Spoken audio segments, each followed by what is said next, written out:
late summer in 1992, and I'd finally convinced my girlfriend Lauren to join me for a hike through the wilderness area up near Mount Rainier. We'd been dating close to a year by then, and she wasn't exactly the outdoorsy type, but she humored me because she knew it mattered. The plan was straightforward: a day hike, maybe 6 or 7 miles round trip through a dense stretch of forest I'd read about in a weathered guidebook I'd picked up at a yard sale. We packed light that morning, just water bottles, a couple of sandwiches wrapped in wax paper, and a folded map that already had creases worn through from too much handling by previous owners. We hit the trail just after sunrise, when the air still held that pre-dawn coolness, and the sky stretched out above us in sheets of cloudless blue. The trailhead was empty, no other cars in the dirt lot, no signs of recent hikers, just us and the forest waiting ahead. I remember feeling excited about that. Having the whole place to ourselves felt like an adventure, like we were explorers charting unknown territory. Lauren gave me this half smile when I said that, the kind that told me she thought I was being dramatic but found it endearing anyway. It started off easy enough, a dirt path cutting through towering trees. Douglas firs mostly, their trunks thick enough that 3 people couldn't wrap their arms around them. The air tasted clean, almost sharp in my lungs, and the forest was quiet except for the soft crunch of our boots on the packed earth and the occasional chirp of a bird somewhere high in the canopy.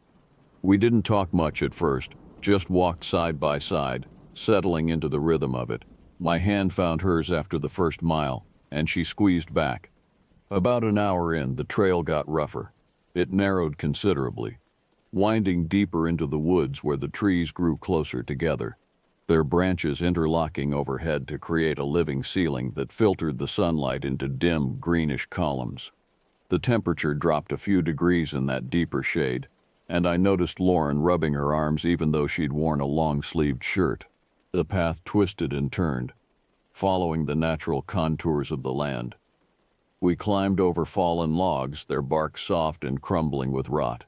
Mushrooms sprouted from the dead wood in clusters, white ones, brown ones, some with caps the color of rust.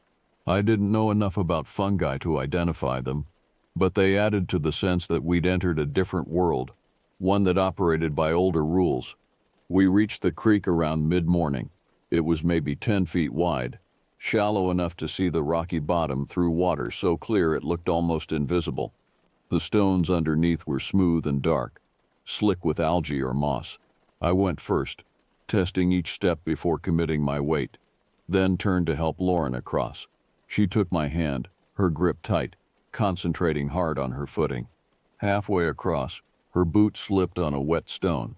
For a heart-stopping second I thought she'd go down, but I held on and she caught herself, letting out this quick, nervous laugh that echoed off the trees on both sides of the creek. We made it to the other bank and stood there a moment, both breathing a bit harder, and she looked at me with that defiant expression she got when she didn't want to admit something had scared her. "That wasn't so bad," she said, but her voice carried a slight tremor. "You did great," I told her, and I meant it. The relief I felt seeing her starting to enjoy herself, even in these small moments, made the whole trip worthwhile, or so I thought then. The woods on the far side of the creek felt different, denser somehow, even though the trees weren't necessarily closer together. The underbrush grew thicker here, ferns and brambles and plants I couldn't name. The trail became less obvious, harder to follow. More than once I had to stop and check the map, making sure we hadn't wandered off course. Around noon we stopped for a break. There was a fallen log that lay across a small clearing, and we sat on it to eat our sandwiches. The forest had grown quieter, I realized, fewer bird calls, less rustling in the undergrowth. At the time I didn't think much of it, figured it was just the heat of the day making the animals sluggish. Lauren's sandwich sat half-eaten in her lap. She kept looking around, scanning the trees with an expression I couldn't quite read. "You okay?" I asked. "Yeah," she said, but she didn't sound convinced. "Just, it feels really isolated out here, doesn't it?" I followed her gaze, seeing what she saw. Trees in every direction, their trunks creating a maze of vertical lines that went on and on. No signs of civilization, no distant sounds of cars or planes, just forest, deep and old and indifferent to our presence. After lunch, the trail climbed a gentle slope. The woods opened up somewhat, fewer trees but more underbrush, and the ground became uneven, forcing us to watch our steps. We'd been walking maybe 3 or 4 hours total when I noticed Lauren starting to lag behind. Her pace had slowed, her breathing heavier. I slowed down too, waiting for her to catch up, and she gave me that same defiant look. "We should probably head back," I said, checking my watch. "Don't want to be out here after dark." She nodded, clearly relieved I'd suggested it first. "Yeah, good idea." We stopped, turned around, and that's when everything changed. We were maybe 10 yards apart, me up ahead, Lauren trailing behind when she stopped dead. I didn't notice at first, just kept walking. Then I heard her voice, sharp and low, barely above a whisper. "Oh my God." The way she said it made my stomach clench. I turned around, afraid I was about to see her pointing at a bear or a mountain lion, because Lauren was frozen, absolutely rigid, staring off to her left with the color having drained completely from her face. Her lips had gone pale. I followed her gaze, and my jaw dropped. There, about 20 feet off the trail, stood a tree. It was massive, maybe 3 feet thick at the base, and ancient from the look of its gnarled bark. But that wasn't what stopped me cold. Halfway up its trunk, at roughly chest height, was a deer. Not near the tree, not against it, in it. A full-grown buck, antlers and all. Its body impossibly embedded in the solid wood. The front half hung out one side, head tilted downward, eyes glassy and vacant, tongue protruding slightly from its mouth. The back half stuck out the other side, hind legs dangling limp and motionless. The deer's body disappeared into the trunk itself, as if the tree had simply grown around it, absorbing it into its flesh. I stood there trying to process what I was seeing, trying to make it make sense. It didn't. The tree wasn't broken. There was no splintered bark, no jagged edges where the deer's body met the trunk. The wood looked smooth around it, natural, continuous, as if this was exactly how it was supposed to be, as if the deer belonged there, had always been there. But that was impossible. Trees don't grow around things that fast, and this deer wasn't some ancient skeleton. It looked fresh. Recent. There were flies buzzing around its head, but not many. Just a few. Like this had only just happened. No stench of rot filled the air. No maggots writhed in the flesh. No blood stained the bark below. It was just there, fused with the wood in a way that violated every natural law I knew. "Don't," Lauren said, her voice tight. She still hadn't moved. "Don't go closer." But I couldn't help myself. I felt this pull, this overwhelming need to understand what I was looking at. My feet moved forward almost of their own accord, one step, then another, until I stood close enough to reach out and touch the tree if I'd wanted to. Up close, it was worse, so much worse. The deer's eye, the one I could see, wasn't completely closed. It stared at nothing, dull and clouded over, but something in that dead gaze made my throat tighten. The fur around its neck looked undisturbed, clean even. No signs of struggle, no torn hide, no indication of violence, just a deer, impossibly trapped in solid wood. I crouched down, peering at where the body met the trunk. The bark flowed around it seamlessly, molding itself to the contours of the carcass, as if the tree had been liquid once and then solidified around its prize. I could see individual hairs pressed into the wood grain, preserved there like insects in amber. My hand reached out before I could stop it. My fingers brushed the trunk just below the deer's chest. The bark felt normal, rough, dry, slightly warm from the filtered sunlight. Nothing strange about it until you looked up and saw that abomination protruding from it. "Please," Lauren said behind me, her voice cracking. "Please, we need to leave." I stood up and walked around to the other side. The deer's hindquarters hung there, legs bent at unnatural angles, hooves pointing toward the ground. I looked for signs of entry, for some explanation of how this could have happened. Had it fallen from above? But there were no cliffs nearby, no broken branches overhead. Had someone put it there? But how? You'd have to cut the tree open, insert the deer, and somehow make the wood grow back together. Impossible. And then it hit me. There was no smell. Dead animals smell. They rot and decompose and attract scavengers. But this deer, which couldn't have been there long based on its condition, gave off almost no odor at all. Just a faint musk, barely noticeable. That's when the fear really set in. Not the quick jolt of surprise, but something deeper, more primal. My stomach knotted. My hands started trembling. This wasn't just weird or unexplainable. This was wrong on a fundamental level, a violation of something I didn't have words for. The woods had gone completely silent. No birds, no insects, no breeze rustling the leaves. Just absolute crushing quiet. As if the forest itself was holding its breath, waiting to see what we'd do next. I became acutely aware that we were being watched, not by anything I could see, but I felt it with absolute certainty. Eyes on us, tracking our movements, weighing our reactions. The hair on the back of my neck stood up. My skin crawled. "We're leaving," I said, my voice coming out rougher than intended. "Now." We didn't walk back. We practically ran, stumbling over roots and rocks in our haste to put distance between ourselves and that tree. Lauren stayed close behind me, so close I could hear her rapid breathing, feel her panic matching my own. Neither of us spoke. Neither of us dared look back. The trail seemed longer on the return. The trees closer, more oppressive. Shadows stretched across our path despite the afternoon sun. Every snapping twig made us flinch. Every rustle in the undergrowth brought fresh waves of adrenaline. My mind kept replaying what we'd seen, turning it over and over, searching for logical explanations that didn't exist. The image was seared into my brain, that deer hanging there, trapped in wood, its dead eyes staring at nothing. Impossible, unnatural, wrong. We reached the creek and splashed through it without bothering to use the stones. Cold water soaked our boots and jeans, but we didn't care. We just needed to keep moving, to get away, to reach the car and the safety of civilization and normalcy. Lauren slipped once, went down on one knee in the water, and I hauled her back up.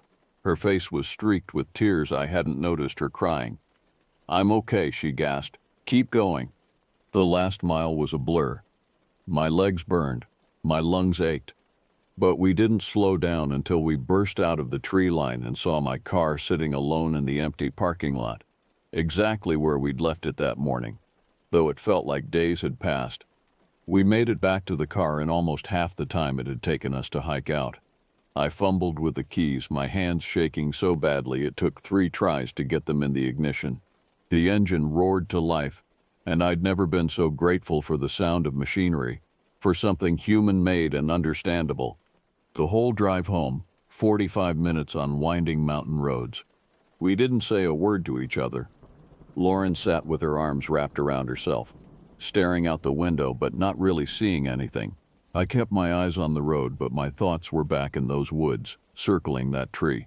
When I pulled up to her apartment building, she sat there for a long moment before opening the door. Then she turned to look at me, and her face was still pale, her eyes red-rimmed. "We're not talking about this," she said. Not a question, a statement.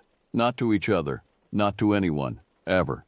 I wanted to argue, wanted to say we should report it, tell someone, figure out what the hell we'd seen.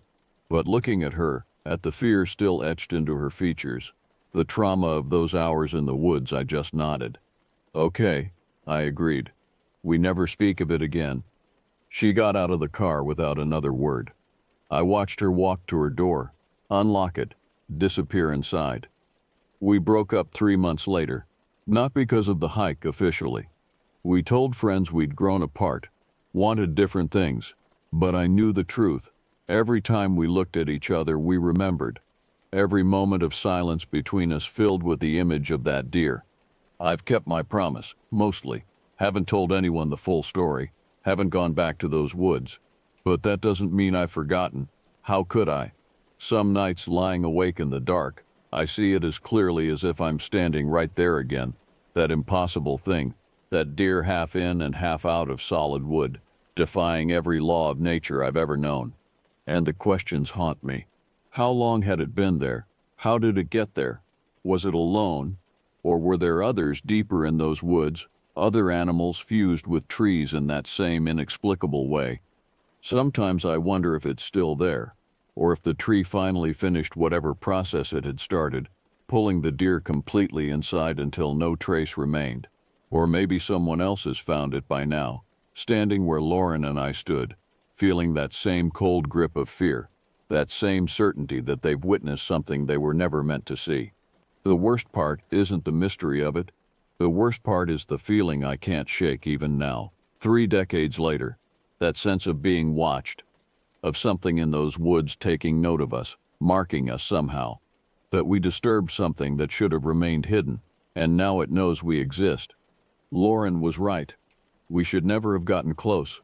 We should have turned and run the moment we saw it. But we didn't, and now I carry that deer with me everywhere I go. A splinter of wrongness lodged deep in my mind, a reminder that the world contains horrors we're not equipped to understand, and that some questions are better left unanswered.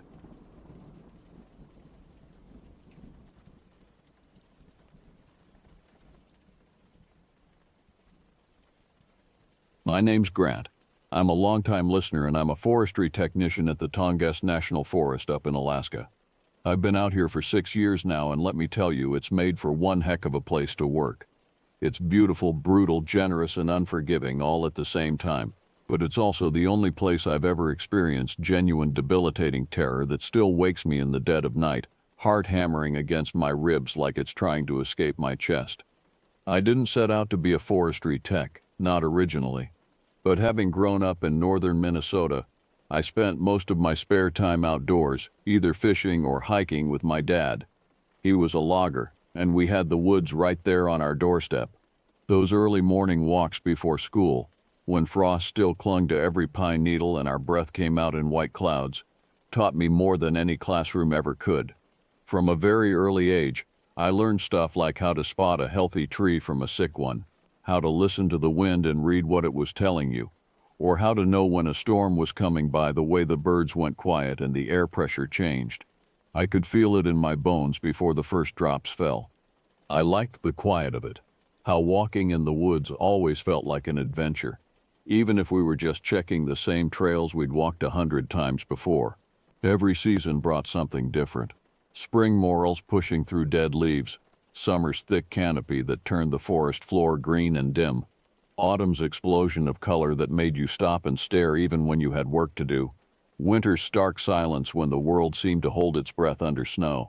And I always thought it'd be the coolest thing in the world to have a job where that's all you ever did, where getting paid meant being outside instead of trapped in some fluorescent-lit office counting down minutes until you could escape.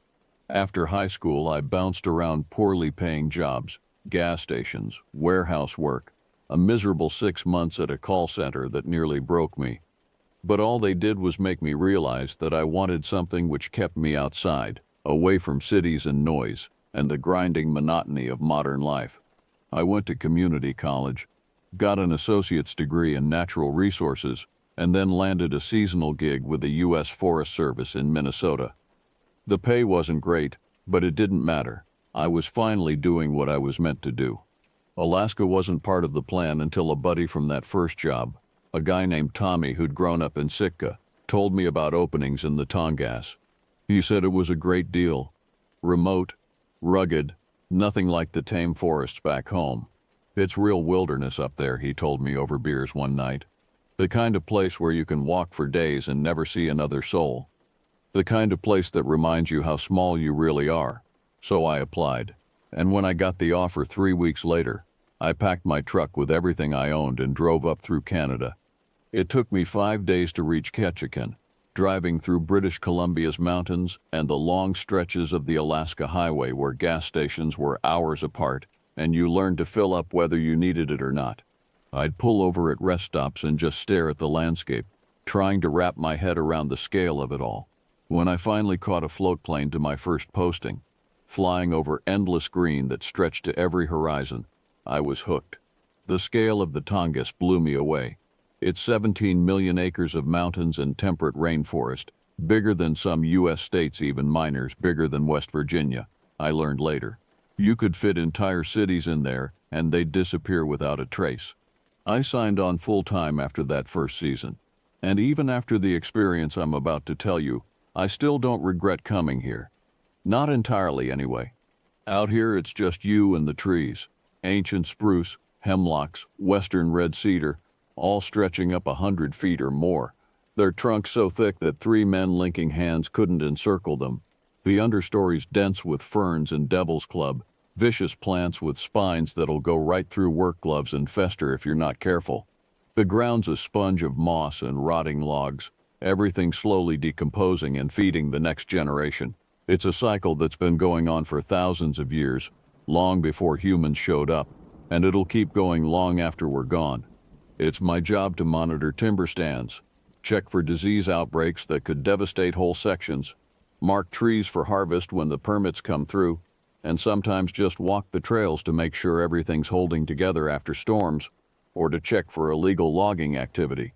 I've got a little cabin near the ranger station, about 2 miles down a gravel road that turns to mud whenever it rains, which is most of the time. Nothing fancy.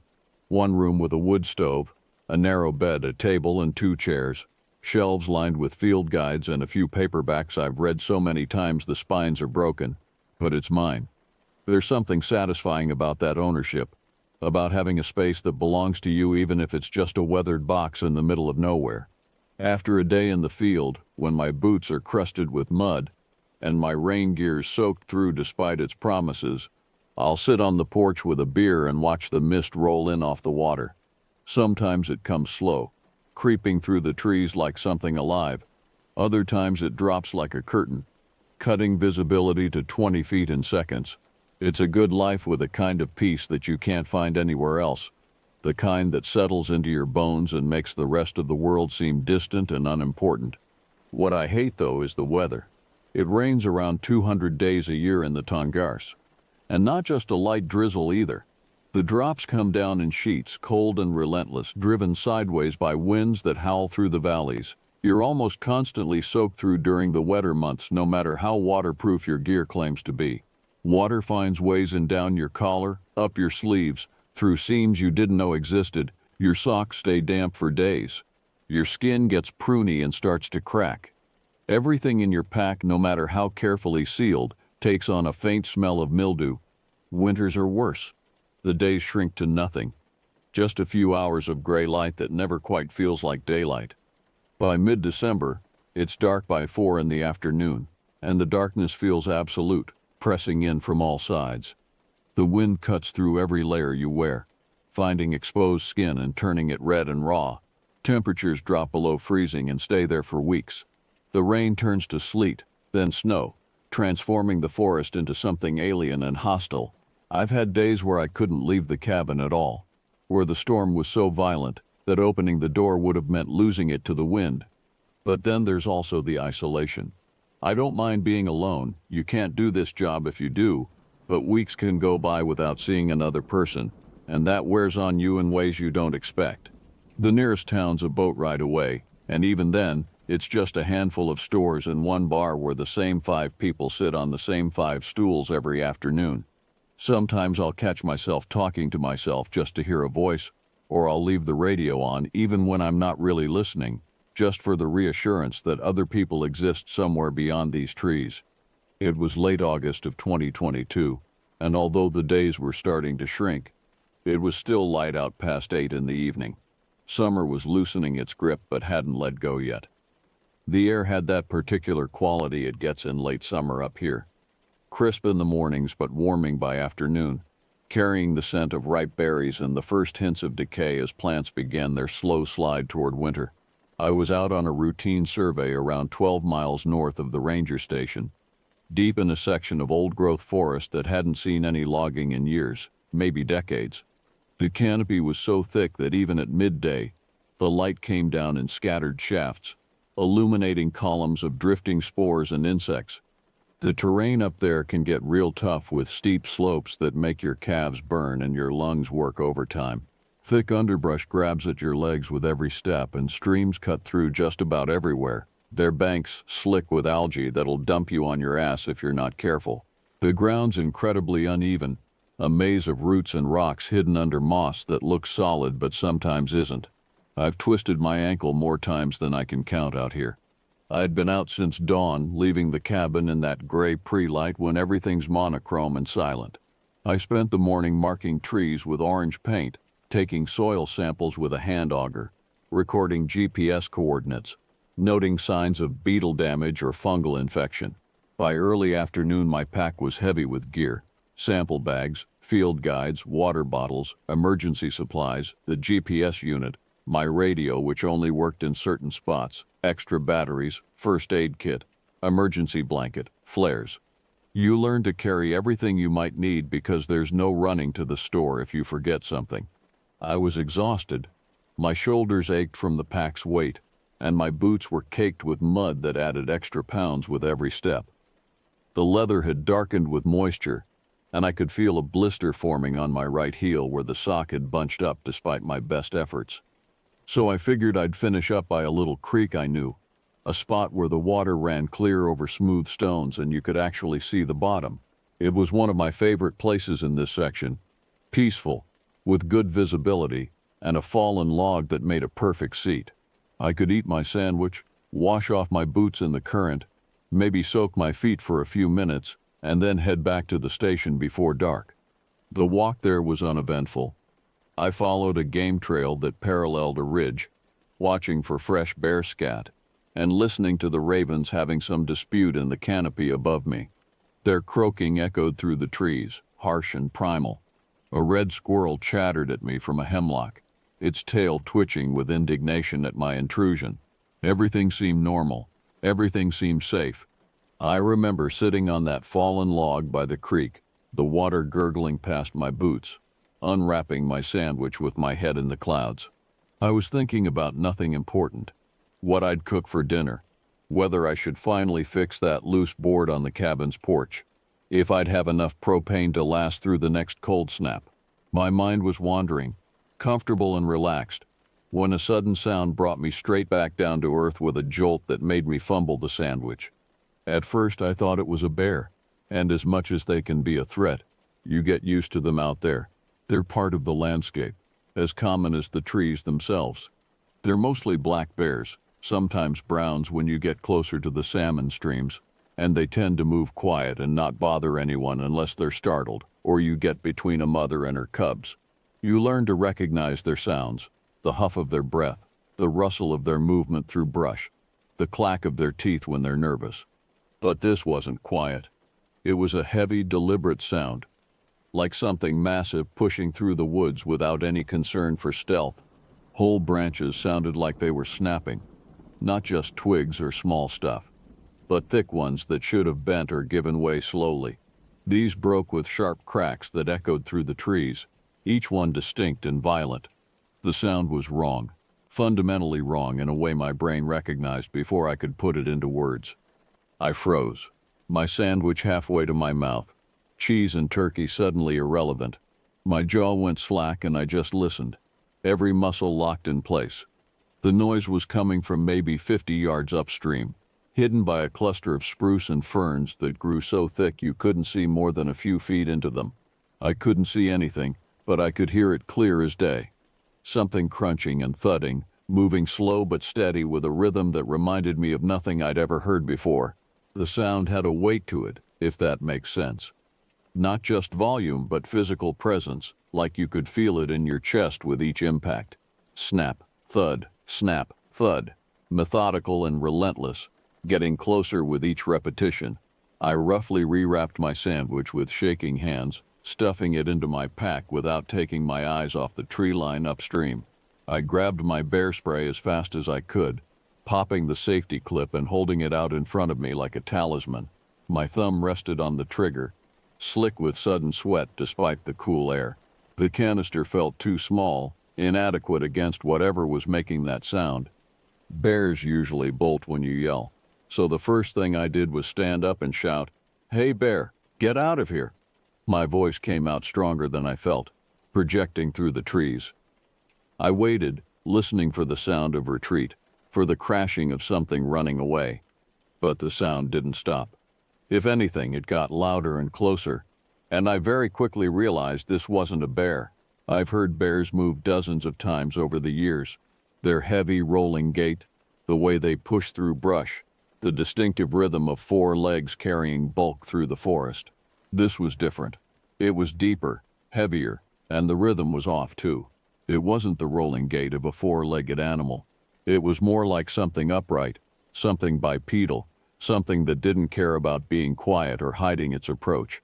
When that thought crystallized in my mind, that I wasn't dealing with any animal I knew, I remember how my stomach dropped, how everything inside me seemed to turn to water.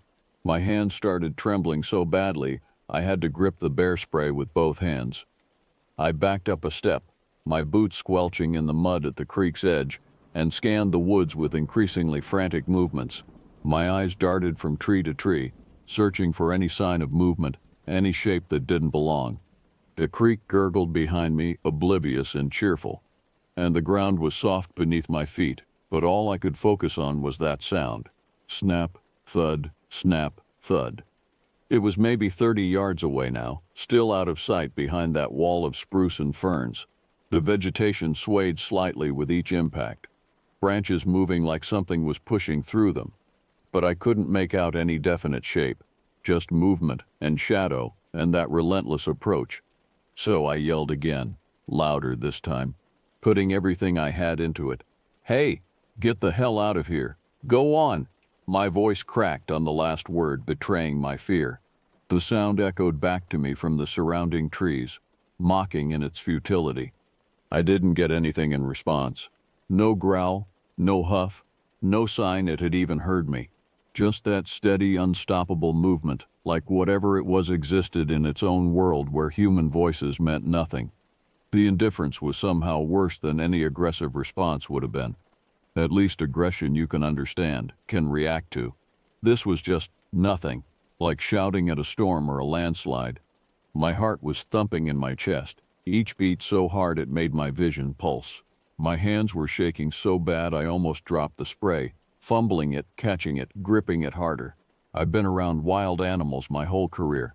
Moose that stood 7 feet at the shoulder, wolves that watched from tree lines with calculating eyes, even a pissed-off mountain lion once in Minnesota that stalked me for 2 miles before finally giving up.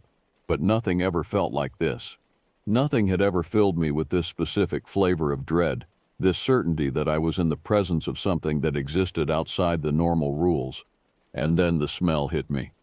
It rolled in on the breeze that rustled through the trees, and when it reached me, I actually gagged, my throat closing, my stomach heaving. It wasn't like anything I'd smelled before. No bear musk with its strong but organic scent. No wet fur, not even the rot of a carcass that's been dead for days. It was sharp, almost metallic, like blood and rust mixed together, but underneath that was something else, something sour and rancid, like sweat that had gone bad, like something that hadn't bathed or cleaned itself in years. The combination was nauseating, invasive, coating the inside of my nose and the back of my throat. When it rolled over me with the breeze thick and cloying, I gagged hard, my lunch threatening to come up. My eyes watered and I had to fight not to bend over retching, because I knew if I took my eyes off those trees for even a second, if I lost focus for even a moment, something terrible would happen. The smell was wrong on a fundamental level, triggering some deep instinctive response that screamed danger, that screamed predator, that screamed run. And that's when the panic started to really rise in my chest, flooding through my system like ice water in my veins. My breath came in short, sharp gasps. My vision seemed to narrow, focusing to a tunnel pointed at those swaying branches. I couldn't see it, but I knew it was big, too big. The way the trees moved, the way the ground seemed to vibrate with each impact, the sheer volume of those snapping branches, it all spoke of mass beyond anything that should be in these woods. A moose might snap branches. I'd seen bull moose crash through brush during the rut, seen them demolish small trees in displays of dominance. But they're clumsy, they're loud in a different chaotic way, all flailing legs and antlers. This sounded almost controlled, almost purposeful, like whatever it was knew exactly where it was going and nothing would stop it from getting there. The sound was maybe 20 yards away now, and I could see the ferns really moving, parting around something I still couldn't make out. The top of the brush swayed and shook, and in one horrible moment I saw a branch high up, maybe 8 feet off the ground, suddenly bend and snap, falling to the forest floor with a crash. 8 feet up. 8 feet. I grabbed my pack with my free hand, the other still clutching the bear spray, and started backing down the trail, keeping my eyes on the trees upstream. My boots found the path by feel, by memory of the route I'd taken in. I didn't dare turn my back, didn't dare take my eyes off that spot where something was pushing through the vegetation with such terrible inevitability. The noise kept coming, closer now, maybe 15 yards at the most. I still couldn't see what was making it, but branches were breaking constantly now, a staccato rhythm of destruction. The ferns thrashed like something in its death throes. And still that smell, getting stronger, more oppressive, filling my nose and mouth until I thought I might vomit. I couldn't tell if it was following me or just moving parallel to my position, but it didn't stop. It never stopped. Not to sniff the air, not to investigate, not to feed or rest, just that constant forward motion, relentless as a machine. And so I turned and ran. I'm not proud of it, but I bolted down that trail like a kid scared of the dark, like every nightmare I'd ever had was suddenly real and breathing down my neck. My pack bounced against my back, gear clanging inside, but I didn't care. The bear spray stayed in my hand, thumb still on the trigger, though I wasn't sure what good it would do against something that big. I crashed through the undergrowth, following the trail by instinct more than sight. Branches whipped at my face, leaving stinging scratches. I jumped over roots and rocks without slowing, my breath coming in ragged gasps that burned my lungs. Behind me for just a moment, I thought I heard the sound change direction, thought I heard it pivot toward my retreat. That thought added wings to my feet. I didn't stop until I'd put a good half-mile between me and the creek, my lungs screaming for air, my legs burning with lactic acid. When I finally slowed, gasping and wheezing, bent over with my hands on my knees, the sound was gone. No snaps or thuds, just the usual hum of the forest, wind in the canopy, the distant call of a raven, my own ragged breathing. The normal sounds seemed almost offensive in their mundanity, like the forest was pretending nothing had happened. I stood there for a long time, maybe 10 minutes, just listening and trying to make sense of everything. My heart gradually slowed from its frantic pace. My breathing evened out, but my hands kept shaking, and when I tried to take a drink from my water bottle, I spilled half of it down my shirt. What the hell was that? It wasn't a bear.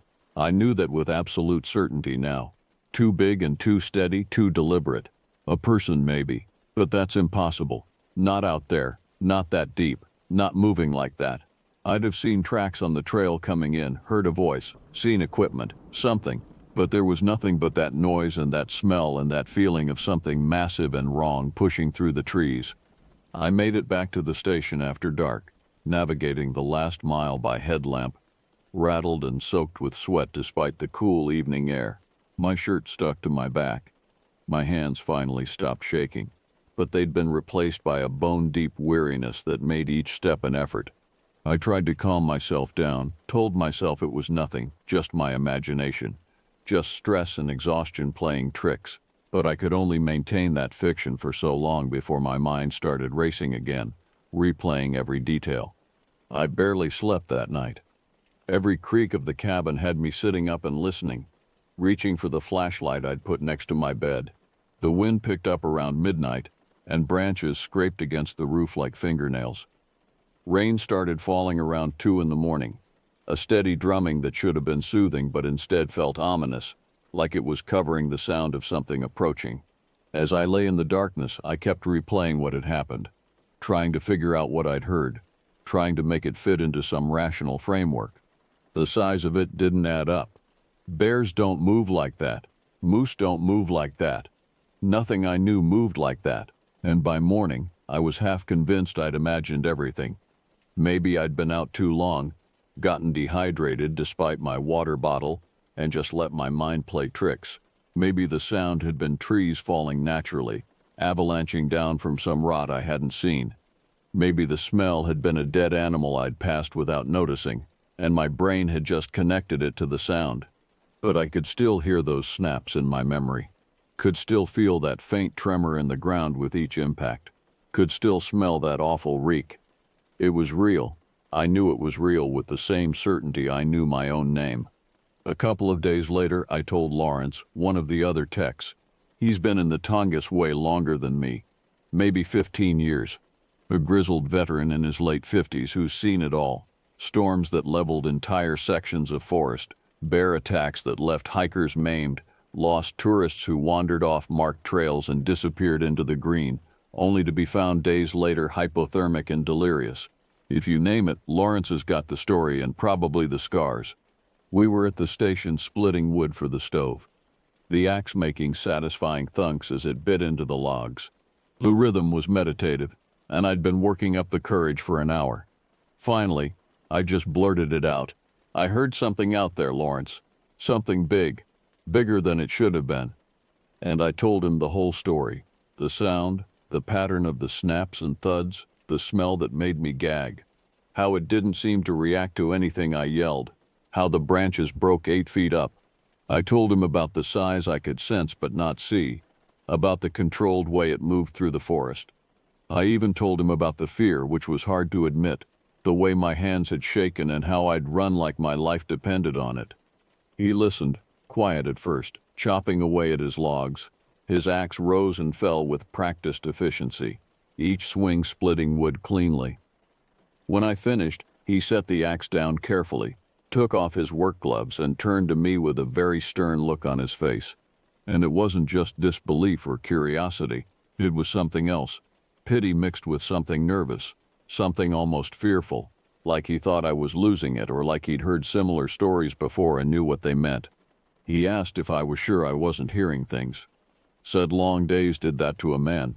Said the mind could play tricks when you were alone too much. The isolation gets to everyone eventually, he said, not meeting my eyes. You start seeing things, hearing things. It's just your brain trying to create company. I said maybe, trying to laugh it off, but I could tell he didn't buy it. His face said he wanted to believe his own explanation, needed to believe it, but something in my story had rattled him. He kept glancing at me after that, quick sideways looks when he thought I wasn't paying attention, like he was waiting for me to crack or say something that would confirm his worst suspicions. The easy camaraderie we'd had before was gone, replaced by an awkwardness that made my chest tight. I forced a laugh and told him maybe I was just overtired, maybe I'd been pushing too hard. He nodded too quickly, too eagerly, and picked up his axe again. But the look didn't go away, and that's when I decided to shut up about it. No point in making people think I'm nuts. No point in getting shipped back to Minnesota because I couldn't handle the isolation. No point in becoming that guy, the one everyone whispers about in the break room. I tried telling myself it was nothing. Overwork, imagination, whatever comfortable lie would let me sleep at night. But I can't lie to myself. I just can't. The evidence of my senses was too strong, too immediate. I know what I heard. I know what I smelled. I know what I felt in my bones when that thing moved through the forest. I haven't gone anywhere near that creek since. I stick to the trails closer to the station now. The ones that see regular traffic. The ones where I can always see the ranger station's roof through the trees. It's just easier that way, I tell myself. More efficient. No point in walking 12 miles out when there's plenty of work closer in. The job's still the same. The rain, the trees, the endless quiet that presses in from all sides. But something's different now. I catch myself listening harder, waiting to hear that sound again. The forest doesn't feel quite as peaceful anymore. Every unexpected noise makes me stop and turn, heart rate spiking. Every strange smell makes me think of that awful reek. Every shadow seems to hold the potential for something massive and wrong. I haven't heard it since, and I hope to God I never do. But obviously, I'll never forget it either. The memory's burned into my brain, playing on loop every time I close my eyes. Whatever it was, I think it's still out there, moving through those woods on whatever unknowable business drives it. And although I can't stop myself from thinking about it, from wondering what I encountered that day by the creek, I'm not sure I want to know what it is. Sometimes knowledge is worse than ignorance. Sometimes there are things in the world that don't fit into our neat categories, things that exist in the spaces between what we know and what we're willing to admit might be real. I used to think I knew these woods, thought I understood them. Now I know better. Now I know that the Tongass keeps its secrets, and some of those secrets are better left undiscovered. And yet, despite everything, I'm still here, still doing my job, still walking these trails, though never as far, never as deep, because where else would I go? This is who I am. This is what I do. And maybe in some twisted way I need to be here, need to be close to whatever I encountered that day. The forest is still beautiful, still brutal, still home, but now I know it's also something else. Something that doesn't care about our presence, doesn't acknowledge our existence except when we stumble into its path. Something ancient and terrible and utterly indifferent to human fear.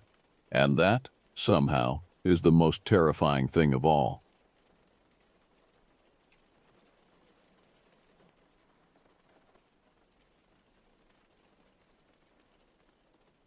My name is Len Gable, and even now, nearly a decade later, my hands still shake when I think about what happened in those Pennsylvania woods back in 2015. I've spent years trying to make sense of it, questioning my sanity, wondering if I should share this story, but the nightmares won't stop, and maybe putting it down on paper will help me find some peace. I was 42 then, making a modest living as a carpenter in Pittsburgh's South Side, where I'd built a reputation for detailed craftsmanship and home renovations. My days were filled with the familiar rhythm of measuring, cutting, and building, while my weekends were my escape. Time spent at my grandfather's old hunting cabin about 2 hours outside the city, near the Allegheny National Forest. The cabin itself wasn't much to look at. A sturdy 2-bedroom structure with weather-beaten cedar siding and a tin roof that sang in the rain. But it was mine, inherited from my grandfather along with his old Winchester shotgun and a lifetime of memories. I'd spent countless weekends there over the years, fixing loose boards, replacing shingles, and gradually making it more comfortable without losing its rustic charm. The isolation was what I loved most. The nearest neighbor was 3 miles away, and cell service was spotty at best. It was my retreat from the constant noise and demands of city life, a place where I could hear myself think. That particular weekend in late October started like any other. I'd invited my 2 oldest friends, Mitch Yates and Dave Bowser, up for some fishing and relaxation. We'd known each other since our days at Carrick High School, where Mitch had been the class clown and Dave the quiet brainiac who helped us pass algebra. Time had changed us all. Mitch now owned a successful plumbing business, his teenage swagger replaced by a comfortable middle-aged spread, while Dave had settled into a career as an accountant, his premature baldness offset by a meticulously maintained goatee. But when we got together, it was like no time had passed at all. The drive up was filled with the usual banter and catch-up conversation. Mitch complained about his ex-wife's latest demands. Dave talked about his daughter's college applications. And I shared stories about my latest renovation project, a Victorian mansion in Shadyside that was turning into a money pit for its owners. The autumn colors were at their peak, painting the hillsides in brilliant shades of red and gold, and the late afternoon sun cast long shadows through the trees as we turned onto the gravel road leading to the cabin. The first sign that something was wrong came when we pulled up to the cabin around 6:30 p.m. The temperature had dropped significantly, and our breath formed clouds in the crisp October air as we unloaded our gear from Mitch's F-150. The cabin looked the same as always, but something felt off, a subtle wrongness that I couldn't quite put my finger on. Maybe it was the unusual silence of the woods, or the way the shadows seemed deeper than normal around the building's foundations. I brushed it off as paranoia and focused on getting settled in. We spent that first evening on the cabin's screened-in porch, drinking beer and sharing stories around the old Coleman lantern. Mitch was in rare form, regaling us with increasingly embellished tales of his glory days, including the infamous story of how he'd fallen into Lake Arthur trying to impress a girl at a summer party back in '89. "Oh, come on, Dave," he protested when Dave brought it up. "That was years ago. Besides, she did give me her number." He grinned and took another pull from his beer. Yeah, Dave shot back. And then she gave you mono. We laughed, and for a while, everything felt normal and right with the world. The night passed uneventfully, but I had trouble sleeping. The old cabin creaked and settled in ways that seemed unfamiliar despite my years of staying there. I told myself it was just the changing weather, the wood contracting in the autumn chill, but something about the sounds felt deliberate, almost purposeful. When I finally drifted off, my dreams were filled with shapeless shadows and the sensation of being watched. We were up before dawn the next morning, the cabin filling with the aroma of strong coffee and the sound of Dave's bacon sizzling in the cast iron skillet. The early morning light painted everything in soft grays and blues as we gathered our fishing gear and headed out to our favorite spot, a secluded cove about a mile from the cabin where the lake narrowed and deepened, creating the perfect habitat for bass and pike. The fishing was good that morning, surprisingly good actually. We caught several decent-sized bass and even a monster pike that had Mitch cursing and struggling with his rod for a good 15 minutes before he finally landed it. But there was something unusual about the fish. Their color seemed off somehow, too pale, and their eyes had a milky, almost opaque quality that I'd never seen before. Dave, who'd been fishing these waters as long as I had, noticed it too, but neither of us said anything at the time. Looking back, I wish we had. It was around noon when we decided to head back to the cabin to clean our catch and grab some lunch. The day had warmed up considerably, but the woods felt different on the return trip. The birds had gone quiet, and the usual rustling of small animals in the underbrush was noticeably absent. We were about 100 yards from the cabin when I stopped dead in my tracks. The front door was standing slightly open, swaying gently in the breeze. My stomach dropped. I absolutely knew, that I'd locked that door before we left. It was a habit ingrained by years of cabin ownership, as automatic as breathing. Guys, did anyone come back to the cabin while we were fishing? I asked, already knowing the answer. Mitch and Dave exchanged glances, their expressions mirroring the unease I felt. No way, Len, Mitch replied, his usual jovial tone replaced by something more cautious. You were the last one out, remember? We approached the cabin with the caution of men who'd seen enough horror movies to know better, but were too stubborn to turn back. Dave had picked up a fallen branch, a poor weapon but better than nothing, while Mitch moved with uncharacteristic silence, his usual swagger replaced by tense alertness.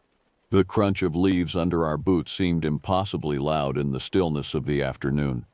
The interior of the cabin was a scene of calculated chaos. This wasn't the random destruction you'd expect from an animal break-in. I'd dealt with those before, usually bears looking for food. No, this was different. Our duffel bags had been unzipped and methodically emptied, the contents spread across the floor as if someone, or something, had been studying them. The kitchen cabinet stood open, cans and packages examined and discarded. Most disturbing of all, our phones, which we'd left charging on the counter, were arranged in a precise line, screens facing down. Jesus Christ, Mitch whispered, running a hand through his graying hair. This isn't kids, Len. Kids trash places. They don't organize things. He was right. There was an unsettling intelligence behind the disarray, a purpose we couldn't understand. Dave moved to check the bedrooms while I examined the doorframe for signs of forced entry. There were none. The lock was intact, undamaged. It was as if whatever had gotten in had simply passed through the solid wood. We spent the next hour putting the cabin back in order, none of us wanting to voice the questions burning in our minds. The afternoon sun cast long shadows through the windows as we worked, and I couldn't shake the feeling that those shadows were watching us, measuring our movements. Our earlier plans for cleaning and cooking the fish were forgotten. None of us had much appetite anyway. As dusk approached, we built a fire in the pit outside, more for comfort than warmth. Nobody wanted to stay in the cabin longer than necessary. We sat close to the flames, our conversation forced and hollow, each of us jumping at every snap of a twig in the surrounding darkness. The woods that had always been my sanctuary now felt alien and hostile. Maybe we should call the Rangers, Dave suggested, his voice barely audible over the crackling fire. Report a break-in. But even as he said it, we all knew we wouldn't. What would we tell them? that someone had broken in without breaking anything, rearranged our belongings with bizarre precision, and vanished without a trace. They'd write it off as drunk campers playing pranks if they bothered to come out at all. It was around midnight when everything went to hell. The fire had burned low, and we were considering calling it a night when we heard the scream. It came from the direction of the lake, a sound that started human but twisted into something else, something that made the hair on the back of my neck stand up and my skin break out in goosebumps. It wasn't the scream of someone being attacked or injured. It was the scream of someone seeing something their mind couldn't process. Before we could react, a figure burst from the tree line into the dying firelight. It was a woman, probably in her early 30s, her hiking clothes torn and muddy. Her eyes were wide with terror, and she was gasping for breath as if she'd been running for miles. "Help me," she managed to choke out before collapsing to her knees. "It's in the water. Oh God, it's in the water." Mitch reached her first, helping her to her feet while Dave and I scanned the darkness beyond the firelight's reach. Her name was Lisa Marshall, she told us between sobs, and she'd been hiking the trail that skirted the lake's eastern shore. She'd stopped to fill her water bottle when she saw it. Something moving beneath the surface, something big. At first she thought it was a fish or maybe a beaver, but then it had turned to look at her. That's when we heard it. A wet sliding sound coming from the direction of the lake, accompanied by a deep resonant hum that seemed to vibrate in our bones. The woman's grip on Mitch's arm tightened, and she began to whimper. I ran into the cabin and grabbed my grandfather's Winchester, checking to make sure it was loaded. When I returned, I saw them, eyes reflecting the firelight from the tree line, but not like any animal's eyes I'd ever seen. They were huge, spaced too far apart, and instead of the usual red or green reflection, they shone with a pale corpse-like blue. The creature emerged from the shadows with a fluid grace that defied its size. In the flickering firelight, I could see that its skin was a sickly white, almost translucent, stretched too tight over a frame that seemed to be constantly shifting and changing shape. It moved on too many limbs, long, spindly appendages that bent in impossible ways. But it was the face that haunted my nightmares for years afterward, if you could even call it a face. Where features should have been, there was only a smooth, blank surface occasionally rippling with suggestions of eyes and mouth, like something trying to remember what a face should look like. Dave moved first, shoving Lisa toward the cabin while yelling for us to run. The creature's response was immediate and terrifying. Its form seemed to elongate, stretching upward until it towered over us, those pale eyes multiplying and splitting like cells under a microscope. I raised the Winchester and fired, the blast deafening in the quiet night. The creature recoiled, a high-pitched keening sound cutting through the air, but it didn't fall. Instead, its skin began to ripple and change, adapting to the injury like flowing water. What followed was chaos. We made it to the cabin, but the creature was fast, impossibly fast. It flowed through the gaps around the door like liquid smoke, reforming inside with us. Mitch swung a chair at it while I reloaded the shotgun, and Dave had somehow found my old hunting knife. Lisa huddled in the corner, her screams mixing with the creature's inhuman shrieks as we fought for our lives in the confined space. The battle in the cabin was like something from a nightmare, made worse by the fact that I was wide awake and coldly, terrifyingly sober. The creature moved with an awful intelligence, cutting off escape routes and herding us into corners. When Dave managed to slash it with the hunting knife, its flesh parted like gelatin and reformed almost instantly. My second shotgun blast caught it in what passed for its chest, and for a moment, just a moment, I saw through the hole in its body to the wall behind it before the wound closed like ripples in a pond. But the shotgun blast seemed to disorient it, disrupting whatever otherworldly force held its form together. Each time I fired, its movements became more erratic, its shape less stable. After the third shot, portions of its body began to lose cohesion, dripping like melting wax onto my grandfather's hardwood floor. The wood sizzled where the drops landed, eating into the finish like acid. The killing blow, if you can call it that, came when Mitch, in an act of desperate bravery or complete madness, drove a cast-iron fireplace poker through one of its eyes. The creature's form convulsed violently, its body rippling and contorting in ways that made my mind recoil. A sound like radio static mixed with a dying animal's scream filled the cabin, and then, with a sudden implosion that sucked the air from our lungs, it collapsed in on itself.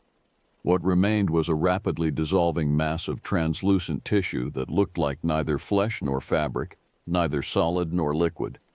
Within minutes, it had evaporated completely, leaving only scorch marks on the floor and a sickly sweet odor that reminded me of rotting flowers. We spent the rest of that night huddled together in the cabin's main room, weapons close at hand, jumping at every sound. Lisa told us her story in full. She was an experienced hiker from Erie who had been camping alone near the lake. She'd first noticed something was wrong when all the wildlife seemed to vanish from the area. Then she'd seen it in the water, watching her with those impossible eyes. She'd run for what felt like hours before finding our cabin. As dawn broke, we did our best to clean up the evidence of the night's events. The scorch marks wouldn't come out of the floor, and there were deep gouges in the walls that no normal animal could have made. We buried what little solid matter remained of the creature deep in the woods, marking the spot with a pile of rocks more to warn us away than to commemorate anything. The drive back to Pittsburgh was silent except for the occasional murmur from Lisa, who we dropped off at her sister's house in Erie. She hugged each of us before she left, and we exchanged numbers with promises to stay in touch. We all knew we'd need someone to talk to about this, someone who wouldn't think we were crazy. The aftermath was harder than I expected. Nightmares were constant at first, dreams of pale flesh and too many eyes, of bodies that moved in ways nothing should move. I couldn't look at large bodies of water without imagining something watching from below. Mitch threw himself into work, taking on more jobs than he could handle, while Dave became obsessed with researching local legends and unexplained phenomena, convinced he could find some explanation for what we'd encountered. I sold the cabin 6 months later to a young couple from Ohio. I didn't tell them anything about what had happened. What could I say? But I did include a letter with the deed, warning them never to fish alone and to always lock the doors at night. Whether they heeded that warning, I don't know. I've never gone back to check. Lisa called me about a year later. She'd moved to Colorado, as far from large bodies of water as she could get. She was seeing a therapist, she said, trying to work through the trauma. She couldn't tell the whole truth, of course, but just talking about the parts she could share seemed to help. We still exchange Christmas cards, brief messages that say nothing about that night but carry the weight of shared understanding. These days, I stick to home improvement projects in the city. My clients sometimes ask why I don't take jobs out in the country anymore, where the real estate is cheaper and the work more plentiful. I tell them I prefer the convenience of city living, the proximity to supplies and services. What I don't tell them is that I've seen what lives in the quiet places, in the deep waters and dark woods. I've seen what happens when something from outside our understanding of reality takes an interest in human beings. Mitch, Dave, and I still get together occasionally, usually at Dave's house in the suburbs. We drink beer and watch sports, talking about normal things like jobs and families and home repairs. But sometimes, late in the evening when the conversation dies down, we catch each other's eyes and know we're all thinking about that night, about the creature, about how fragile our understanding of the world really is. I've never told this story before now. Most people wouldn't believe it anyway, and those who might believe it are probably better off not knowing. But sometimes when I read about mysterious disappearances in rural areas or unexplained phenomena near isolated lakes and forests, I wonder if that thing in the cabin was unique, or if there are more of them out there watching and waiting in the dark places of the world. All I know for certain is this: there are things in this world that defy explanation. Things that exist in the spaces between what we know and what we fear.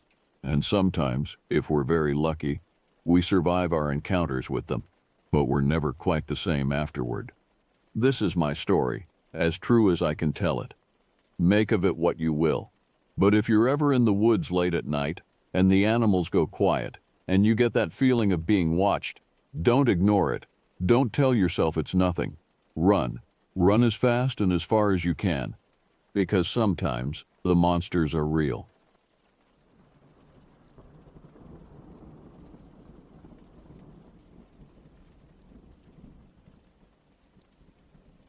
My name is Stephen Young, and I am 72 years old.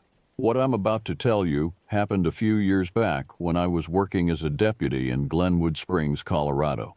It's a story that still haunts me, a reminder that even in the most picturesque places, darkness can lurk just beneath the surface.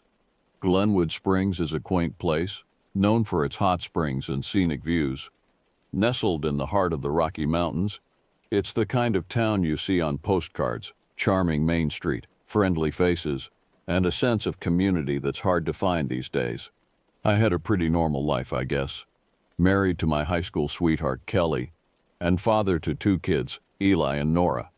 We had a dog named Rusty who thought he was a lapdog despite weighing 50 pounds. Life was good, but every town has its shadows. I'd been with the Glenwood Springs Sheriff's Department for over 2 decades, and I thought I'd seen it all. Most days were filled with traffic stops, noise complaints, and the occasional lost hiker. I was okay with that. At my age, I enjoyed the peace and quiet. But all that changed on a warm day in late August.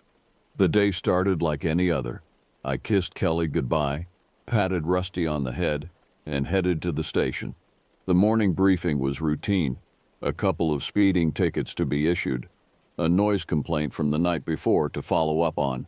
Nothing out of the ordinary. Around noon, I got a call that would change everything. A teenage girl named Jada Thompson from the nearby town of Carbondale hadn't come home the night before. Her parents were worried sick. We got these calls from time to time. Usually the kids were found at a friend's house or had run away for a day or two. But something about this one felt different from the start. I drove over to Carbondale to meet Jada's parents and get a feel for the situation. The Thompsons lived in a modest 2-story house with a well-kept lawn. As I pulled up, I could see Mrs. Thompson pacing on the front porch, her husband standing beside her with a hand on her shoulder. "Deputy Young," Mr. Thompson said as I approached, his voice tight with worry. "Thank you for coming so quickly." I nodded, taking out my notebook. "Can you tell me what happened?" Mrs. Thompson stepped forward, her eyes red from crying. "Jada went to her friend Amy's house to study yesterday after school. She was supposed to be home by 9, but she never showed up. We've called all her friends, but no one's seen her since she left Amy's around 8. Did she say anything about going anywhere else? Any plans you might not have known about?" I asked. Mr. Thompson shook his head. "No, Jada's a good kid.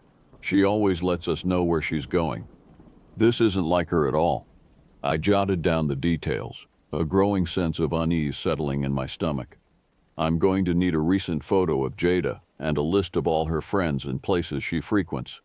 We'll start a search right away." As the Thompsons went inside to gather the information, I looked around the neighborhood. It was a quiet street, the kind of place where everyone knows their neighbors. But as I scanned the area, my eyes were drawn to the tree line at the end of the road. The dense forest seemed to loom over the houses, dark and forbidding. For a moment, I could have sworn I saw movement among the trees, a tall, thin figure watching from the shadows. But when I blinked, it was gone.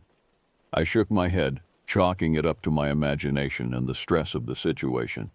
Little did I know, that fleeting shadow was just the beginning. Something dark had come to our quiet corner of Colorado, and nothing would ever be the same again. Back at the station, I briefed the rest of the department on Jada's disappearance. Sheriff Hodges, a gruff man in his late 50s with a perpetual 5 o'clock shadow, listened intently as I laid out what we knew. "All right, Young," he said when I finished. "Take Wilson and start canvassing the area between the Thompsons' house and Amy's. I'll get some volunteers together to search the woods. Let's find this girl before nightfall." I nodded, grabbing my gear. Deputy Wilson, a young guy fresh out of the academy, was already waiting by the cruiser. As we drove to Carbondale, I filled him in on the details. "You think she just ran off?" Wilson asked, his voice tinged with the optimism of youth. I shook my head. "Doesn't feel like it. From what her parents say, Jada's not the type, but let's not jump to conclusions. We follow the evidence, wherever it leads." We started our search at Amy's house, confirming Jada's movements the night before. Amy, a petite blonde with worry etched on her face, told us Jada had left around 8, planning to take a shortcut through the old rail yard to get home. I told her not to, Amy said, her voice quavering. That place gives me the creeps. But Jada said it was faster, and she wanted to get home to finish a paper for school. The rail yard. My stomach tightened at the mention of it. It was an abandoned place on the outskirts of town, a relic from Carbondale's mining days. Kids sometimes went there on dares or to drink away from prying eyes, but it wasn't safe. Rusty tracks, old machinery, and graffiti-covered walls made it a place most people avoided. Wilson and I headed there next.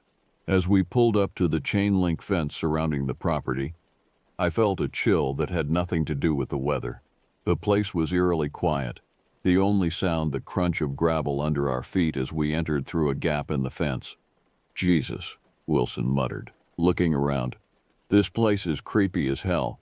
I nodded in agreement. The rail yard stretched out before us, a maze of old train cars, dilapidated buildings, and overgrown tracks. The late afternoon sun cast long shadows, creating dark corners and hidden spaces where anything or anyone could be lurking. We'll split up, I said, unholstering my flashlight. You take the east side, I'll take the west. Stay in radio contact, and if you see anything suspicious, you call for backup immediately. Got it? Wilson nodded, his hand resting nervously on his holster as he headed off. I watched him go, then turned to my own section of the yard. As I walked between the rusting hulks of old train cars, I couldn't shake the feeling of being watched. Every creak of metal, every rustle of wind through the tall grass set my nerves on edge. I called out Jada's name periodically, but the only response was my own echo bouncing back at me. I was about to radio Wilson and suggest we regroup when something caught my eye. Near one of the old passenger cars, half hidden by weeds, was a small object. I approached cautiously, my heart rate picking up. It was a phone, its screen cracked but still intact. I picked it up, turning it over to reveal a pink case with Jada's name written in glittery letters. Wilson, I called into my radio, my voice tense. I've got something. East side of the yard, near the old passenger cars. As I waited for Wilson to arrive, I scanned the area around where I'd found the phone. That's when I saw them. Footprints. 2 sets, one small, like a teenage girl's, the other large and deep, as if belonging to someone much heavier.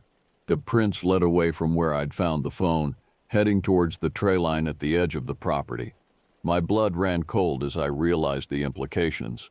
This wasn't a case of a runaway teenager. Something had happened to Jada. Something terrible.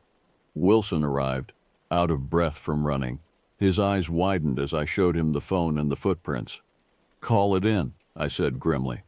We're going to need the whole department on this and get search dogs out here ASAP. As Wilson made the call, I stared at the tree line where the footprints disappeared. The forest seemed to stretch endlessly, dark and foreboding. Somewhere in there, Jada Thompson was in trouble, and we were already hours behind whoever had taken her. The search for Jada had just become a race against time, one I feared we might already be losing. The next few hours were a blur of activity. The rail yard became a hive of law enforcement, as officers from our department and neighboring counties converged on the scene.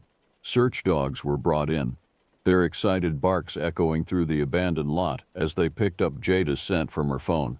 I stood with Sheriff Hodges, watching as the search teams prepared to enter the woods. The sun was setting, casting long shadows across the yard and making the forest ahead look even more ominous. We should have been out here hours ago, I muttered, frustration and guilt gnawing at me. Hodges placed a hand on my shoulder. We got here as fast as we could, young. You couldn't have known. I nodded, but his words did little to ease the knot in my stomach. As the first team of officers disappeared into the trees, their flashlights bobbing like fireflies in the gathering darkness, I couldn't shake the feeling that we were already too late. The search continued through the night. I joined one of the teams, pushing through dense underbrush and calling Jada's name until my throat was raw. But as the hours ticked by with no sign of the missing girl, hope began to fade. It was nearing dawn when one of the search dogs picked up a scent, We followed the excited animal deeper into the woods, our flashlights cutting through the pre-dawn gloom. The dog led us to a small clearing, where it began to whine and paw at the ground. My heart racing, I approached the spot. There, half buried in the leaves, was a scrap of fabric. I picked it up carefully, recognizing it as matching the description of the shirt Jada had been wearing when she disappeared. "Over here," I called out, my voice echoing through the trees. As the rest of the team converged on the clearing, I scanned the area, looking for any other signs of Jada's presence. That's when I saw it, a dark opening in the hillside, partially hidden by overgrown vines. A cave. "We need spelunking gear," I said to the team leader. "And more lights, a lot more lights." As we waited for the equipment to arrive, I stood at the mouth of the cave, shining my flashlight into its depths. The beam seemed to be swallowed by the darkness, revealing nothing but a yawning blackness that seemed to go on forever. A chill ran down my spine as a gust of air escaped the cave, carrying with it a musty, damp smell, and something else. Something that made the hairs on the back of my neck stand up. It smelled like decay. When the spelunking gear arrived, I was the first to volunteer to go in. Despite protests from some of the younger officers, I insisted. Jada had disappeared on my watch, and I was determined to be the one to find her. Strapping on a helmet with a mounted light, I prepared to enter the cave. Just before I did, I felt a hand on my arm. It was Wilson, his young face etched with concern. "Be careful in there, sir," he said. "Something about this place, it doesn't feel right." I nodded, understanding exactly what he meant. As I turned back to the cave entrance, I couldn't help but feel like I was about to descend into the mouth of some great beast. Whatever waited for me in the darkness ahead, I knew it would change me forever. Taking a deep breath, I stepped into the cave, the darkness swallowing me whole. The air in the cave was cold and damp, a stark contrast to the warm summer night outside. My breath came out in small clouds as I made my way deeper into the earth, the beam of my headlamp barely piercing the oppressive darkness. The passage twisted and turned, sometimes widening into larger chambers, other times narrowing so much I had to turn sideways to squeeze through. All the while, I called out Jada's name, my voice echoing back at me in a mockery of hope. I'd been in the cave for what felt like hours when I heard it, a faint sound, almost like a whimper coming from somewhere ahead. My heart racing, I pushed forward, scrambling over fallen rocks and squeezing through tight passages. The sound grew louder as I entered a large chamber. My light swept across the rocky floor, revealing something that made my blood run cold. Scratches, dozens of them carved into the stone. Some looked old, others frighteningly fresh. And there, in the center of it all, was a shoe. A small pink sneaker that I recognized from Jada's description. "Jada?" I called out, my voice trembling. "Jada, are you here?" A movement in the shadows caught my eye. I swung my light towards it, and for a moment I thought I saw a figure, tall and unnaturally thin, with limbs that seemed too long for its body. But when I blinked, it was gone. Shaking off the unsettling image, I moved deeper into the chamber. That's when I heard it again, a definite whimper, coming from behind a large boulder. I approached cautiously, my hand on my weapon. As I rounded the boulder, my light fell on a huddled form. It was Jada, her clothes torn and dirty, her eyes wide with fear. "Jada," I said softly, kneeling beside her. "I'm Deputy Young. I'm here to take you home." She looked up at me, tears streaming down her face. "He's still here," she whispered. "The tall man. He comes in the dark." A chill ran down my spine at her words. Before I could respond, a low, inhuman growl echoed through the chamber. Jada screamed, and I whirled around, my light searching frantically for the source of the sound. For a split second, my beam caught something that defied explanation. A face, if you could call it that, pale and distorted, with eyes that reflected the light like a cat's. Then it was gone, disappearing into a crevice with unnatural speed. I didn't wait to see if it would return. Scooping Jada into my arms, I ran for the cave entrance, my heart pounding in my ears. The journey back seemed to take an eternity, every shadow concealing potential horrors. When we finally burst out of the cave into the early morning light, I was met by a crowd of surprised officers. Medics rushed to take Jada, while I collapsed to the ground, gasping for air. As they loaded Jada into an ambulance, I recounted what I'd seen to Sheriff Hodges. He listened with a grim expression, his face pale in the dawn light. "We'll send a team back in," he said. "Whatever's in there, we need to find it." But even as he spoke, I knew we wouldn't find anything. Whatever had taken Jada, whatever I'd glimpsed in that cave, it wasn't something that would be easily caught or explained. As I watched the ambulance drive away, carrying Jada to safety, I couldn't shake the feeling that this was far from over. The tall man, as Jada had called it, was still out there, and I had a sinking feeling that Glenwood Springs hadn't seen the last of its horrors. The days following Jada's rescue were a whirlwind of activity. The media descended on Glenwood Springs like vultures, hungry for details about the girl who had survived her underground ordeal. Jada's parents were overjoyed to have her back, but the haunted look in her eyes told a story that went beyond a simple kidnapping. I spent hours at the hospital, gently questioning Jada about what had happened.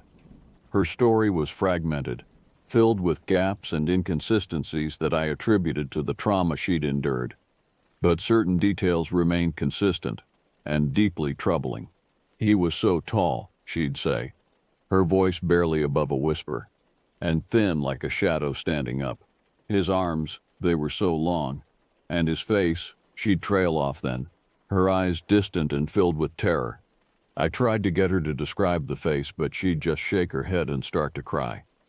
Whatever she'd seen in that cave had left deep scars, both physical and emotional. Meanwhile, the investigation continued. We combed the cave system thoroughly, but found no trace of Jada's captor, no fingerprints, no DNA, nothing but those eerie scratches on the cave walls and a lingering sense of wrongness that seemed to permeate the entire area.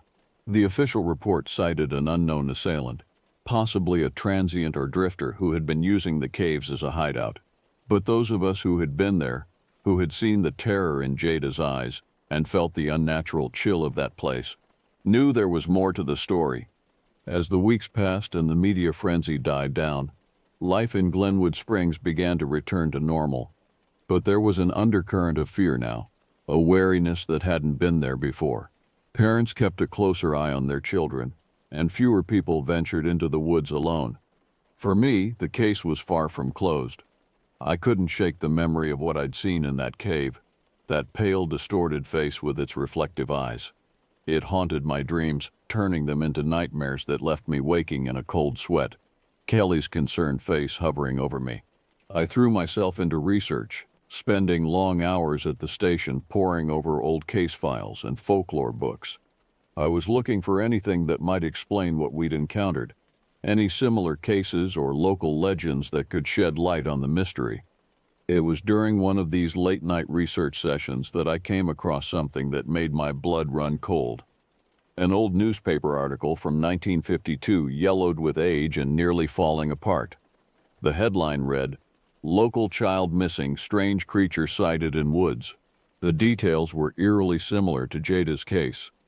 A young girl had disappeared while playing near the woods. Search parties had combed the area for days until finally she was found in a cave system, traumatized but alive. And there, in the grainy black and white photo accompanying the article, was a sketch based on the girl's description of her captor. It showed an impossibly tall, thin figure with elongated limbs and a featureless face. My hands shook as I read the girl's quoted description. He was like a shadow that could walk, and his arms, they were so long. I sat back in my chair, my mind reeling. This couldn't be a coincidence. Whatever had taken Jada, it had been here before. It had been here for decades, maybe longer, preying on the people of Glenwood Springs. As I stared at the old newspaper, a thought occurred to me that chilled me to my core. If this thing had been here all this time, taking people every few decades, how many other missing persons cases might be connected? How many other families had lost loved ones to this entity, never knowing the truth? I knew then that my work was far from over. This case wouldn't be closed until I uncovered the full truth, no matter how terrifying it might be. Because if I didn't, if I let this go, it would only be a matter of time before another child disappeared into the darkness. Little did I know, my investigation was about to take me down a path darker and more dangerous than I could have ever imagined. The shadows of Glenwood Springs held secrets older and more terrible than anything I was prepared for, and uncovering them would come at a cost I wasn't sure I was ready to pay. The discovery of the 1952 article opened a floodgate.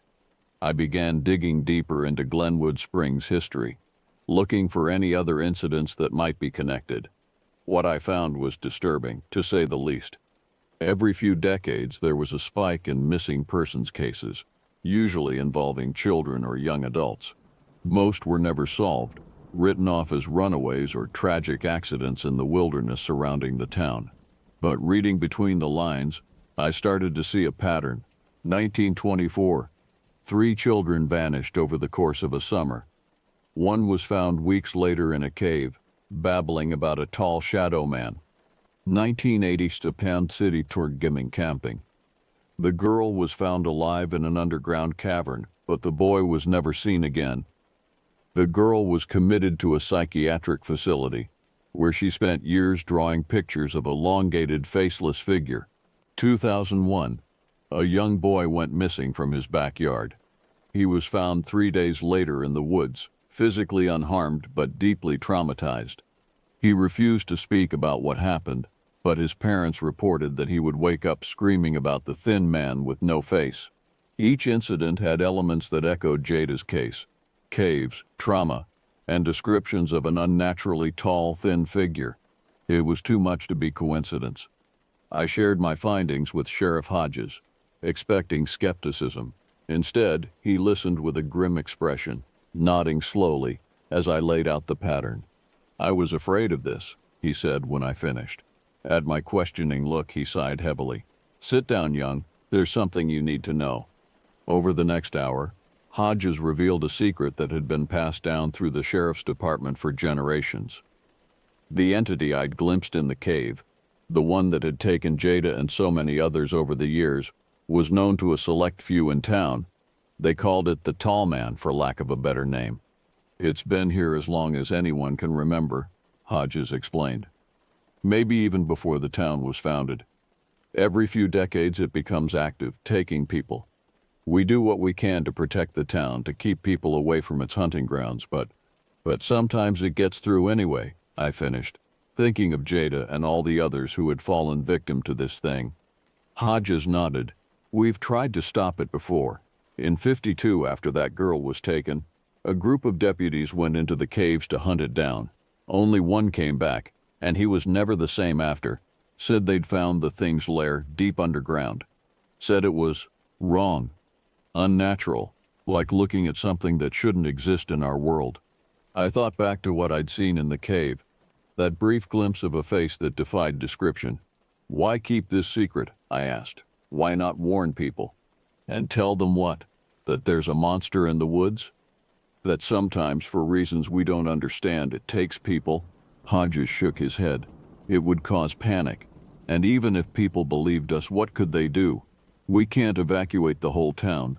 We can't close off the entire forest." I understood his reasoning, but it didn't sit well with me. People had a right to know what they were up against, didn't they? As if reading my thoughts, Hodges leaned forward. "I'm telling you this now because I think you need to know. But be careful, young. This thing, it's dangerous in ways we don't fully understand. And I have a feeling it's not done with us yet." His words proved prophetic. Just 2 days later, another child went missing. The search began immediately, but I knew in my gut that we were already too late. The tall man had emerged from the shadows once again, and Glenwood Springs was about to face a terror unlike anything it had seen before. As I joined the search party heading into the woods, I couldn't shake the feeling that we were being watched. Something was out there in the darkness, something ancient and hungry, and this time I was determined to face it head on, no matter the cost. The hunt for the tall man had begun. and I knew that before it was over, I would have to confront horrors beyond my wildest nightmares. But for the sake of the missing child, for the sake of Glenwood Springs, I was ready to descend into the abyss once more. Little did I know, the true terror was only just beginning. The search for the missing child, a 10-year-old boy named Tyler Green, consumed the town. Volunteers poured in from neighboring communities, combing the woods and calling Tyler's name until their voices were hoarse. But as the hours ticked by with no sign of the boy, a sense of dread settled over Glenwood Springs. I knew where we needed to look, but I hesitated to suggest it. The cave system where we'd found Jada was extensive, stretching for miles under the mountains. If the tall man had taken Tyler there, finding him would be like searching for a needle in a haystack. But as the second day of the search dawned with no new leads, I knew we had no choice. I approached Sheriff Hodges, who had been coordinating the search efforts. "We need to go back into the caves," I said quietly. Hodges looked at me, his face lined with exhaustion and worry. "You sure about this, young? You know what we might be walking into?" I nodded grimly. "It's our best shot at finding Tyler. And maybe this time we can end this thing, once and for all." Hodges was quiet for a long moment, then nodded. "All right. But we do this smart. Small team, best equipment we can get. And young," his eyes met mine, deadly serious, "if you see that thing, you don't engage. You call for backup immediately. Understood?" I agreed, but in my heart, I knew that if I came face to face with the tall man again, I wouldn't be able to just walk away. Not after everything it had done. We assembled a team of 6, myself, Hodges, Wilson, and 3 experienced cavers from the local search and rescue team. Equipped with the latest in spelunking gear, communication devices, and weapons, we entered the cave system as the sun was setting on the second day of Tyler's disappearance. The cave seemed different this time, more ominous. The air was thicker, harder to breathe, and I could have sworn I heard whispers echoing from the darkest corners. We pushed deeper into the earth, following the twisting passageways and marking our route carefully. Hours passed, each chamber and tunnel looking much like the last. The cave seemed to go on forever, a labyrinth of stone and shadow. Just as despair began to set in, we heard it, a faint cry, echoing from somewhere ahead. "Tyler?" I called out, my voice bouncing off the cave walls. "Tyler, is that you?" Another cry, louder this time, definitely a child's voice. We surged forward, hope giving us renewed energy. But as we entered a large cavern, the source of the cries became clear, and my blood ran cold. Tyler was there, huddled against the far wall. But he wasn't alone. Standing over him, its unnaturally long limbs bent at impossible angles, was the tall man. In the beam of our flashlights, I finally got a clear look at the creature that had haunted Glenwood Springs for generations. It was even more terrifying than I had imagined. Its body was emaciated, skin stretched tight over a frame that seemed more shadow than substance. Its arms hung nearly to the ground, ending in long, sharp fingers, and its face, God, its face. It was like looking at a void, featureless except for 2 large reflective eyes that seemed to swallow the light. For a moment, nobody moved. Then the tall man turned those terrible eyes on us, and all hell broke loose. It moved with impossible speed, crossing the cavern in the blink of an eye. Wilson fired his weapon, the sound deafening in the enclosed space, but the bullet seemed to pass right through the creature. "Get Tyler," I shouted, diving to the side as one of those long arms swiped at me. I rolled to my feet, drawing my own weapon, but I knew it would be useless. Hodges and one of the cavers made a dash for Tyler, while the rest of us tried to distract the tall man. It was like fighting a living shadow. Every time we thought we had it cornered, it would seem to melt into the darkness, only to reappear somewhere else. I lost track of time as we fought, the cavern a chaos of shouts, gunfire, and that awful inhuman screech the creature made. At some point, I found myself separated from the others, backed into a smaller side chamber. The tall man loomed over me, its featureless face inches from mine. I could feel its cold breath, smell the decay that clung to it. This was it, I thought. This was how I was going to die. But as those long fingers reached for me, something caught my eye. Behind the creature, barely visible in the dim light, was a symbol carved into the cave wall. It looked ancient, a complex pattern that seemed to hurt my eyes if I looked at it too long. Acting on instinct, I aimed my flashlight at the symbol and clicked it on. The effect was immediate and shocking. The tall man recoiled, a shriek of pain escaping it. It backed away from the light, its form seeming to waver and distort. "The symbol," I shouted to the others. "Light up the symbol." More lights joined mine, illuminating the ancient carving. The tall man writhed in apparent agony, its body stretching and twisting in ways that defied physics. And then, with a sound like reality itself tearing, it simply vanished. The silence that followed was deafening. We stood there panting and shell-shocked, trying to process what had just happened.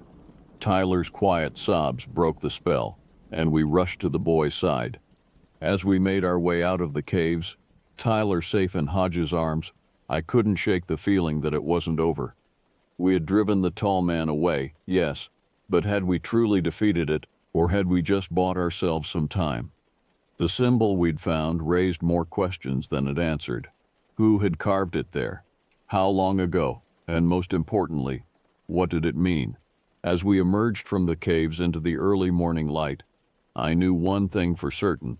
The shadows of Glenwood Springs held deeper secrets than I had ever imagined, and I was more determined than ever to uncover the truth, no matter where it led me. The weeks following Tyler's rescue were a blur of debriefings, media interviews, and sleepless nights. The official story, carefully crafted by Sheriff Hodges, cited a disturbed individual living in the caves as the kidnapper. It was a flimsy explanation that left many questions unanswered, but it was better than the truth. Tyler, like Jada before him, was deeply traumatized by his experience. He spoke little of what had happened in the caves, but his nightmares told a story of terror beyond words. I visited him in the hospital, hoping to glean any information that might help us understand the tall man better, but the sight of the boy's haunted eyes only strengthened my resolve to put an end to this once and for all. I threw myself into research, spending every free moment investigating the symbol we'd found in the cave. I reached out to archaeologists, folklorists, anyone who might shed light on its origins. Most dismissed it as a hoax or a coincidence, but a few expressed interest. One Native American historian from a nearby university agreed to meet with me. Dr. Ava Running Bear arrived in Glenwood Springs on a crisp autumn day. Her weathered face serious as I showed her my sketches of the symbol. "This is very old," she said, tracing the lines with a finger. "It belongs to a tradition far older than my people. We have stories passed down through generations of a tall, thin spirit that stalked the shadows, a hunger that wore a man's shape." She went on to explain that the symbol was a ward, a protection against dark forces. "But be careful," she warned as she was leaving. "These old magics, they have a cost, and the shadows do not give up their prey easily." Her words stayed with me, adding another layer to the mystery that had consumed my life. The tall man was more than just a local bogeyman. It was something ancient, something that had been haunting these lands long before Glenwood Springs was even a thought. As winter settled over the town, bringing with it long nights and deep snows, I continued my investigation. I mapped out every cave system in the area, cross-referencing them with historical disappearances and sightings. A pattern began to emerge, a cycle of activity that spanned centuries. But the more I uncovered, the more I realized how little I truly understood. The tall man defied conventional explanation. It wasn't human, wasn't even of this world perhaps. How could we fight something like that? The answer came to me on a cold January night. I was in my study, surrounded by books and papers, when I felt a chill that had nothing to do with the weather. I looked up to see a figure standing in the corner of the room, impossibly tall, impossibly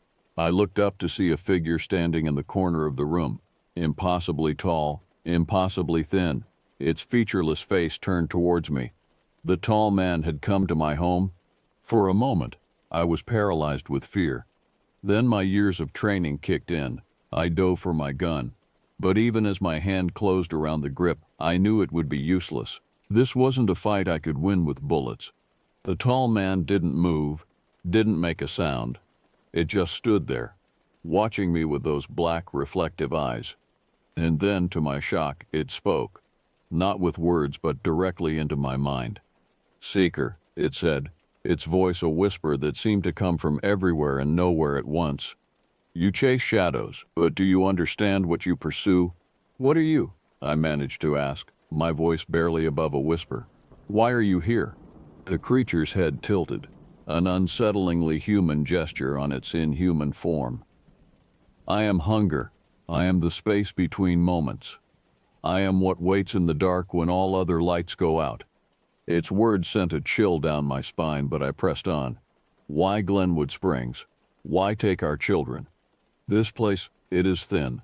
The veil between worlds wears down here. And the young, they shine so brightly. Their fear is exquisite." I felt sick at its words, anger overriding my fear. "We stopped you," I said. "In the cave, we drove you away." The tall man's form seemed to ripple, like heat haze on a summer day. "You delayed me, nothing more. I am eternal, deputy. I was here long before your kind learned to make fire, and I will be here long after your cities have crumbled to dust." "Then why are you here now? Why show yourself to me?" The creature was silent for a long moment. When it spoke again, its voice held a note I hadn't heard before. Was it amusement? "Because you are different, Seeker. You see what others do not. You ask questions they dare not ask. And now you stand at a crossroad." It moved then, faster than my eyes could track, until it was looming over me. I could feel its cold breath on my face, smell the ancient, musty scent of it. "You can turn away," it whispered. "Forget what you've seen. Live out your days in blissful ignorance. Or you can continue down this path. But know this, the truth you seek comes at a price. Are you willing to pay it?" Before I could respond, it was gone. One moment it was there. The next, my study was empty save for me and the lingering scent of decay. I sat there for a long time, my mind reeling from the encounter. The tall man had come to me, had spoken to me. But why? Was it a warning, a challenge, or something else entirely?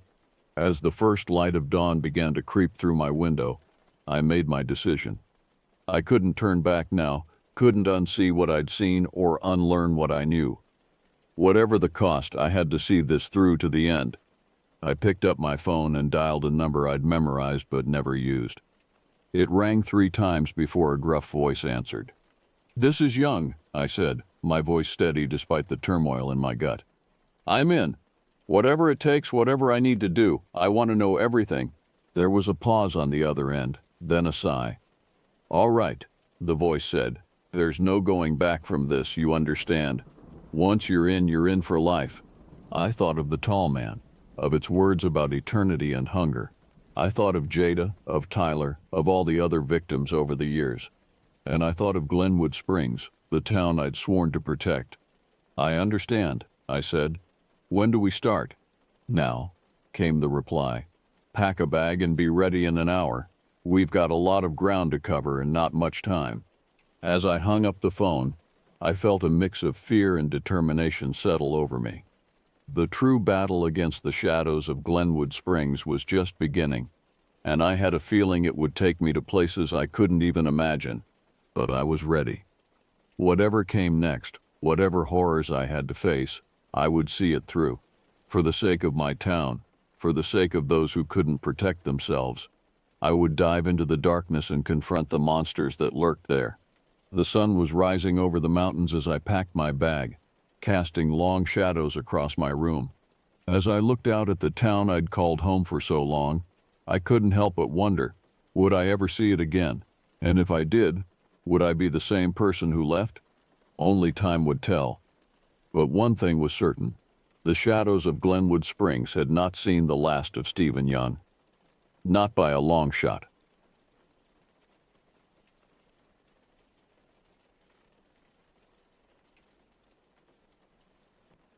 My name is August Ellison. And in 1994, I went through something that still haunts me to this day. I was 32 back then, a high school teacher in upstate New York, specifically in the small town of Saranac Lake.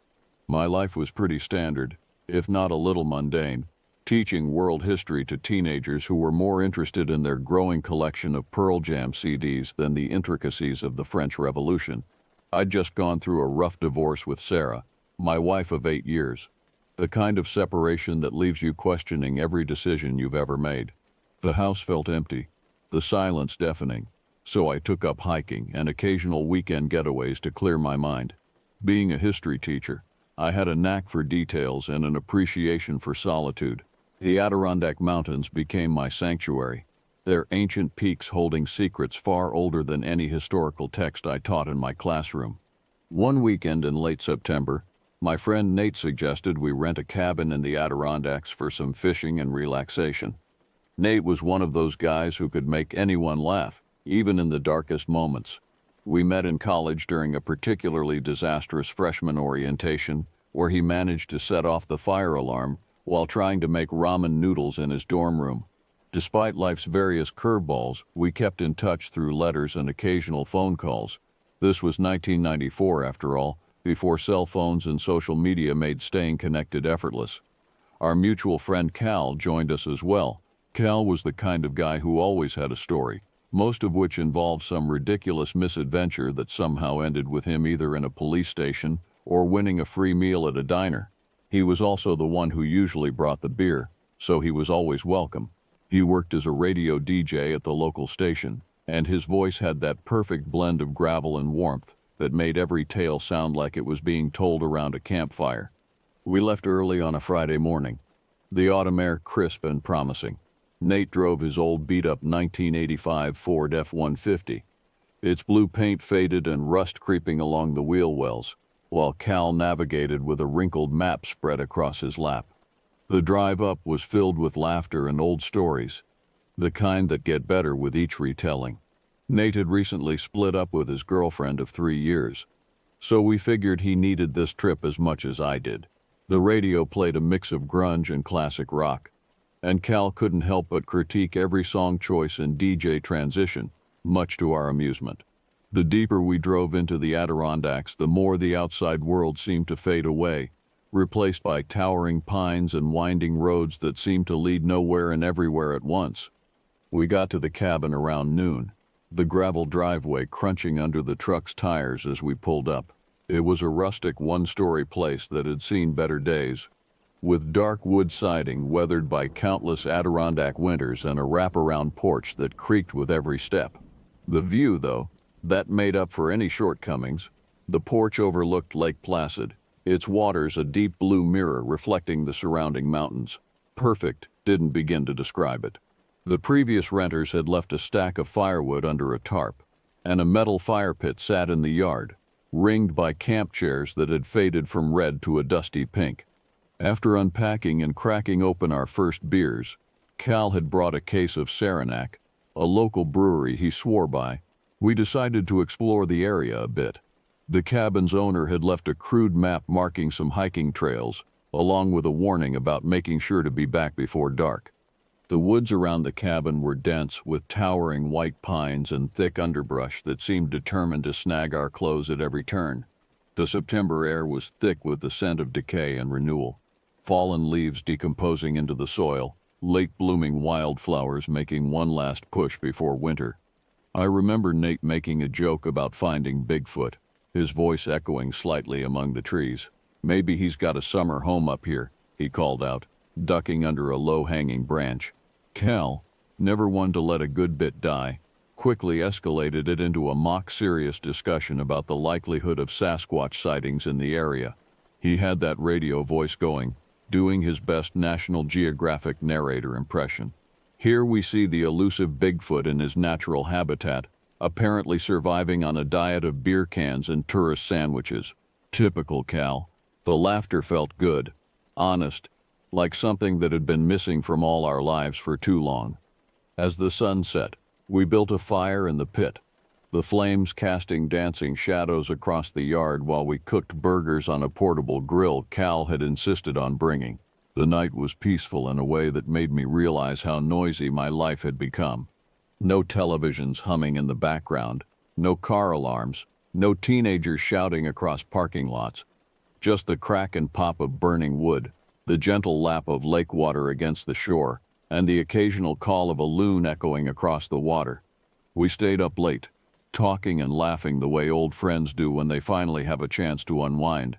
Cal told us about his latest dating disaster, something involving a woman who collected ceramic clowns and insisted on introducing him to each one by name. Nate shared stories from his construction job, including a recent project where they found a time capsule from the 1950s buried in an old school's foundation. The next morning dawned clear and cool, with mist rising off the lake in ethereal tendrils. Nate and Cal decided to check out the lake, armed with fishing poles and a cooler of sandwiches.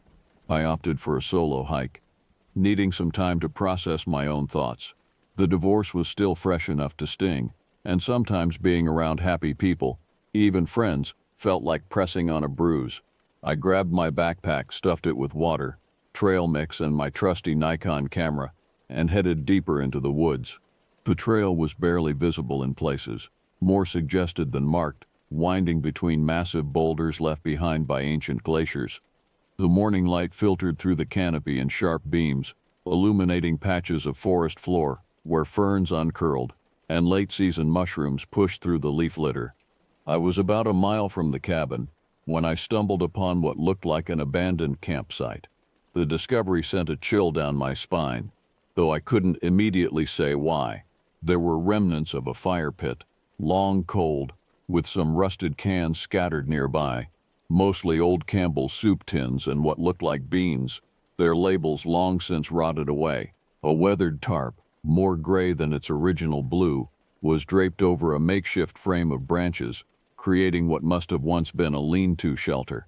Something about the place felt off, like walking into a room where a heated argument has just ended. You can't hear the words anymore, but the tension lingers in the air. It wasn't just the decay, though that was unsettling enough. It was the sense that whoever had been here had left in a hurry. Personal items were strewn about, a moldering hiking boot, pages from what might have been a journal, too waterlogged to read, and strangest of all, a pair of wire-rimmed glasses bent at an odd angle, one lens cracked in a spiderweb pattern. I took a few photos with my Nikon, the mechanical click of the shutter unnaturally loud in the still forest. The camera was an F3, a professional model I'd bought myself as a divorce present. Because if there was ever a time to indulge in expensive hobbies, it was after signing away half your possessions. Through the viewfinder, the abandoned camp took on an even more sinister quality. The way the light filtered through the torn tarp created strange shadows, and the scattered possessions seemed to tell a story I couldn't quite piece together. As I turned to leave, I heard something that made me lower the camera slowly, a rustling in the bushes about 20 yards to my left. The sound was deliberate, too heavy for a squirrel or rabbit. I stopped and listened, my heart suddenly keeping time with a woodpecker drilling somewhere above. The rustling ceased abruptly, as if whatever made it had realized it was being heard. The silence that followed was absolute. Even the birds had gone quiet. Figuring it was probably a deer, though I didn't quite believe that, I made my way back to the cabin, walking faster than I'd care to admit. That evening, I told Nate and Cal about the campsite while we sat around the fire. The sun had set behind the mountains, leaving the lake a sheet of polished obsidian reflecting the first stars. Nate shrugged it off, more interested in describing the massive bass that had gotten away from him that afternoon. I swear it was like trying to reel in a Volkswagen. But Cal's reaction was different. Always the storyteller, he leaned forward in his chair, the firelight casting dramatic shadows across his face as he speculated about the site's origins. Could have been a hermit, he mused, taking a long pull from his beer, or maybe a fugitive. Remember that prison break in Dannemora back in '91? Not all of those guys were caught. This launched us into a discussion about various local legends, escaped convicts, hermits driven mad by isolation, and even a story about a group of hikers who disappeared in these woods back in the '70s, leaving behind only a single boot and a camera with unexposed film. Around midnight, we heard it for the first time. We were deep into our third or fourth round of cards. Poker played with pretzels instead of chips because Cal kept eating his winnings. When there was a noise outside, it was a distinct, heavy thud, like something substantial being dropped onto the porch, followed by what sounded like shuffling footsteps. The sound cut through our laughter like a knife, leaving in silence broken only by the crackle of the dying fire. Nate grabbed his Maglite, a heavy-duty flashlight that could double as a weapon if needed. Cal and I followed him to the door, more curious than concerned, though I noticed Cal had picked up the fireplace poker on his way. The night was moonless, the kind of darkness that seems to swallow light rather than be illuminated by it. We circled the cabin, our flashlight beams cutting through the darkness like solid things. The air had grown colder, and our breath came out in visible puffs that caught the light. Nothing seemed obviously disturbed, though I noticed some of the firewood had been scattered from its pile as if something had rummaged through it. Nate chalked it up to a raccoon or maybe a bear, which made sense given the location. "Probably smelled those burgers we cooked earlier," he said, but his voice lacked its usual confidence. Cal was uncharacteristically quiet, his earlier storytelling bravado replaced by watchful silence. We reinforced the wood pile and headed back inside, double-checking the locks, though the cabin's ancient deadbolts didn't inspire much confidence. The next day dawned bright and clear, and in the morning light our midnight fears seemed almost silly. We decided to hike to a nearby waterfall that Nate had read about in the rental cabin's dog-eared guidebook. The trail was rough, unmarked in places, but the scenery was worth every stumble and wrong turn. Dense forest occasionally gave way to sunny clearings carpeted with late-blooming asters and goldenrod. The distant sound of rushing water grew louder as we approached our destination, and the air became noticeably cooler, heavy with mist from the falls. But something was off about this section of forest. The trees here had strange markings, deep scratches or gouges that ran vertically up the trunks, some of them easily 8 or 9 feet off the ground. They were too systematic to be natural, too high to be from any black bear I'd ever heard of. The marks looked fresh, the exposed wood still light-colored where the bark had been stripped away. I took a few photos with my Nikon, the mechanical click of the shutter unnaturally loud in the still forest. The camera was an F3, a professional model I'd bought myself as a divorce present, because if there was ever a time to indulge in expensive hobbies, it was after signing away half your possessions. Through the viewfinder, the abandoned camp took on an even more sinister quality. The way the light filtered through the torn tarp created strange shadows, and the scattered possessions seemed to tell a story I couldn't quite piece together. As I turned to leave, I heard something that made me lower the camera slowly, a rustling in the bushes about 20 yards to my left. The sound was deliberate, too heavy for a squirrel or rabbit. I stopped and listened, my heart suddenly keeping time with a woodpecker drilling somewhere above. The rustling ceased abruptly, as if whatever made it had realized it was being heard. The silence that followed was absolute. Even the birds had gone quiet. Figuring it was probably a deer, though I didn't quite believe that, I made my way back to the cabin, walking faster than I'd care to admit. That evening, I told Nate and Cal about the campsite while we sat around the fire. The sun had set behind the mountains, leaving the lake a sheet of polished obsidian reflecting the first stars. Nate shrugged it off, more interested in describing the massive base that had gotten away from him that afternoon. I swear, it was like trying to reel in a Volkswagen. But Cal's reaction was different. Always the storyteller, he leaned forward in his chair, the firelight casting dramatic shadows across his face as he speculated about the site's origins. Could have been a hermit, he mused, taking a long pull from his beer. Or maybe a fugitive. Remember that prison break in Dannemora back in '91? Not all of those guys were caught. This launched us into a discussion about various local legends, escaped convicts, hermits driven mad by isolation, and even a story about a group of hikers who disappeared in these woods back in the 1970s, leaving behind only a single boot and a camera with unexposed film. Around midnight, we heard it for the first time. We were deep into our third or fourth round of cards.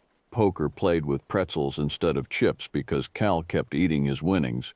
When there was a noise outside, it was a distinct, heavy thud, like something substantial being dropped onto the porch, followed by what sounded like shuffling footsteps. The sound cut through our laughter like a knife, leaving in silence broken only by the crackle of the dying fire. Nate grabbed his Maglite, a heavy-duty flashlight that could double as a weapon if needed. Cal and I followed him to the door, more curious than concerned. Though I noticed Cal had picked up the fireplace poker on his way. The night was moonless, the kind of darkness that seems to swallow light rather than be illuminated by it. We circled the cabin, our flashlight beams cutting through the darkness like solid things.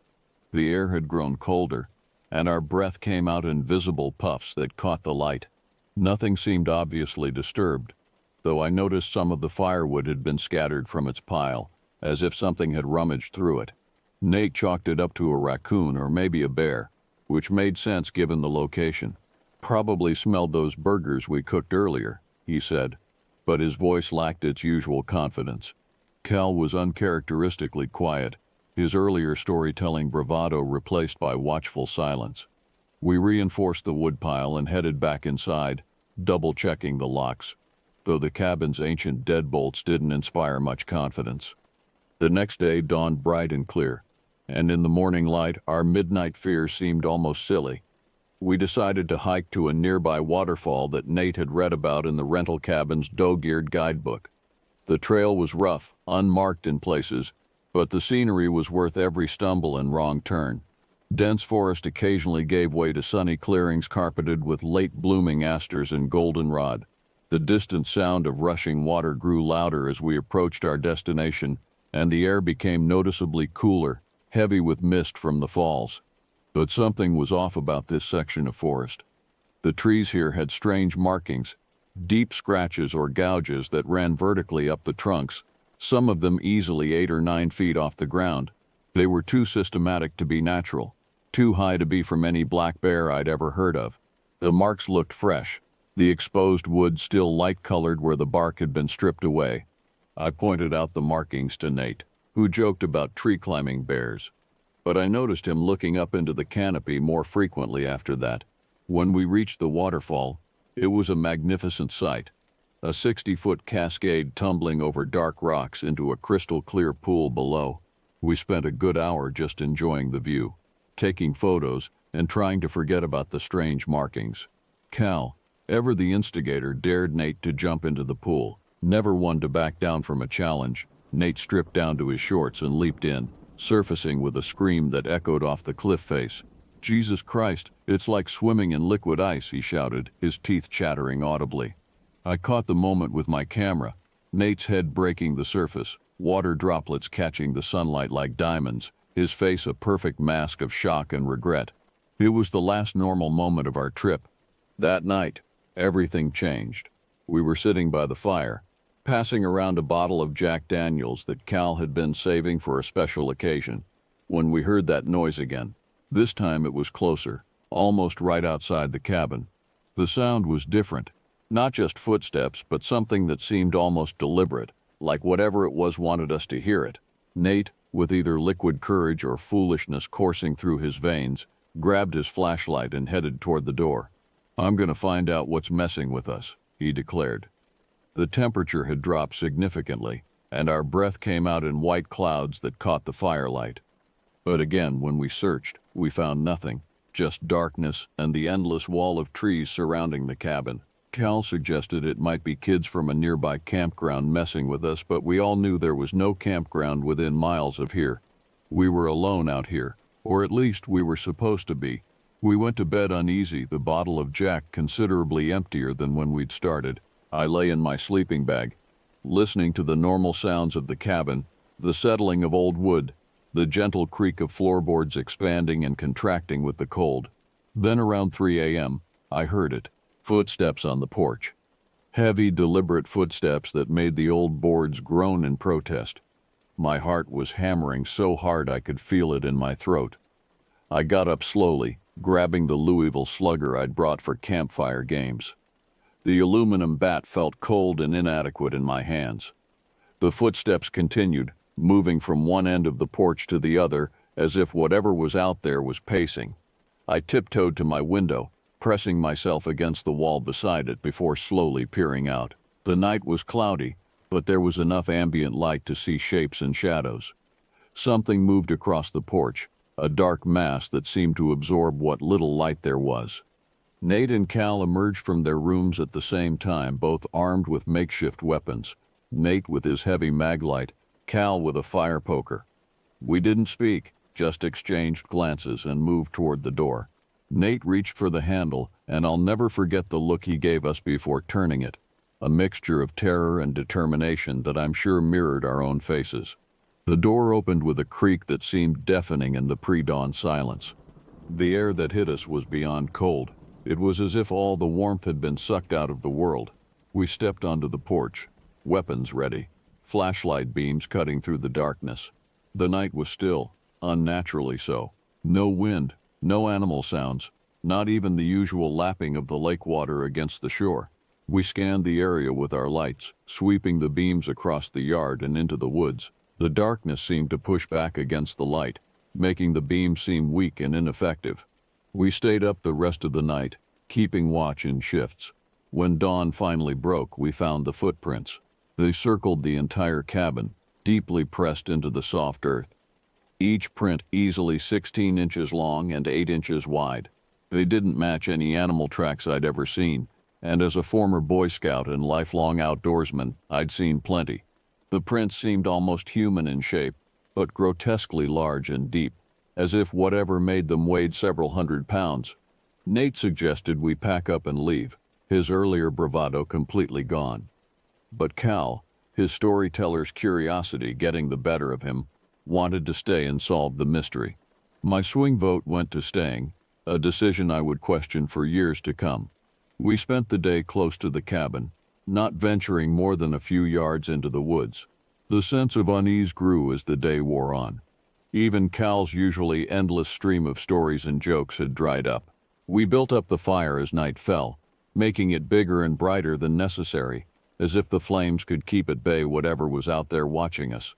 Around midnight we heard it again.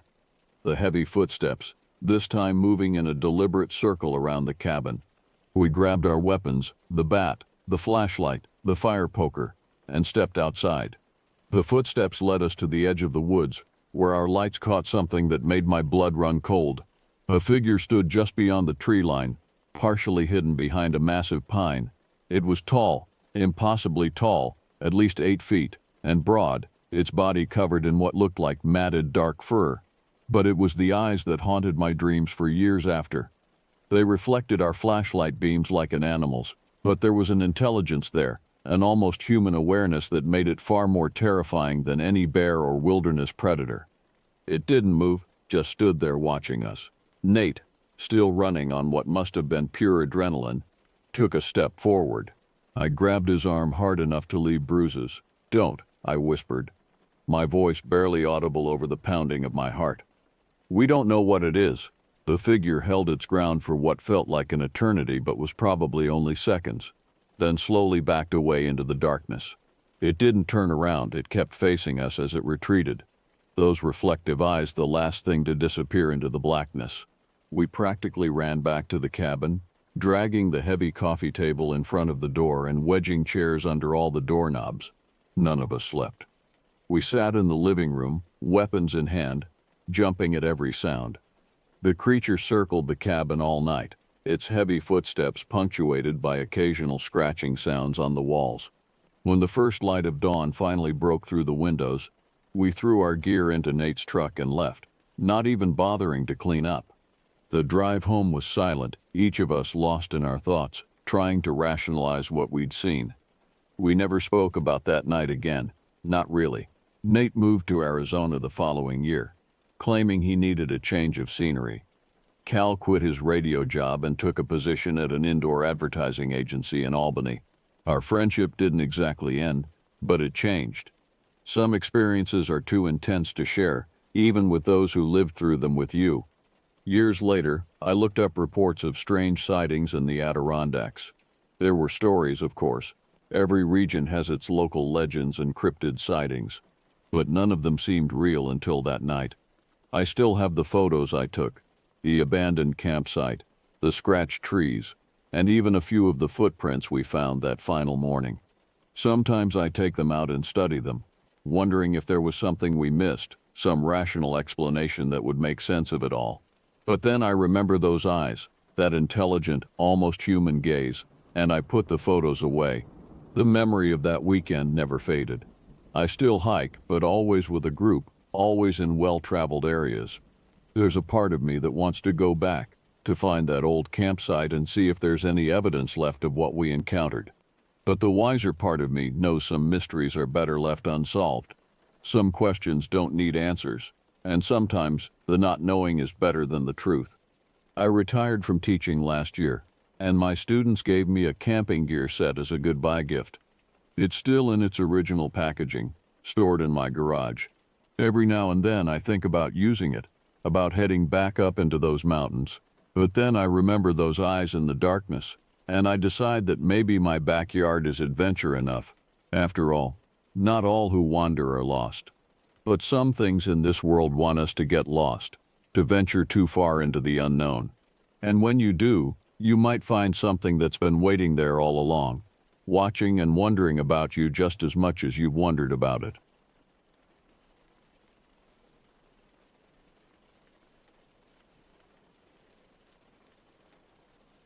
When you spend enough time alone in the wilderness, you learn the difference between ordinary silence and the kind of quiet that warns you something's wrong. It's a silence that settles over you slowly, like fog creeping through a valley. The kind you don't notice until you realize you've stopped breathing just to hear better. The birds stop singing first, then the insects fall quiet. Finally, even the wind seems to hold back, leaving you wrapped in a suffocating blanket of stillness. My name's Jason Weller, and 2 years ago I resigned as a backcountry ranger at Zion National Park after an accident that left 3 hikers dead, and me with scars that run deeper than skin. These days I earn a living writing about solitude in wild places. Authentic, unfiltered, and completely analog. No GPS, no cameras, no electronics, just maps, journals, and the kind of intuition that only comes from years of reading the land. This time, my assignment was to document the Grandview Trail on the south rim of the Grand Canyon. The editor at Wilderness Quarterly wanted something raw, something that captured the essence of isolation in one of America's most visited yet paradoxically empty places. It was late November, well past the tourist season, when the canyon transforms from a crowded viewpoint into something primordial and threatening. The morning I arrived, frost covered the parking area. My breath came out in white clouds as I adjusted my pack, checking and rechecking the weight distribution. 42 pounds of gear, food for 5 days, and enough water to get me to the first reliable spring. The wooden trailhead sign, weathered gray and split down the middle, bore a warning that had been carved deeper by some previous hiker. Unmaintained path. Proceed with caution. Below that, someone had scratched. They watch from below. I'd seen worse graffiti. Ignored worse warnings. The Grandview Trail drops fast, faster than any maintained trail in the park system. Within the first mile, you lose 1,000 feet of elevation through switchbacks so tight they double back on themselves like a serpent's coils. The path, if you can call it that, consists of loose shale over hard pack, every step a calculated risk. One wrong foot placement sends cascades of rock tumbling into the void, the sound echoing for seconds before fading into nothing. By sunset, I'd made it down to Horseshoe Mesa, a relatively flat expanse of red rock that juts out from the canyon wall like a broken tooth. The temperature had dropped 20 degrees during my descent, and my sweat-soaked shirt now felt like ice against my skin. I picked a campsite close to a rust-colored rock wall, using its bulk to block the wind that howled up from the depths below. Camp came together with practiced efficiency, tent staked at precise angles to shed any unexpected rain, sleeping bag unrolled inside, positioned to catch the first light of dawn, stove assembled and tested, the blue flame hissing reassuringly before I shut it off to conserve fuel. My leather gloves, worn soft from years of use, I placed carefully beside my pack. As darkness fell, the canyon transformed. What had been grand vistas became yawning voids of blackness. The stars emerged with violent brightness, but their light couldn't penetrate the depths below. I ate mechanically freeze-dried pasta that tasted like cardboard despite the Italian herb label while updating my journal. Day 1. Made good time to Horseshoe Mesa. No other hikers encountered. Canyon unusually quiet, even for November. Something feels different about this place. Can't put my finger on it. The silence has weight here. Exhaustion pulled me under before I'd even capped my pen. I woke at 2:15 a.m. according to my watch's luminous dial. My sleeping bag was damp with condensation, and for a moment I thought that's what had disturbed me. Then I heard it. Breathing. Not the quick snuffling breath of a curious animal. This was slow, deliberate, almost contemplative. Each inhale lasted 4 seconds, each exhale 5. The rhythm was hypnotic, terrifyingly human. The sound came from just beyond the thin nylon wall of my tent, close enough that I could hear the subtle wheeze at the end of each breath. My hand found the handle of my knife, fingers wrapping around the familiar grip. The breathing continued, patient and measured. I counted 23 breaths before it stopped, cutting off mid-exhale as if someone had simply decided to stop breathing. Dawn arrived pale and hesitant, the sun's first rays struggling to warm the frost-covered rocks. I emerged from my tent slowly, knife still in hand, scanning the campsite. What I saw made my stomach turn to lead. My fuel canister, which I had carefully screwed onto my stove the night before, now sat neatly atop a flat rock 3 feet away. The stove itself remained where I'd left it, but the canister had been unscrewed with deliberate care. My map, which I distinctly remembered folding and placing inside my tent near my boots, was now tucked under my sleeping pad, visible through the tent's mesh window. The corners were aligned perfectly, as if someone had used a ruler. Most disturbing of all, my extra socks, which had been stuffed deep in my pack, were now folded into perfect squares and placed side by side on top of the pack's main compartment. The precision was unsettling, obsessive. I searched the dust around my campsite for tracks, spending 20 minutes on my hands and knees examining every disturbance. The ground was too rocky, too windswept to hold clear prints, but there were subtle signs, scuff marks that didn't match my boot pattern, a partial heel print near where the fuel canister had been placed. The print was human but wrong, too long, too narrow, as if someone with impossibly thin feet had stood there. The canyon walls loomed around me, and for the first time, I understood why ancient peoples believed these places were haunted. There's a quality to the silence here that feels watchful, anticipatory. I wrote quickly in my journal, my handwriting shakier than usual. This doesn't feel like my camp. Someone was here. Someone is still here, watching. The breathing, God, I can still hear it in my head. Need to stay alert. Need to keep moving. By midday, I'd covered another 3 miles of treacherous descent, following the trail as it wound deeper into the canyon's gullet. The path clung to cliff sides, offering spectacular views that I barely noticed. My attention was focused on the persistent feeling of being observed. It wasn't constant, more like waves washing over me, moments of acute awareness that made me spin around, searching the rocks above and below. I stopped on an exposed ledge to drink water and check my position. The sun beat down mercilessly, and sweat stung my eyes as I unfolded my map. That's when I saw the figure. On a narrow shelf roughly 400 feet away, across a gap that dropped into darkness, stood a person. The distance made details impossible, but the shape was unmistakably human, tall, unnaturally thin, standing with perfect stillness. Not the casual stance of another hiker taking in the view, but rigid, deliberate immobility. I raised my hand in greeting, the universal gesture of acknowledgement between backcountry travelers. The figure didn't respond. I waited, hand still raised, feeling increasingly foolish and exposed. Then, as I began to lower my arm, the figure moved. It raised its hand exactly as I had, but the motion was wrong. Delayed by perhaps 2 seconds and mechanical, like someone following instructions they didn't quite understand. My mouth went dry.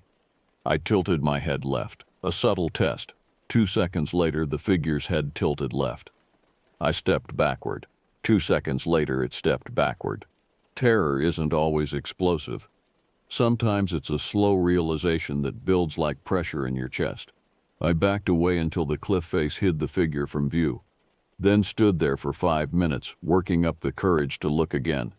When I finally peered around the rock, the shelf was empty. But when I reached that section of trail an hour later, fresh boot prints marked the dust.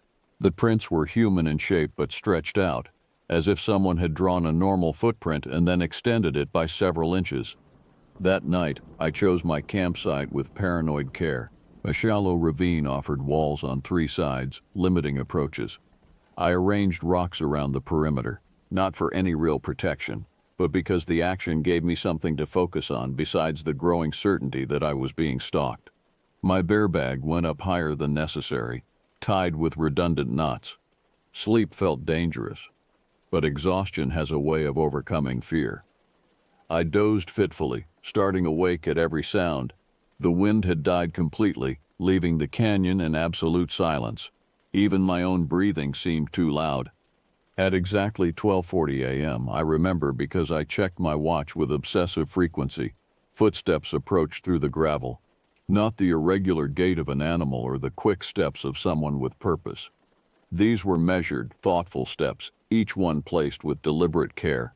They stopped perhaps 10 feet from my tent. The silence stretched out, broken only by my hammering heartbeat.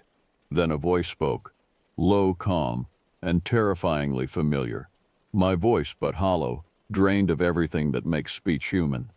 "Stay awake," it said. "Stay awake." Nausea rolled through me in waves. Sweat soaked through my sleeping bag despite the cold. Every instinct screamed at me to look, to confront whatever stood outside.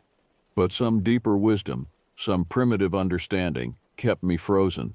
To see it would be to acknowledge it. To acknowledge it would be to invite it closer. Instead, I fumbled in the darkness for my journal, gripping the pen so tightly my fingers cramped. I wrote blindly, the same words over and over. "It's not me. It's not me. It's not me." The presence outside didn't speak again. It simply waited, patient as stone. I lay there for hours, muscles locked in terror, until the first hint of dawn finally lightened the tent fabric. When I finally emerged, my boots were gone. They had been placed carefully at the tent entrance, laces loosened for easy access in the morning. Now only shallow depressions in the dirt marked where they'd been. My bear bag hung untouched, swaying gently in the morning breeze. But beneath it, arranged with disturbing precision, was a circle of ash and small stones. Inside the circle lay my journal, closed and positioned exactly in the center. My hands shook as I picked it up, remembering the frantic writing from the night before. I opened it to the last entry. The page was blank, not torn out, not erased.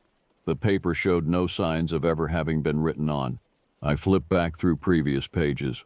All my entries were there except for last night's desperate scrawling. Without boots, my options were limited and grim. I duct-taped sections of my foam sleeping pad to my feet, creating makeshift protection that would last maybe a mile on this terrain. The alternative was to stay put and wait for whatever had taken my boots to return. That wasn't an alternative at all. I packed with fumbling urgency, the morning cold making my fingers clumsy. Every few seconds, I glanced around the ravine, expecting to see that thin figure watching from the rocks above. The canyon felt different now, not just watched, but actively hostile, as if the very stones resented my presence. The improvised footwear lasted less than an hour. Sharp rocks and coarse gravel shredded the foam, leaving my feet increasingly exposed. Each step became a calculation of pain versus progress. Blood began seeping through the duct tape, leaving dark stains on the pale rock. To keep myself moving, I started talking aloud. Simple encouragements, the kind you'd give a frightened child.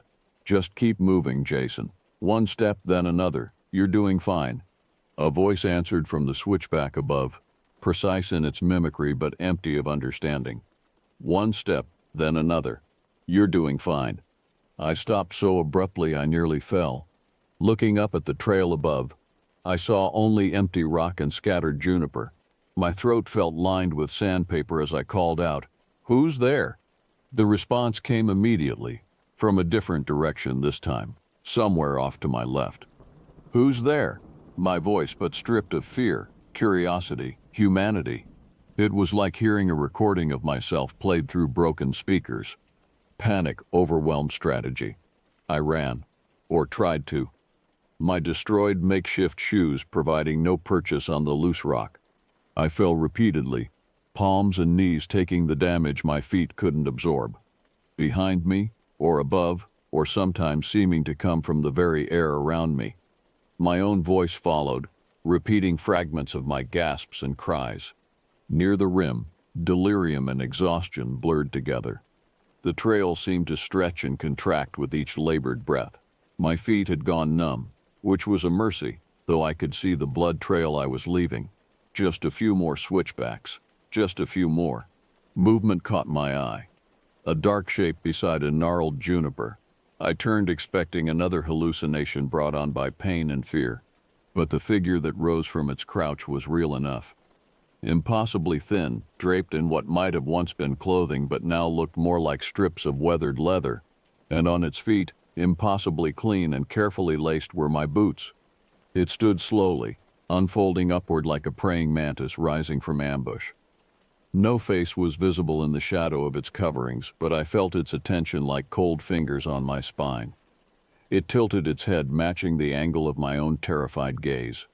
One step forward, I scrambled backward. Another step. I turned and ran. The last 100 yards exist in my memory as fragments, crawling on all fours up a particularly steep section, the taste of blood in my mouth from breathing too hard. The impossible sight of the parking lot appearing like a mirage. The green SUV with the National Park Service insignia. I collapsed beside the vehicle, chest heaving, vision spinning. Gravel bit into my palms as I tried to steady myself. Footsteps approached. Normal, human footsteps. A ranger's boots entered my field of view. "Easy now," he said, voice professionally calm. "You're all right." I looked up at him, trying to form words through cracked lips. It wore my voice. Something shifted in his expression, not surprise but recognition. He helped me to my feet with practiced gentleness, guiding me to the vehicle's rear door. As I collapsed onto the seat, he stood for a moment looking out toward the canyon's depths. When he turned back, his voice carried the weight of unspoken knowledge. "You're not the first." He closed the door and walked around to the driver's side. As we pulled away, I turned to look back at the trailhead. For just a moment I thought I saw a thin figure standing at the rim, watching. Then the road curved and it was gone. The ranger drove in silence for several minutes before speaking again. "There are things in the canyon that have been there longer than the parks, longer than the roads. Most people never notice them, but sometimes," he glanced at me in the rearview mirror, "sometimes they notice us." I spent 3 days in the hospital, my feet wrapped in bandages. My story dismissed as dehydration-induced hallucinations. But the ranger, his name was Samuel Ortiz, visited me before I was discharged. He brought my journal, recovered from my abandoned pack. Inside, pressed between the pages where my frantic writing should have been, was a single crow feather. "Keep that," he said. "And Jason, find somewhere else to write about." I took his advice. These days, I stick to well-traveled trails and popular destinations. But on quiet nights, when the wind dies and silence settles heavy around my apartment, I sometimes hear it again. That breathing, patient, measured, waiting. And sometimes, though I try not to listen too carefully, I hear my own voice calling from somewhere outside my window. "Stay awake, stay awake." I always do.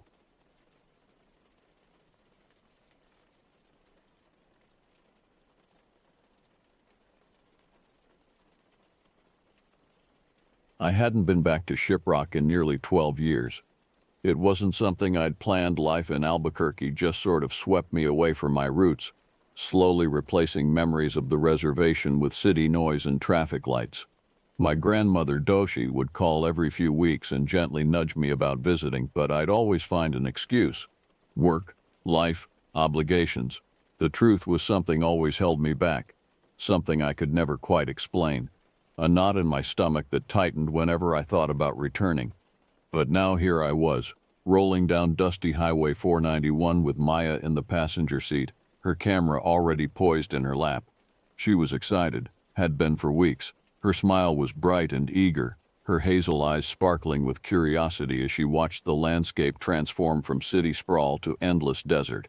She had insisted on this trip for months, determined to finally meet my family and see the land I came from. I loved her for that persistence, even as dread coiled tighter in my chest with every mile marker we passed. We passed small clusters of houses along the highway, single-wide trailers and weathered cinder block homes, all coated in the persistent rusty film of desert dust. Some had goats tied in the yards. Others had old cars rusting beside makeshift clotheslines where laundry snapped in the hot wind. Maya took it all in quietly, respectfully. I stole glances at her, trying to read what she thought of this stark place that was so different from her own upbringing in Washington. She'd grown up in suburbs with green lawns and coffee shops on every corner. This was a world away from that comfort. Shiprock Peak rose abruptly from the horizon as we turned off toward the reservation. Its jagged silhouette stabbed into the sky, dark and imposing against the soft glow of late afternoon. The formation looked like the fin of some massive stone beast breaking through the Earth's surface, volcanic rock twisted into impossible angles. Seeing it again brought back old feelings, ones I'd buried years ago. Awe mixed with something heavier, something uncomfortable that made my hands grip the steering wheel tighter. "That's it," I murmured, nodding toward the monolith. Maya leaned forward, eyes wide. "Wow, pictures really don't do it justice. It feels different seeing it in person. It's sacred to our people," I explained, my voice quieter than I meant it to be. "We call it Sebita, the rock with wings. It's an ancient volcanic plug. No one's supposed to climb it or get too close." She nodded slowly, still staring at the formation. "It's beautiful. Beautiful and dangerous," I added, feeling tension tighten my throat. "Things happen around here sometimes, strange things." She turned to me, eyebrows raised, clearly intrigued. "Strange like what?" I shook my head slightly, not ready to explain. "Nothing. Just old stories." We arrived at my grandmother's home just before sunset. The small house, isolated at the end of a dusty dirt road, was exactly as I remembered it. Blue curtains hung in the windows, white paint peeled from the wooden siding, and the smell of sage and juniper smoke drifted from somewhere inside. The yard was swept clean, traditional style, and a small hogan stood behind the main house, its door facing east as it should. When Doshi stepped outside, her gray hair tied neatly behind her head in traditional fashion, she smiled and hugged me, patting my back with frail but strong hands. She whispered softly in Navajo, welcoming me home with words I barely remembered. Then she turned toward Maya. Her warm eyes flickered briefly with something cautious, concern, maybe, or appraisal, before she embraced her gently. "Welcome to our home," she said, in accented English. Dinner was mutton stew, fry bread, and quiet conversation. Maya asked questions, polite and curious about our family history, the old ways and traditions. My grandmother answered kindly but carefully, never revealing too much, speaking in that measured way elders do when they're weighing every word. I noticed she kept glancing at me throughout the meal, her eyes searching my face as if looking for something. When the meal ended and Maya had excused herself to use the bathroom, my grandmother caught my eye across the table. The temperature in the room seemed to drop. "Stay close to the house after dark," she said softly, barely louder than a whisper. Her eyes were serious now, urgent. "It's safer here, within the protective circle. Don't wander, don't go near the peak." "Grandmother, I'm not a child anymore." "You were a child last time," she interrupted, her voice sharp. "You were a child, and you don't remember what happened, but I do. I remember finding clothes that weren't yours. I remember your eyes when you came back." She leaned forward, her weathered hand gripping mine with surprising strength. "It remembers you too. It's been waiting." A sick feeling settled in my stomach. I wanted to dismiss her words as superstition. the way I had for years in the city. But sitting here in this house with darkness gathering outside, I couldn't find the certainty I needed. "What if Maya wants to see the peak?" I asked quietly. My grandmother's face hardened. "Then you tell her no. You tell her it's dangerous. You don't let her curiosity lead you both into darkness." She released my hand and stood slowly. "I'm an old woman. I won't be here forever to protect this family. You need to listen while you still can." Later that night, alone in the bedroom where I'd grown up, Maya quietly examined faded pictures on the wall while I unpacked our bags. The room was exactly as I'd left it. A twin bed with a faded quilt, a small dresser, posters of basketball players I'd admired as a teenager. It felt surreal being back here as an adult, like stepping into a memory that shouldn't exist anymore. Maya picked up a photograph that had been tucked behind the dresser, half hidden in shadow. "Who's this?" I turned to look. It was me, around 8 or 9 years old, standing near Shiprock Peak. But something was wrong with the photo. The corner was blackened and curled, as if it had been burned or exposed to intense heat. More disturbing was the expression on my young face, blank, empty, like a doll's face. My eyes in the photograph looked hollow, unfocused. "What happened here?" Maya asked, handing it to me. I took the photo, staring down at the young boy in it, and felt cold spread through my chest. I didn't remember this picture being taken. Couldn't remember that day at all, actually. There was a gap in my childhood memories, a space of time that felt like static when I tried to access it. "Nothing. Probably got too close to a candle or something," I said. But my voice sounded unconvincing even to my own ears. I set it back down quickly, suddenly not wanting to touch it. Maya watched me, her expression shifting from curiosity to concern. "Are you okay?" she asked softly. "Fine, just tired from the drive." But that night, sleep came slowly. I lay in the darkness listening to unfamiliar sounds, the wind moving around the house, distant dogs barking, something else I couldn't identify. Maya slept peacefully beside me, her breathing deep and even, but I stared at the ceiling until exhaustion finally pulled me under. I dreamed of standing near Shiprock Peak at night, watching myself walk away into the darkness. When morning came, Maya's curiosity about Shiprock Peak had only grown stronger. Over breakfast, eggs, and more fry bread, which my grandmother made fresh and hot, Maya finally asked the question I'd been dreading. "Can we go out there later? Just close enough for pictures?" She looked between me and my grandmother. "I promise we won't get close. I just want to see it properly, at sunset maybe. The light would be incredible." I hesitated, my grandmother's warnings echoing in my mind. "We shouldn't." "Why not?" Maya pressed gently. "People visit it all the time. I saw it in guidebooks. There's even a scenic overlook." "Those people don't understand what it means," my grandmother said quietly, not looking up from her coffee. "They take pictures and leave. They don't listen when the land tells them to stay away." Maya looked confused but respectful. I don't want to disrespect anything. I just thought, "It's okay," I interrupted, already feeling guilty for making her uncomfortable. "We can go, just for pictures. We'll stay back from the formation itself."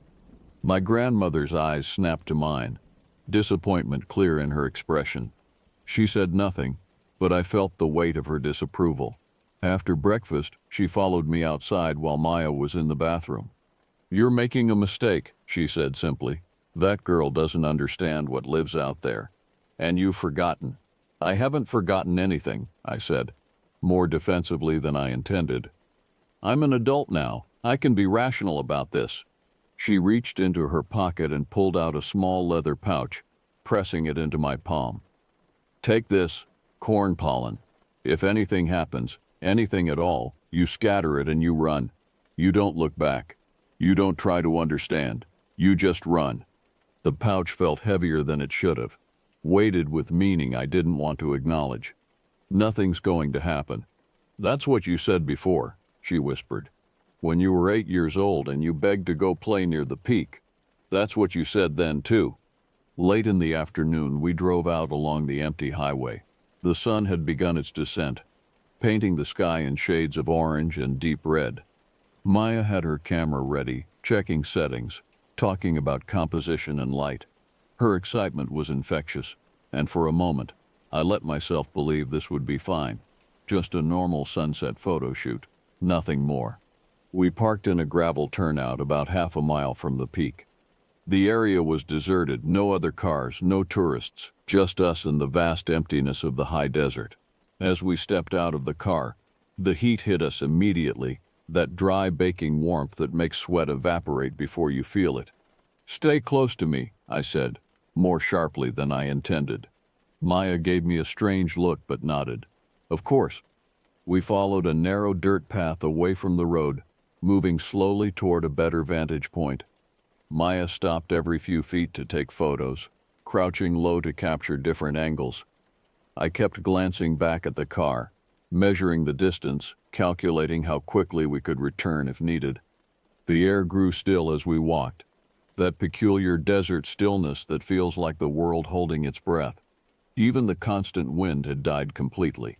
In the distance, Shiprock Peak loomed larger, its dark rock faces catching the last direct sunlight. Shadows pooled in its crevices, making the formation look hollow, like something had been carved out of the earth rather than pushed up through it. "This is perfect," Maya said, setting up for another shot. "The light is incredible." But I wasn't looking at the light anymore. My attention had fixed on something else. A feeling, really more than anything visible. The hair on my arms was standing up. My pulse had quickened without any obvious reason. Every nerve in my body was suddenly screaming danger, the same way they would if I'd stumbled onto a rattlesnake sunning itself on the path. "Maya," I said quietly, "I think we should head back." "Just a few more shots," she murmured, absorbed in framing her next image. "The sun is almost perfect." I opened my mouth to insist when I heard it. My name, spoken in my own voice, coming from somewhere ahead of us, past where Maya was standing. I froze completely, every muscle locking. That wasn't possible. Couldn't be possible. "Did you hear that?" I whispered. Maya lowered her camera, turning to look at me. "Hear what?" "Someone called my name." She frowned. "I didn't hear anything, just the wind, maybe?" But there was no wind. The air remained perfectly, unnaturally still. "Is this far enough?" I asked, my voice coming out strained. "Can we go back now?" Maya wasn't looking at me. Instead, she stared toward a distant ridge, her body gone rigid. The camera hung forgotten in her hands. "Did you just call my name?" she whispered, barely audible. "No." My voice sounded hollow in the stillness. Her face went pale. Slowly maintaining eye contact with whatever she was seeing, she turned toward me. Her eyes moved beyond my shoulder, widening with confusion that rapidly shifted to fear. Pure, instinctive fear. "There's someone standing behind you," she said, her voice shaking. I turned slowly, my heart beginning to pound, and looked up at the ridge about 50 yards away. Standing there, silhouetted against the fiery sunset, was a figure, a human figure. And as my eyes adjusted to make out the details, my heart slammed against my chest so hard I thought it might crack my ribs. It was me. Not someone who looked like me. Not a distant cousin or stranger with similar features. It was exactly me. My height, my build, my face, wearing clothes I didn't recognize. The figure stood perfectly motionless, unblinking, staring down at us with empty eyes that reflected the dying sunlight. My brain struggled to process what I was seeing, cycling through rational explanations that dissolved as quickly as they formed. Hallucination? No. Maya saw it too. Trick of light? The figure was too solid, too real. My mouth went dry. Every story my grandmother had ever told me, every warning I dismissed as superstition, rushed back with terrible clarity. "Who is that?" Maya whispered, her voice tight with panic. "Why does he look exactly like you?" I couldn't answer, couldn't make my throat work. The pouch of corn pollen in my pocket seemed to burn against my leg. The figure on the ridge tilted its head slowly, studying us with an expression that was almost curious. The movement was wrong, too deliberate, too measured, like something that had learned to imitate human motion, but hadn't quite mastered the subtlety of it. "Maya," I managed, my voice coming out as a rap. "Don't take your eyes off me, the real me. Stay close." "What is that thing?" she asked, and I could hear the edge of hysteria creeping into her voice. Before I could answer, Maya tensed beside me. "You called my name," she said. "Just now, I heard you say it." "No," I said firmly, ice flooding my veins. "I didn't say anything. That wasn't me." We both turned back toward the ridge. The figure was still there, but now I could see its lips moving, forming words I couldn't hear from this distance. Maya made a small, frightened sound. "It's mouthing my name," she breathed. "Oh God, it's saying my name over and over." The figure on the ridge raised one hand slowly, deliberately, and pointed directly at us, at Maya specifically. The gesture was unmistakable, claiming, selecting. "We need to leave," I said, keeping my voice as steady as possible. "Slowly. Don't run yet. Keep facing it." Maya nodded jerkily, her breathing rapid and shallow. We stepped backward carefully, maintaining eye contact with the figure on the ridge. But as we moved, so did it, matching each step with unnatural precision. When we stopped, it stopped. When we moved, it moved. A grotesque mirror. Then, without warning, it descended from the ridge, not walking down the slope the way a normal person would, but moving with that same stiff, jerky quality, like a puppet being manipulated by invisible strings. Its legs bent at slightly wrong angles. Its arms swung without rhythm. "Faster," I urged, my hand finding Maya's and gripping tight. "Move faster." The figure picked up speed, closing the distance between us with terrible efficiency. Maya whimpered beside me, her fingers crushing mine. I reached into my pocket with my free hand, pulling out the leather pouch my grandmother had given me. The figure's eyes, my eyes, but empty of everything that made them mine, locked onto the pouch. Its expression shifted, becoming less familiar, less human. Something ancient and hungry flickered across its stolen face. "Maya, when I tell you," I whispered urgently, "turn around and run to the car as fast as you can. Don't look back. No matter what you hear, don't look back. Do you understand? I can't leave you. You have to. It wants me, not you. Run." The figure was 30 yards away now, 25. I could see details I didn't want to see.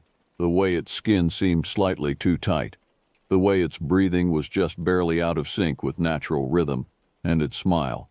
God help me. It was smiling now, and that smile was wrong. Too wide, too knowing. Then it opened its mouth and called out in a perfect imitation of my voice, "Maya. Wait for me, Maya." The sound of my own voice saying those words, coming from that thing, made bile rise in my throat. "Run," I shouted, and Maya took off like a sprinter, her camera forgotten in the dust. The figure's attention snapped to her fleeing form, and it surged forward. I stepped into its path, fumbling with the pouch, spilling corn pollen into my shaking hand. The figure's eyes met mine, and in that moment I saw recognition. It knew me, remembered me from when I was 8 years old, from that missing gap in my memory. I threw the pollen into the air between us and shouted words my grandmother had taught me years ago, words in Navajo that I'd never fully understood but had somehow never forgotten. The protection prayer, the banishment chant. The figure stopped as if it had hit an invisible wall. Its face contorted, and a sound tore from its throat. Horrible, guttural, nothing like a human voice, more like grinding stone and tearing metal mixed with an animal's death scream. It clawed at the air where the pollen drifted, hissing and spitting. I didn't wait to see more. I turned and ran, legs burning, lungs aching, feet pounding against the hard desert earth. Behind me, I could hear it recovering, hear the pursuit resuming with renewed fury. The car was ahead, Maya already inside, screaming my name through the windshield. The distance closed too slowly. My chest burned. My legs felt like lead. The footsteps behind me were getting louder, closer, and I could hear breathing that sounded like wind through a cave, hollow and endless. 10 feet from the car, 5 feet, 3. I threw myself at the driver's side door, yanked it open, and dove inside. My hands were shaking so badly I could barely fit the key in the ignition. The figure reached the car just as the engine roared to life. It pressed against the window, its face my face inches from mine, separated only by glass. Up close, I could see the truth of what it was. The skin wasn't quite right. The eyes were my eyes, but they were flat, like photographs of eyes rather than living organs. And when it smiled, I saw teeth that were just slightly too perfect, too uniform, like someone had carved them from porcelain based on a description of human teeth without ever seeing real ones. It raised one hand slowly, palm pressed flat against the glass, fingers spreading in a gesture that might have been pleading or threatening. Its mouth moved, forming words. Come back to me." I slammed the car into reverse, tires spinning wildly on loose gravel. The figure didn't move, didn't chase. It simply stood there in the cloud of dust we left behind, watching us retreat, watching and smiling. That terrible smile. Even as the distance grew, even as we hit the highway and I pushed the accelerator to the floor, I could feel its eyes on us. Maya sat curled against the passenger door, arms wrapped tight around herself, making small broken sounds that weren't quite crying. Neither of us spoke. There was nothing to say that would make sense of what we'd just seen, what we'd just escaped from. We drove back to my grandmother's house in complete silence. The sun had set fully, leaving us in darkness broken only by our headlights cutting through the desert. Every shadow seemed threatening now. Every shape in the distance looked like it might be following us. When we finally pulled into the dirt driveway, my grandmother was already standing on the porch, lantern in hand. She didn't look surprised, didn't look confused. She simply looked sad and resigned, the way someone looks when a feared thing has finally come to pass. "Inside," she said simply, quickly. The house was prepared. Sage and juniper burned in multiple bowls. Turquoise stones had been placed at every window and door. Sacred corn pollen marked the threshold. My grandmother had known we'd need protection even before we returned. Maya collapsed onto the sofa, shaking uncontrollably. My grandmother brought her water and a blanket, speaking softly in Navajo words meant to calm and protect. Then she turned to me, her face grave. "Tell me everything," she commanded. I recounted it all. The stillness, hearing my name in my own voice. The figure on the ridge identical to me. How it had pursued us, the corn pollen that stopped it temporarily. Maya stayed silent throughout, staring at nothing, wrapped in the blanket. My grandmother listened without interrupting. When I finished, she sat back heavily, suddenly looking every year of her age. "It wore your skin once before," she said quietly. "When you were 8, you went missing for 3 hours. We found you wandering back at dusk, but you weren't you anymore. Your eyes were empty. You spoke in voices that weren't yours. You wore clothes we'd never seen." She paused, gathering herself. "We did the same ritual then. Smoked you with sage, blessed you with corn pollen, sang the protection songs until dawn. Eventually, the real you came back, but the thing that had taken you, walked in your skin, learned your shape, it never forgot you." "What is it?" Maya finally spoke, her voice small and broken. My grandmother was quiet for a long moment. "Our people have names for it. Many names. But names give power, so I won't speak them here. What you need to understand is this: it's a practitioner who gave up their humanity for power. They can take the form of anyone they've touched, anyone whose essence they've tasted, and once they choose you, they never forget." "Why did it want me?" I asked, though part of me already knew. "Because you got away," she said simply. "Because last time, we pulled you back before it could fully consume you. It's been waiting all these years for you to return, to finish what it started. Tonight, it almost succeeded." Maya spoke up, her voice steadier now but haunted. "It called my name. It knew my name even though I've never been here before. It learned your name from him," my grandmother said, gesturing to me. "It can access memories, pull out information. That's how it hunts. It uses your voice, your loved ones' names, your familiar shape to draw others in." "Can it follow us?"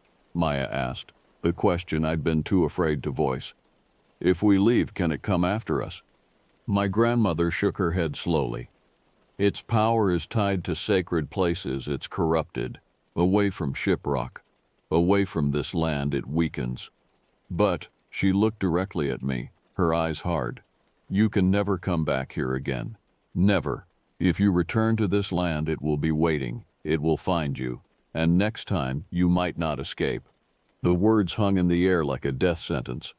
Never return, never see my grandmother again, never visit the land of my ancestors, never walk where my people had walked for centuries. The thing had taken more than just 3 hours of my childhood. It had taken my home. I'm sorry, I whispered, though I wasn't sure what I was apologizing for. My grandmother reached across and took my hand. You survived, that's what matters. Some prices are worth paying. We stayed the rest of the night in her house, neither Maya nor I sleeping, watching the windows as shadows moved outside. At dawn we packed quickly. My grandmother gave me more corn pollen, more turquoise, small protections I knew I'd carry forever. Our goodbye on the porch was silent. What could be said? She held me close, whispered blessings, and then watched as we drove away. Maya and I left New Mexico that same day, driving north without stopping except for gas and bathroom breaks. We didn't discuss what happened, didn't try to rationalize it. Some things exist beyond explanation, beyond rational thought. We moved to Washington State, as far from the desert as we could get. Maya never asked to visit my family again. Never spoke of wanting to understand my heritage. The photos she'd taken that day remained on her camera's memory card, untouched, until eventually she deleted them without looking at them. But even now, years later, living in the wet green of the Pacific Northwest, I keep certain precautions. Mirrors face the walls in our home. I never look at my reflection for too long. I never say its name, never speak of the specifics of what I saw, because I remember my grandmother's final warning, whispered as we said goodbye. It wore your skin once. Part of you will always be connected to it. It knows your shape, knows your voice. As long as you stay away, you're safe.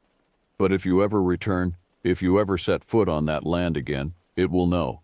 It will come, and this time, it won't let you go. Some nights, when sleep won't come, I think about that figure standing in the dust, watching us drive away.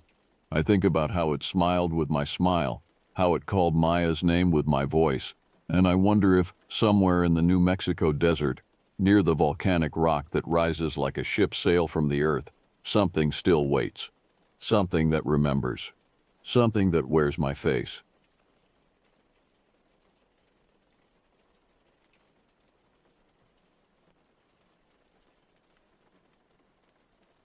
This happened in the summer of 1986. I was 28 years old at the time, fresh out of graduate school, and eager to make my mark as a writer. My name is Claire Whitaker, and the events I'm about to recount still haunt me to this day.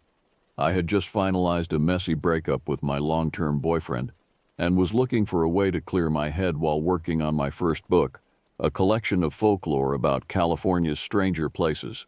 If I had known what I was walking into, I would have picked anywhere else, but fate, or perhaps something darker, drew me to Mono Lake that summer. The drive from San Francisco to Mono Lake took about 6 hours, but it felt like entering another world. As I guided my weathered RV along Highway 395, the lush coastal landscape gave way to the stark beauty of the eastern Sierra.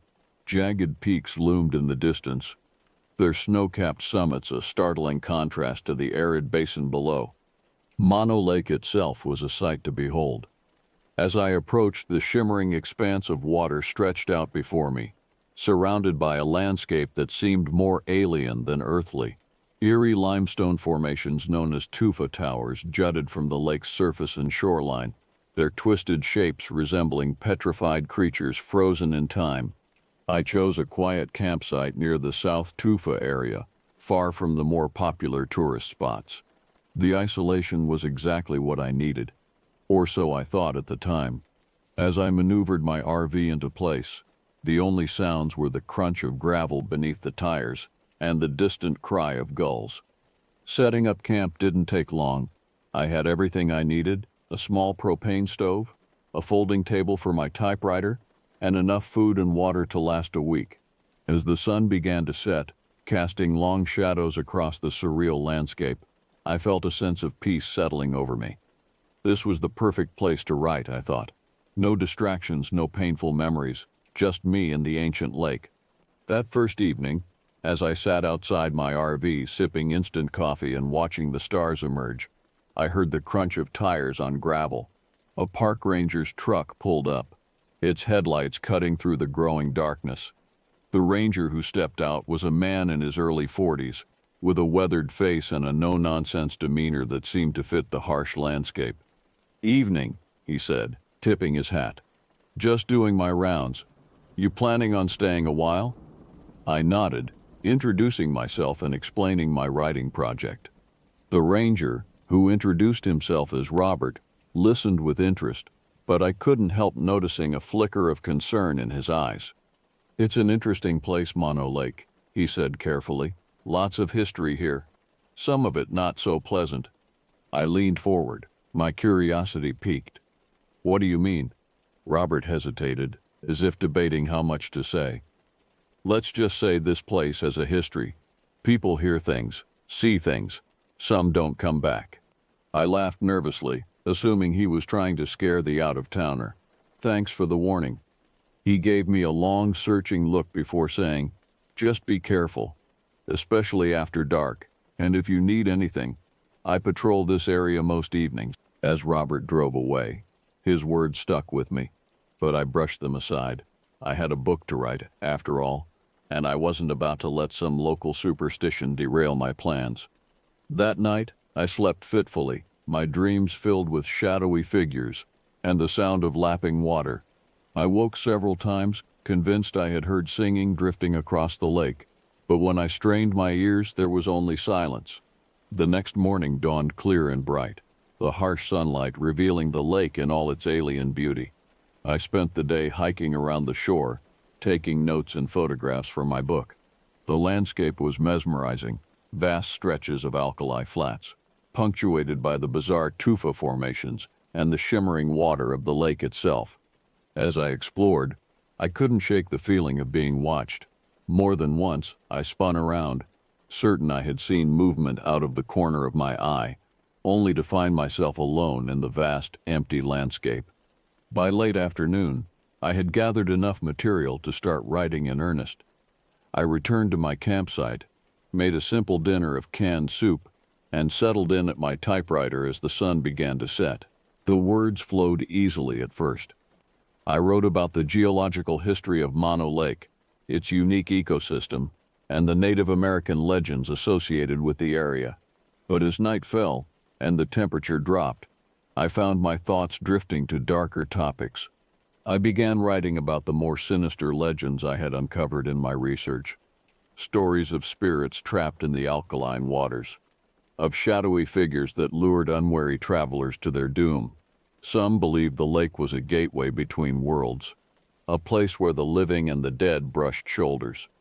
Just after midnight, as I was getting ready for bed, I heard it. Soft, melodic singing coming from the direction of the tufa towers. I froze, the hair on the back of my neck standing up. It wasn't wind or an animal. It was human, or close enough to sound like it. I grabbed my flashlight and stepped outside. The night was clear, the stars blazing overhead with an intensity I had never seen in the city. The singing continued, faint but persistent. I scanned the shoreline with my light but saw nothing. After a few minutes, the singing stopped abruptly, leaving an eerie silence in its wake. Shaking my head, I went back inside and locked the door. It was probably just my imagination, I told myself, fueled by the ghost stories I had been writing about. Still, I double-checked the locks before finally falling into an uneasy sleep. The next morning, I found something that made my blood run cold. Small, barefoot footprints led from the lake's edge to my campsite. They couldn't have been there long. The wind would have erased them otherwise. I stood there, staring at the prints, trying to make sense of what I was seeing. There were no children staying nearby. I was the only camper for miles. As I examined the footprints more closely, I noticed something odd. They seemed to fade away as they approached my RV, as if whoever or whatever had made them had simply vanished into thin air. I spent the rest of the morning trying to rationalize what I had seen and heard. Kids playing a prank, I told myself. Or maybe I was more stressed than I realized, and my mind was playing tricks on me. Though deep down I knew something wasn't right. That afternoon I hiked to a different part of the lake, hoping a change of scenery would clear my head. The Tufa Towers were even more impressive here, rising from the water like the spires of some drowned cathedral. As I sat on a rock, sketching the scene in my notebook, I saw her for the first time. A little girl, maybe 8 or 9 years old, stood at the water's edge about 50 yards away. She wore a pale dress that looked oddly old-fashioned, and her long dark hair was tangled around her face. She didn't seem to notice me at first, just stared out at the lake as if searching for something. "Hey there," I called out, concerned about a child being alone in such a remote area. "Are you okay? Where are your parents?" She turned slowly, her movements deliberate, and looked at me. Her face was pale, her eyes wide and unnervingly calm. "I can't find them," she said softly. "Can you help me?" I stood up, brushing sand from my jeans, and stepped closer. There was something off about the girl, something I couldn't quite put my finger on. Her skin seemed too pale, almost translucent in the harsh sunlight, and her eyes, there was a depth to them that no child should have. "Where did you last see them?" I asked, trying to keep my voice steady. She pointed toward the lake. "They're out there." I frowned, a chill running down my spine despite the heat of the day. "In the water?" She nodded. "I hear them sometimes, singing." My stomach tightened as I remembered the eerie melody I had heard the night before. "What's your name?" I asked, stalling for time as I tried to figure out what to do. "Lily," she said. "Will you help me find them?" Before I could answer, a strong gust of wind whipped across the shore, kicking up a cloud of alkali dust. I raised my arm to shield my eyes, coughing as the acrid particles filled my mouth and nose. When I looked back, Lily was gone. I spent the next hour searching the area, calling out for Lily, but found no trace of her. There were no footprints in the sand, no sign that she had been there at all. As the sun began to set, I made my way back to my campsite, my mind reeling. That night, I couldn't sleep. Every time I closed my eyes, I saw Lily's face, her unnaturally calm expression and those deep, knowing eyes. And underneath it all, I could hear the faint echo of singing drifting across the water. The next morning, I drove into the small town of Lee Vining, desperate for human contact and hoping to gather more information about the lake's history. The local diner was nearly empty when I arrived, just a couple of old-timers nursing cups of coffee at the counter. I settled into a booth and ordered breakfast, then struck up a conversation with the waitress, a middle-aged woman named Betty who had lived in the area her whole life. "So you're staying out by the lake?" she asked as she refilled my coffee. "Writing a book, you said." I nodded, then hesitated before adding, "Actually, I was hoping you might be able to help me with some local history. I've heard some strange stories about the lake." Betty's smile faded slightly. "What kind of stories?" I told her about the singing I had heard and about my encounter with Lily. As I spoke, I noticed the diner had gone quiet. The old-timers at the counter were listening intently, exchanging knowing glances. When I finished, Betty sighed and sat down across from me. "You're not the first person to see her," she said quietly. "There's a story, been passed down for generations, about a girl who drowned in the lake back in the 1930s. They say she and others like her sometimes appear to visitors, especially those who are vulnerable in some way." A chill ran down my spine. "What do you mean vulnerable?" Betty shrugged. "People who are grieving, or lonely, or lost in some way. The story goes that these spirits are trapped in the lake, and they try to lure the living to join them." I laughed nervously, trying to hide my unease. "You don't really believe that, do you?" One of the old-timers at the counter spoke up. "Believe it or not, strange things happen out there. My uncle disappeared near South Tufa back in..." As I drove back to my campsite, my mind was racing. Part of me wanted to dismiss the stories as local superstition, but I couldn't shake the memory of Lily's otherworldly presence or the eerie singing I had heard. When I arrived back at my RV, I found Robert, the park ranger, waiting for me. His expression was grim. "Miss Whitaker," he said as I approached, "I wanted to check in on you. How are you finding your stay?" I hesitated, then decided to be honest. I told him about my experiences, the footprints, the singing, and my encounter with Lily. As I spoke, Robert's frown deepened. "I was afraid of this," he said when I had finished. "You're not the first person to have experiences like this. The lake, it has a way of getting into people's heads." "What do you mean?" I asked. Robert sighed, running a hand through his graying hair. "There's a lot of history here, Ms. Whitaker. Not all of it good. The native people who lived here believed the lake was a place of power, a gateway between worlds, and over the years there have been incidents." He went on to tell me about disappearances, strange sightings, and unexplained phenomena that had occurred around Mono Lake over the decades. As he spoke, I felt a growing sense of unease. "I'm not saying I believe in ghosts," Robert said finally, "but there's something about this place that defies explanation. My advice, finish your research and move on. Don't let the lake get its hooks into you." As Robert drove away, I stood there for a long time, staring out at the placid surface of Mono Lake. The sun was setting, painting the sky in shades of orange and purple. It was beautiful, but now I could see something menacing in its alien landscape. I seriously considered packing up and leaving right then. But the writer in me, the part that had always been drawn to the strange and unexplained, wouldn't let me go. I had come here for a story, and now I had one. One far more compelling than anything I could have imagined. That night, as I sat at my typewriter, the words poured out of me. I wrote about Lily, about the legends of the lake, about the long history of strange occurrences in the area. As I wrote, I could hear the faint sound of singing drifting across the water, growing louder as the night wore on. Over the next few days, I threw myself into my research with a fervor that bordered on obsession.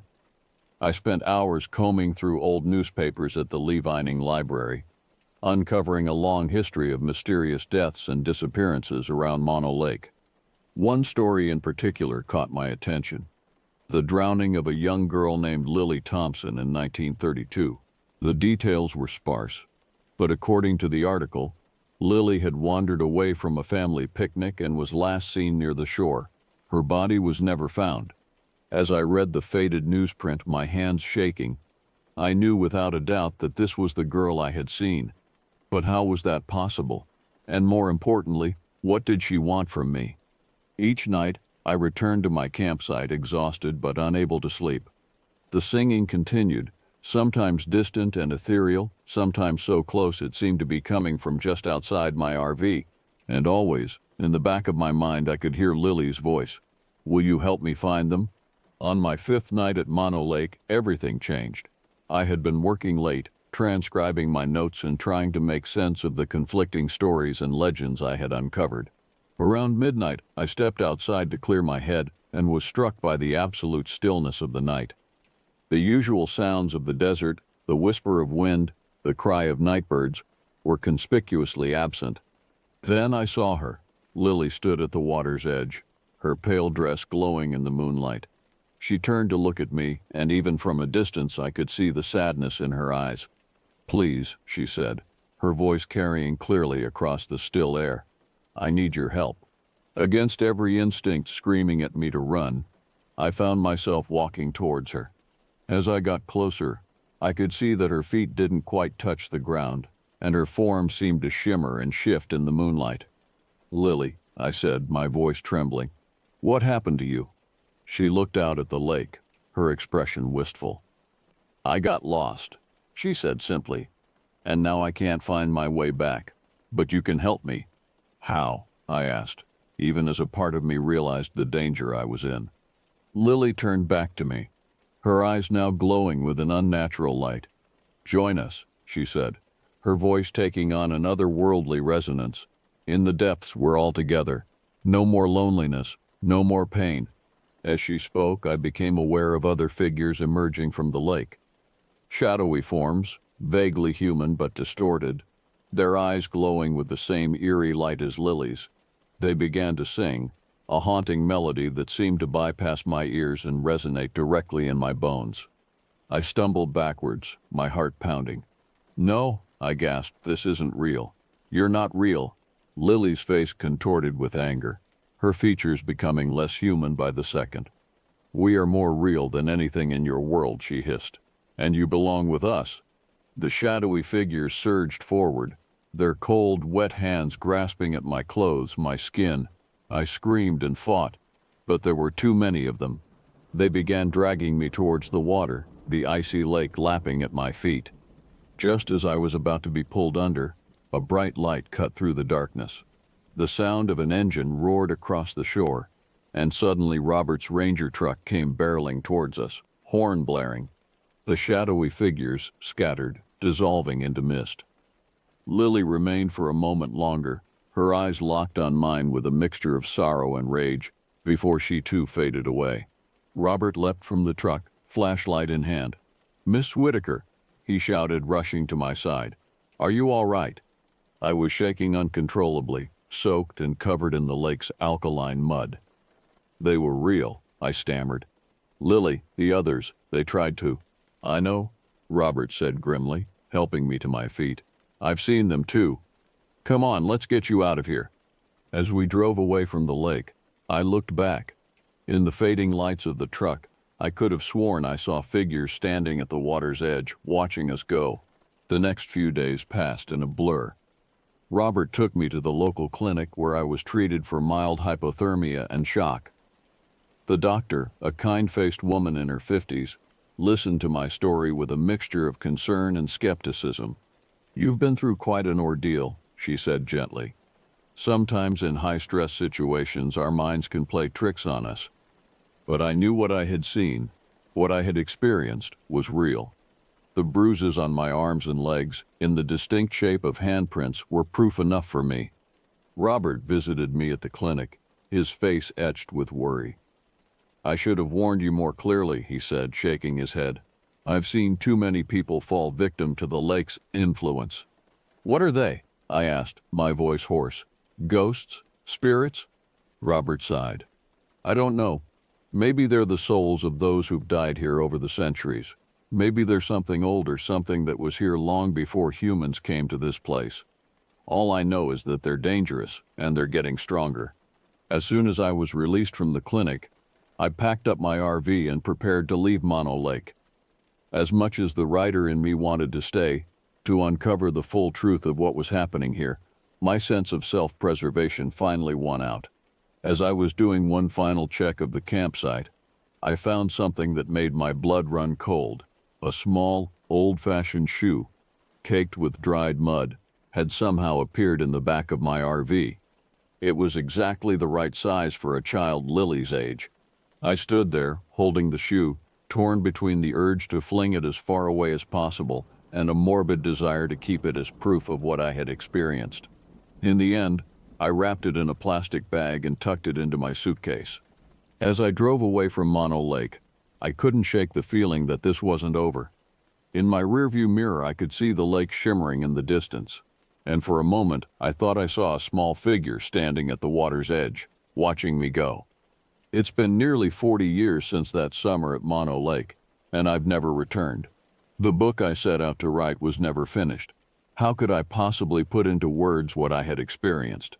Instead, I channeled my energy into researching similar phenomena around the world, uncovering a pattern of mysterious lakes and bodies of water associated with disappearances and strange encounters. But Mono Lake has never left me. Sometimes, in the dead of night, I still hear the faint echo of singing, calling me back. And sometimes when I look in the mirror, I catch a glimpse of something in my eyes, a depth, a knowing, that wasn't there before. I don't know if I'll ever fully understand what happened to me at Mono Lake, or what Lily and the others truly were, but I do know this: there are places in this world where the veil between life and death, between our reality and others, grows thin, and in those places we must tread carefully, lest we find ourselves pulled into depths from which there is no return. As for the shoe I took from Mono Lake, it sits on my desk as I write this, a constant reminder of the mysteries that lurk just beneath the surface of our world. And sometimes, late at night, I could swear I hear it whispering, calling me back to the shores of that otherworldly lake. But I'll never go back. Some doors, once opened, can never truly be closed again. And some songs, once heard, will haunt you for the rest of your days.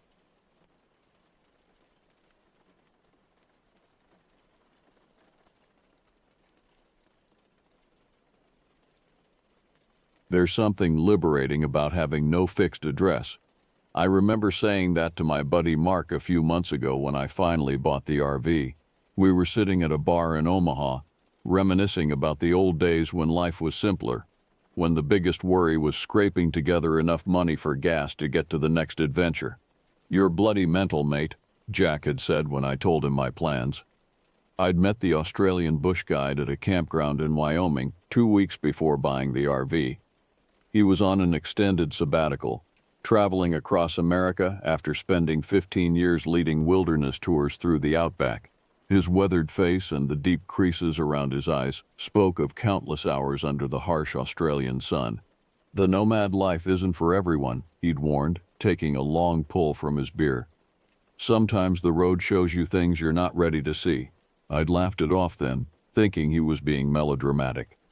Now I wish I'd listened more carefully. My name's Keith Matthews.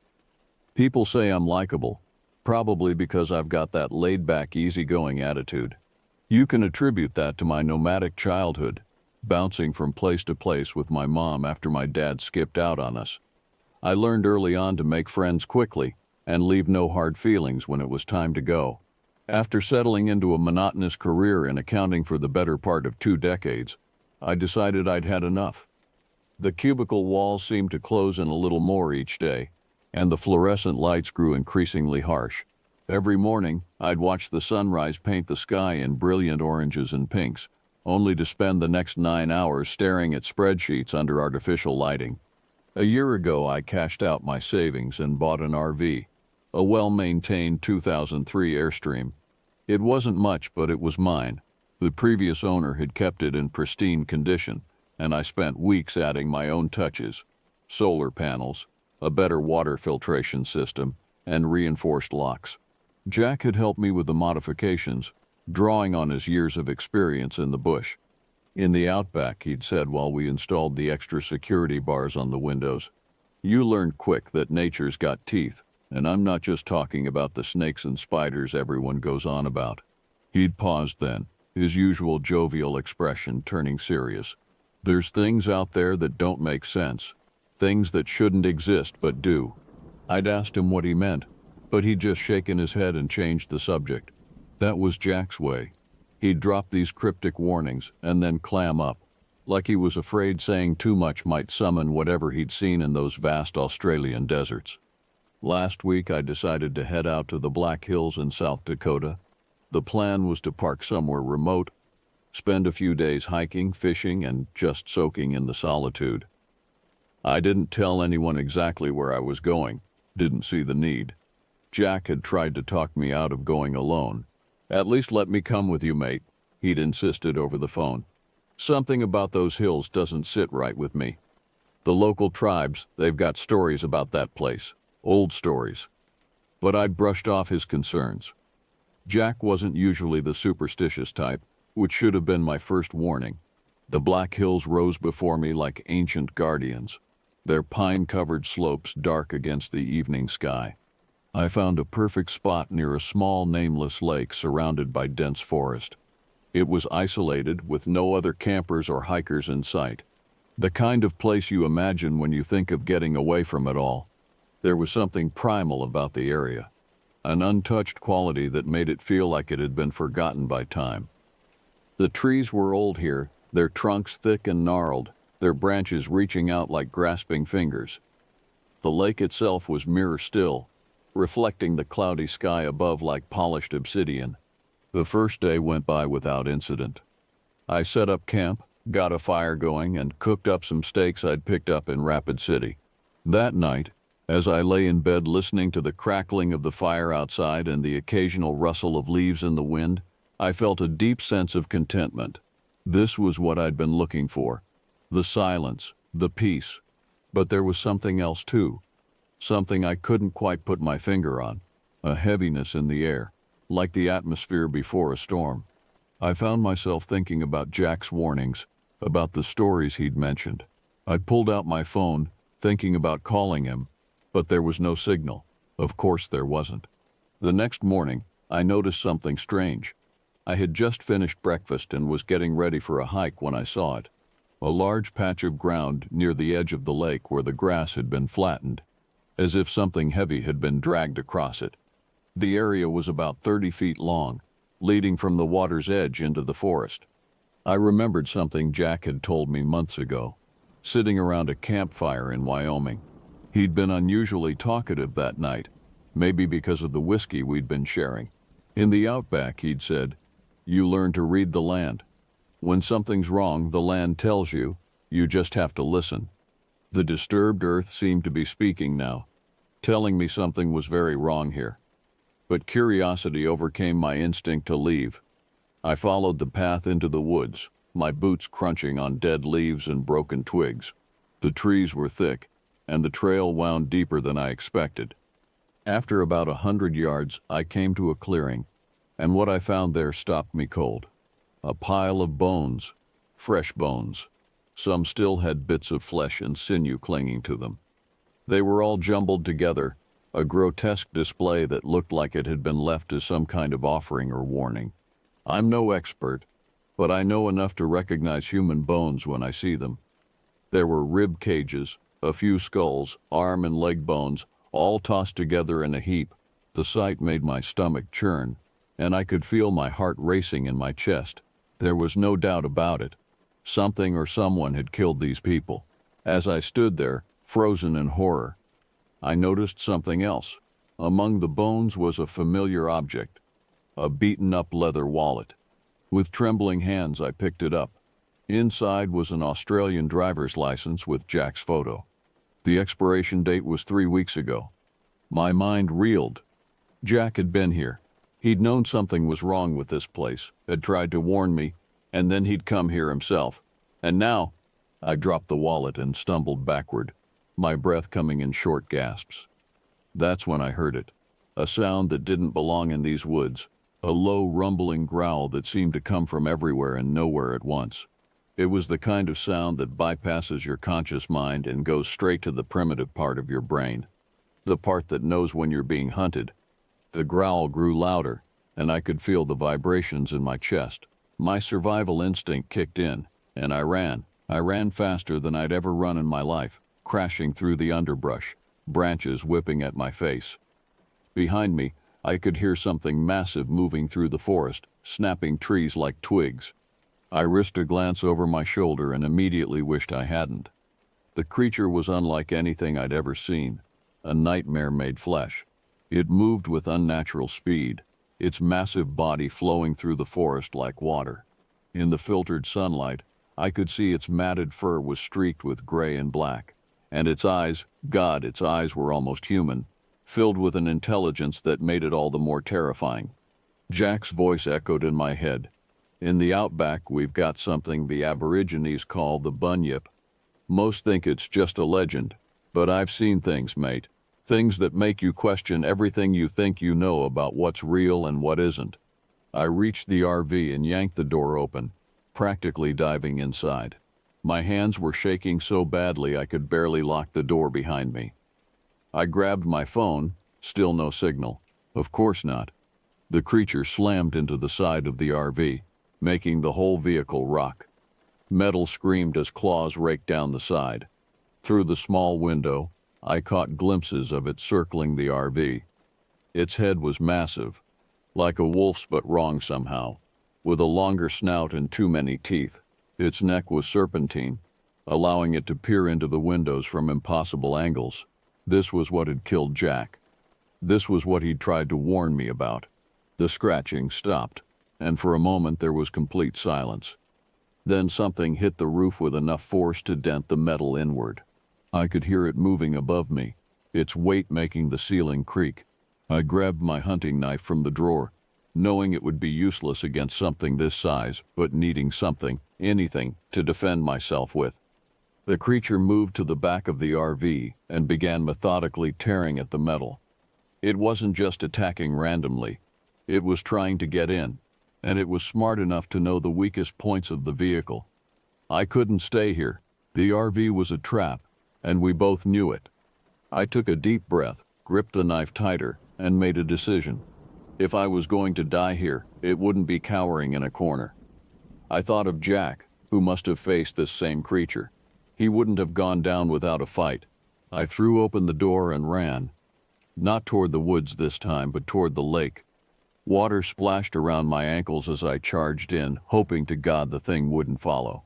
Behind me I heard it roar, a sound that contained elements of a bear's growl, a wolf's howl, and something else, something ancient and wrong. The water was up to my waist when I heard the first gunshot. The creature's roar turned into a howl of pain. More shots followed in quick succession. I turned to see a group of men emerging from the tree line, their rifles trained on the beast. They moved with military precision, spreading out to surround it. "Get down," someone shouted, and I dropped into the water just as a final volley of gunfire erupted. When I came up sputtering, the creature was down, its massive body twitching on the shoreline. One of the men helped me out of the lake. He was tall, with a grizzled beard and eyes that had seen too much. "Name's Cooper," he said. "We've been tracking this thing for months. Started after an Australian tourist went missing. Found his campsite torn apart, but no body." "Jack," I said, my voice hoarse. His name was Jack. Cooper nodded grimly. "We're part of a special task force. Official story is we track dangerous predators, bears, mountain lions. Unofficial story," he glanced at the creature's body. "Well, let's just say there are things in this world that don't make it into the wildlife guides." The other men were already working efficiently, setting up a perimeter and calling in what looked like a military-grade transport vehicle. Cooper explained they'd been monitoring the area after satellite imaging showed unusual animal migration patterns. Everything was avoiding this section of the forest. "What happens now?" I asked. "Now? Now you go home. Tell people you had engine trouble and had to cut your trip short. We'll handle the rest." He handed me a card with nothing but a phone number on it. "If you need to talk, call that number. But my advice? Try to forget what you saw here." But I couldn't forget. I drove back to civilization in a daze, the RV's damaged side a constant reminder that it hadn't been a nightmare. I sold the RV a week later and moved back to the city. Some might call it running away, but I think of it as wisdom. Some doors, once opened, can't be closed again. I still work in accounting, still stare at spreadsheets under fluorescent lights. But sometimes, when I'm alone at night, I think about Jack, about how he tried to warn me, about how there are places in this world that belong to things we don't understand, things that have been here longer than us and will probably be here long after we're gone. There's something liberating about having no fixed address, I used to think. Now I understand that sometimes having roots isn't such a bad thing. Sometimes staying in one place, surrounded by the comfortable and familiar, is its own kind of freedom. But I keep Cooper's card in my wallet, and sometimes, late at night when the wind howls outside my apartment window, I take it out and look at it. I haven't called the number yet. I'm not sure I ever will, but knowing it's there, knowing that someone else knows what I saw, what really happened to Jack, it helps.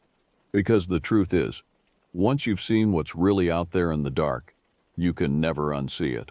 You can only learn to live with the knowledge that the world is bigger, stranger, and more dangerous than you ever imagined. And sometimes, the best thing you can do is stay close to the light.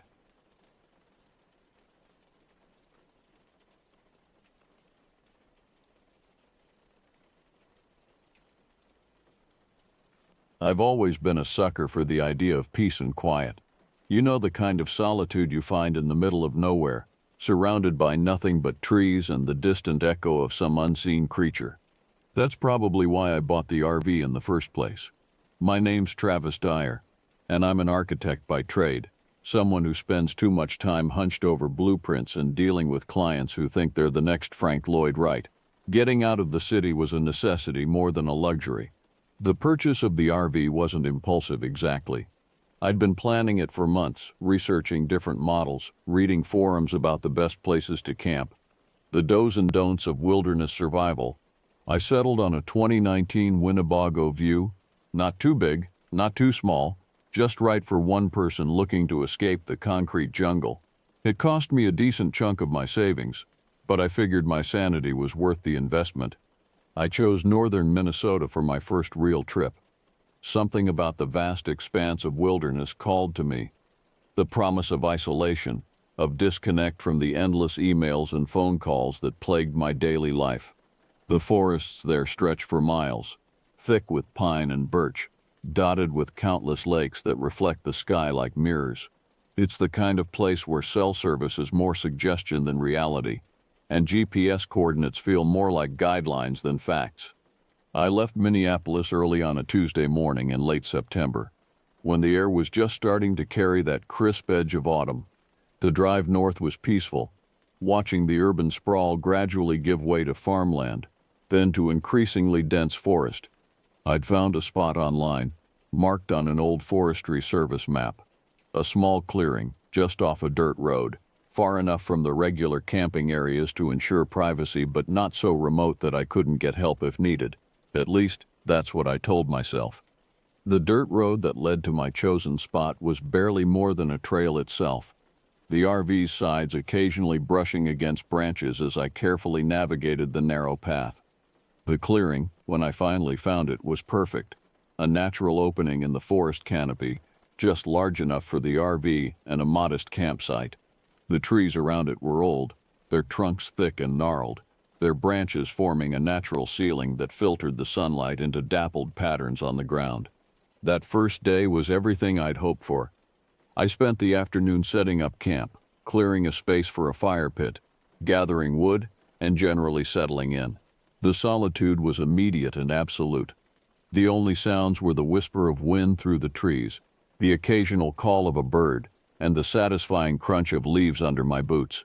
As evening approached, I grilled some steaks I'd brought along, cracked open a beer, and sat by the fire, watching the flames dance, and listening to the wood pop and crack. The stars came out one by one, piercing through the canopy above in brilliant pinpricks of light. The silence was profound, the kind that makes you aware of your own heartbeat, your own breathing. It was peaceful in a way I hadn't experienced in years, maybe ever. I stayed out until the fire burned down to embers, then retired to the RV, falling asleep to the gentle sounds of the forest night. The next morning dawned clear and cool. After a breakfast of coffee and instant oatmeal, I decided to explore the area. There was a trail I'd noticed the day before, barely visible through the underbrush, that seemed to lead up to a ridge overlooking the forest.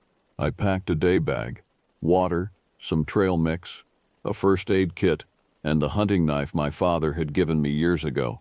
It was an old Ka-Bar, the kind of knife that's meant to last generations. Dad had carried it during his time in the Marines, and while I'd never needed it for anything more serious than opening packages, it made me feel prepared. The trail was more challenging than it had appeared from the clearing. It wound its way up the ridge in a series of switchbacks, sometimes disappearing entirely under fallen leaves or becoming little more than a game trail. But the physical exertion felt good, therapeutic even, as I picked my way through the forest.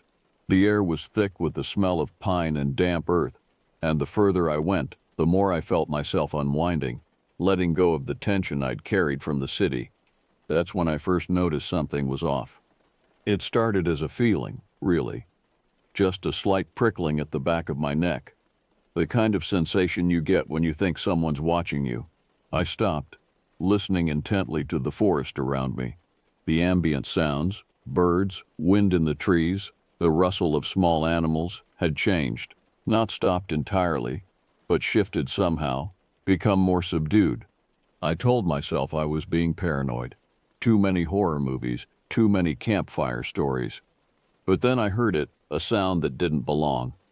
It was subtle at first, just the soft crunch of leaves underfoot, but it wasn't coming from where I was standing. It was coming from somewhere behind me, just out of sight around the bend in the trail. The sound was deliberate, measured, not the random movements of wildlife, but something else, something that seemed to be matching my pace, stopping when I stopped, moving when I moved. I picked up my speed slightly, and the sounds behind me quickened to match. I reached for the knife at my belt, drawing comfort from its solid presence. The trail ahead split, one path continuing up the ridge, the other descending toward what looked like a lake in the distance. I chose the lake path, figuring the open space would give me better visibility. The descent was steeper than I'd expected, requiring my full attention to navigate safely. The sounds behind me continued, growing slightly closer with each passing minute. Once or twice, I thought I caught movement out of the corner of my eye. A dark shape moving between the trees, always just at the edge of my peripheral vision. When I finally reached the lake, I was breathing hard, though more from tension than exertion. The lake itself was beautiful. A perfect oval of clear water surrounded by dense forest, its surface like glass in the late morning light. Under different circumstances, I might have stopped to appreciate it.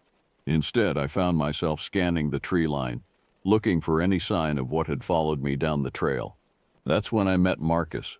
He appeared suddenly, stepping out from behind a large pine at the lake's edge.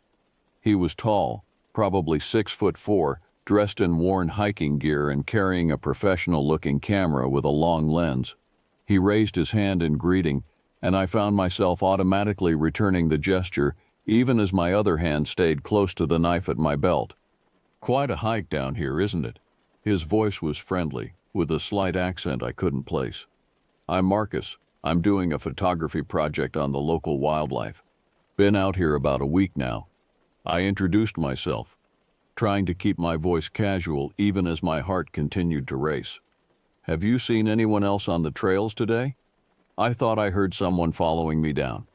Marcus's expression changed slightly, something flickering across his face too quickly for me to read. "Can't say that I have, but sound carries strangely in these woods. Could have been an echo, or maybe a deer. We've got plenty of those around here." We chatted for a few more minutes, mainly about the area and his photography work. He seemed knowledgeable about the forest, pointing out various species of birds and plants I wouldn't have noticed otherwise. But there was something off about him, something I couldn't quite put my finger on. Maybe it was the way his eyes never quite seemed to focus on me, or how he kept glancing back at the trees behind us. As we talked, I noticed the sun was getting lower in the sky. I hadn't realized how much time had passed during my hike down. "I should probably head back," I said, already dreading the climb up to the ridge. "Got a bit of a walk ahead of me." Marcus nodded. "Be careful on your way back. These woods can be tricky after dark." There was something in his tone that made me pause, a weight to his words that seemed to carry more meaning than a simple warning about nightfall. The climb back was nerve-wracking. Every shadow seemed to hold potential threats. Every rustle in the undergrowth made me jump. The sounds that had followed me down were gone, but somehow that was worse. The silence felt oppressive, watchful. I reached my campsite just as the sun was setting, the clearing already deep in shadow under the canopy of trees.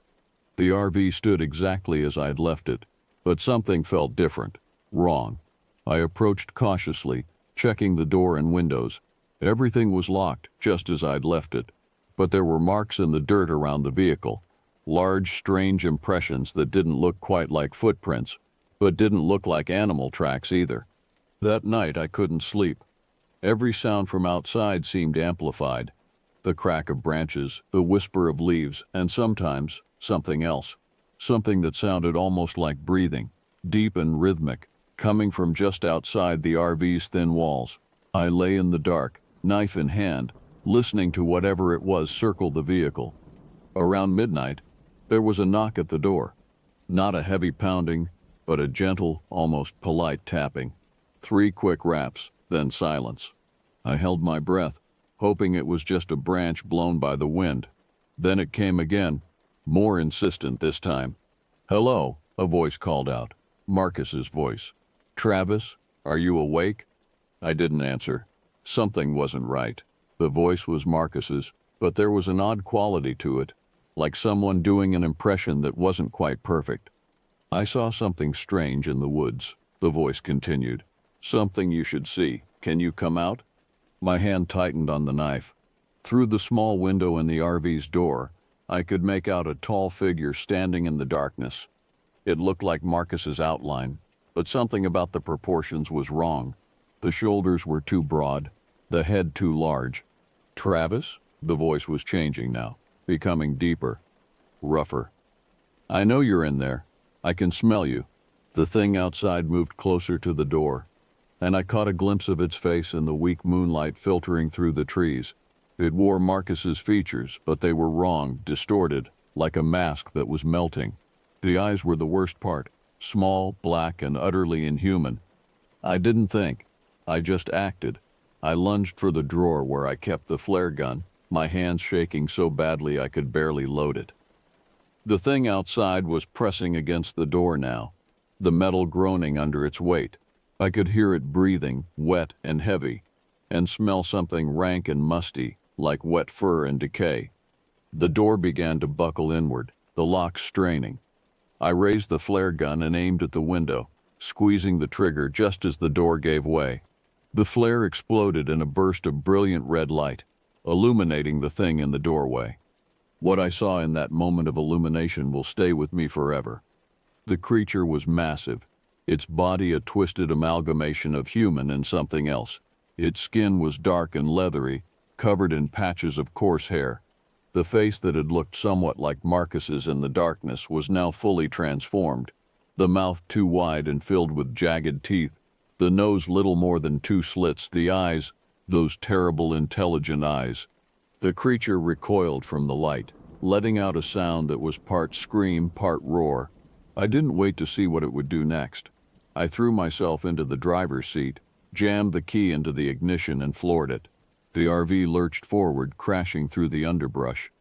Branches scraped against the sides as I careened down the narrow access road, but I didn't care. I just needed to get away. I drove for hours, not stopping until I reached the outskirts of a small town. The sun was just coming up as I pulled into a gas station parking lot, my hands still shaking on the steering wheel. When I finally worked up the courage to check the RV's exterior, I found deep gouges in the metal sides, and something dark and viscous smeared across the back bumper. I never went back to those woods. I sold the RV as soon as I could, taking a significant loss but not caring. I've tried to convince myself that what I saw was some kind of hallucination, a product of isolation and an overactive imagination. But sometimes, late at night, I remember those eyes, those terribly intelligent, knowing eyes, and I wonder about Marcus, the real Marcus. Had he encountered the same creature? Had he survived? Or had the thing been wearing his face long before I met him? I'm back in the city now, surrounded by the comfort of concrete and steel and other people. But sometimes, when I'm working late at my drafting table and the office is quiet, I catch movement out of the corner of my eye. And for just a moment, I smell that musty, wet fur smell, and I wonder if it followed me home. Because the thing is, I don't think it was just some unknown creature living in those woods. What I saw that night was something older, something that had learned to hunt us, something that had figured out that the best way to catch its prey was to wear a familiar face. And the most terrifying part? I think there are more of them out there, waiting in the dark spaces between civilization, wearing the faces of people who wandered too far into their territory. So if you're ever in the woods, and you meet someone who seems just slightly off, someone whose expressions don't quite match their words, whose movements aren't quite natural, don't stop to chat. Don't let them learn your voice. Just run. Run as fast and as far as you can.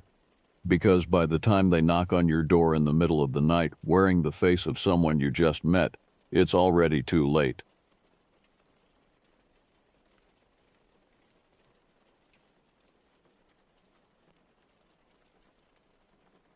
I should have known better than to trust a Craigslist ad for a used RV, but I've never been the cautious type. My name is Travis Holcomb. Grew up in Detroit, where the only wildlife you worry about are the stray dogs and the occasional rats scurrying across the alley. Life has been tough, but I've made my way somehow. I work as a mechanic now, fixing up anything from old beaters to luxury imports at Johnson's Auto Shop on the east side. The work keeps my hands busy and my mind focused. But after 15 years of breathing in exhaust fumes and dealing with entitled customers, I needed a break. Something different. The idea came to me during a particularly rough week at the shop.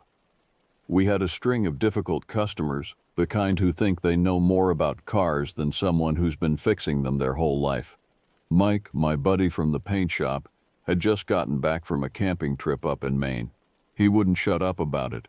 The peace and quiet, the stars at night, the way the world seemed to slow down out there. I'd never been much for nature, but something about the way he described it stuck with me. That night, scrolling through Craigslist on my phone, nursing a beer in my cramped apartment, I saw the ad, 1985 Winnebago Chieftain, minor repairs needed, $3,500 OBO. The price alone should have been my first warning. These things usually go for at least triple that, even in rough shape, but I've always been the type to see an opportunity where others see red flags. The drive out to see it took me deep into rural Pennsylvania, through winding roads that seemed to get narrower with each passing mile. The GPS signal kept cutting out, leaving me to navigate by the crude directions the seller had provided. The property itself was exactly what you'd expect. A ramshackle farmhouse set back from the road, paint peeling, gutters hanging loose, surrounded by tall grass that hadn't seen a mower in years. The owner, Walter Pritchard, was a rail-thin man who looked ancient enough to have witnessed the Civil War. His handshake was surprisingly firm, though, and his eyes were sharp despite the deep wrinkles surrounding them. "Been trying to sell her for months," he said, leading me around back where the RV sat. "Wife passed last year. No use for it anymore." The Winnebago had definitely seen better days.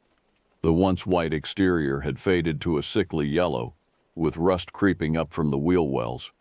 The awning was torn, hanging by a few threads, and there was a dent in the passenger side that suggested an intimate encounter with a tree.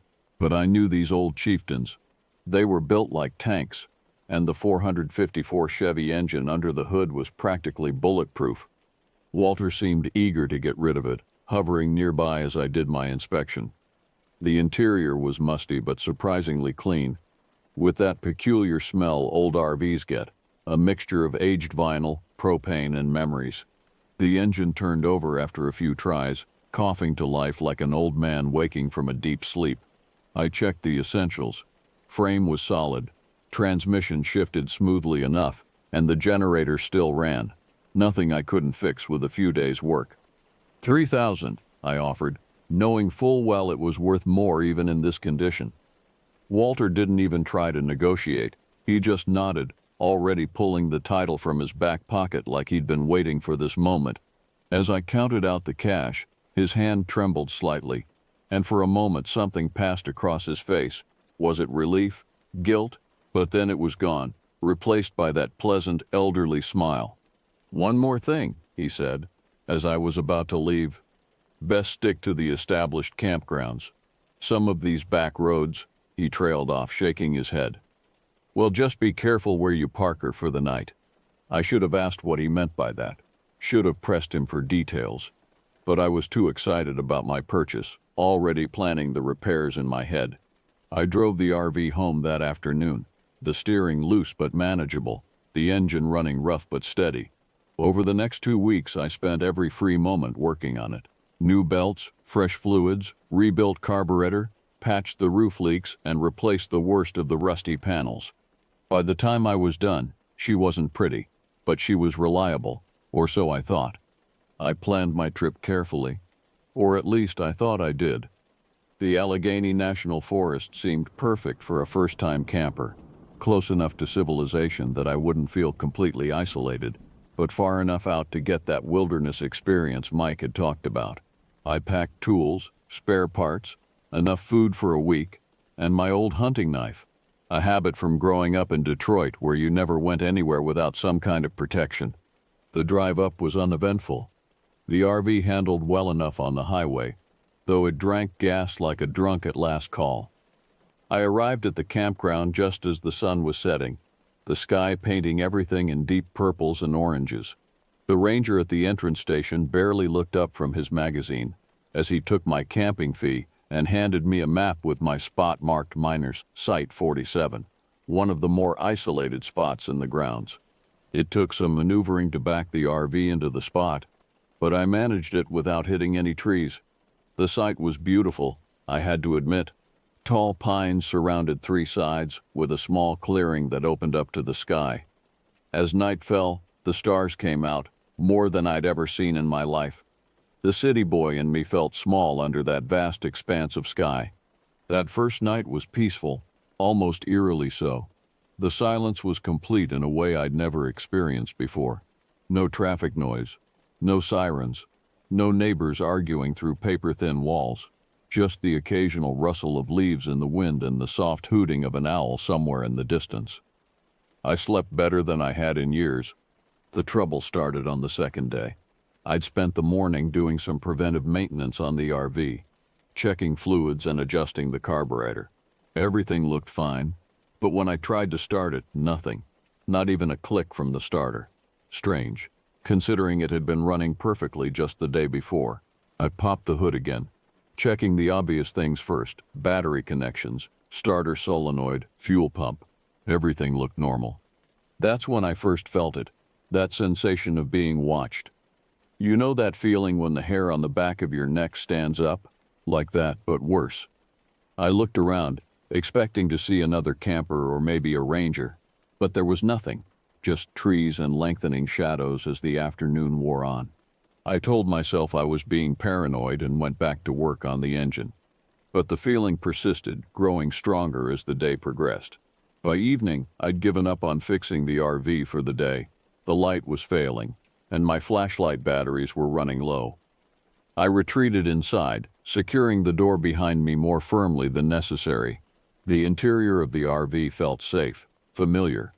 I fired up the propane stove and made dinner, just some instant noodles and coffee, but it helped settle my nerves. I tried to read, but couldn't focus on the words. That's when I first heard it, that sound that would haunt my dreams for months to come. It started as a low vibration, more felt than heard, like the hum of high-voltage power lines.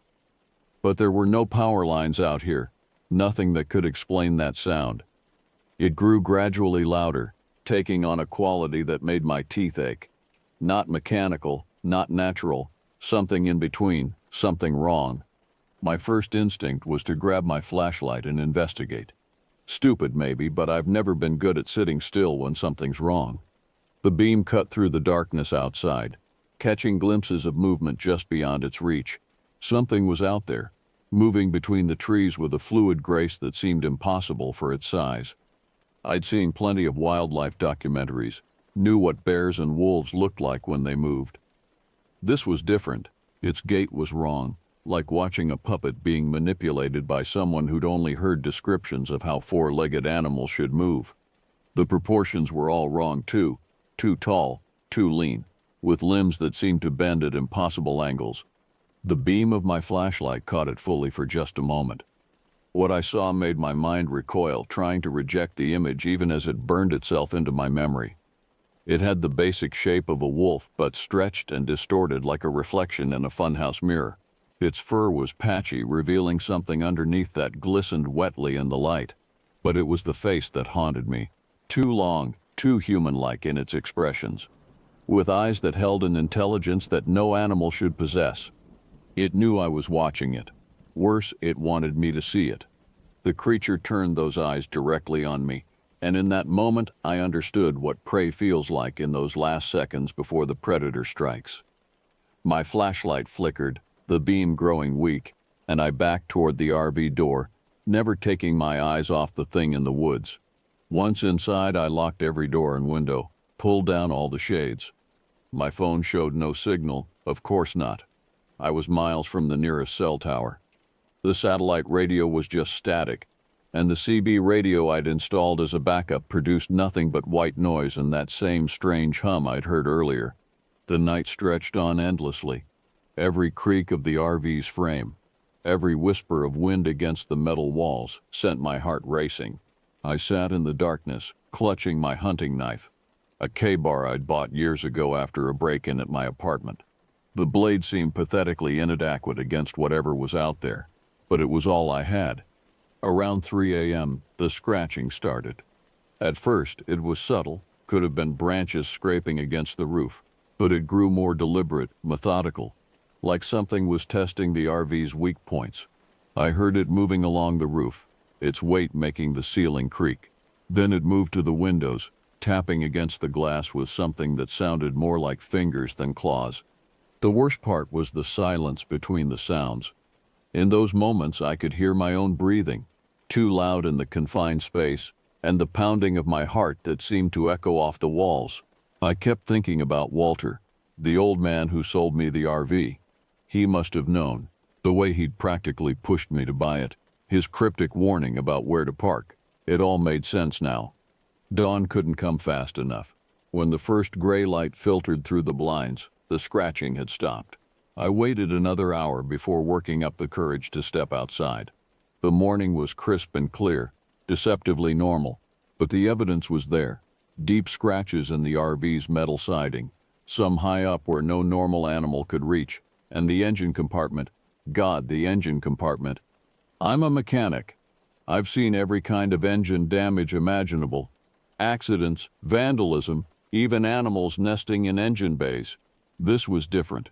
The wiring harness had been shredded with surgical precision. Hoses were cut, not torn. The fuel lines were twisted into complex knots that would have taken tools and time to create. This wasn't random damage. It was deliberate sabotage. My hands shook as I tried to repair what I could, but it was hopeless. Whatever that thing was, it had effectively trapped me here.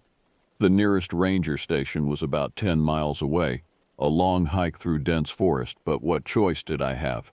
I packed a backpack with essentials. Water, some protein bars, my knife, a cheap compass I'd bought as a backup, and a can of bear spray that now seemed laughably inadequate. The first mile wasn't so bad. The main trail was well marked, and the morning sun provided some comfort. But as I went deeper into the forest, things began to change. The trees seemed to grow closer together, their branches interweaving overhead until only occasional shafts of sunlight penetrated the canopy.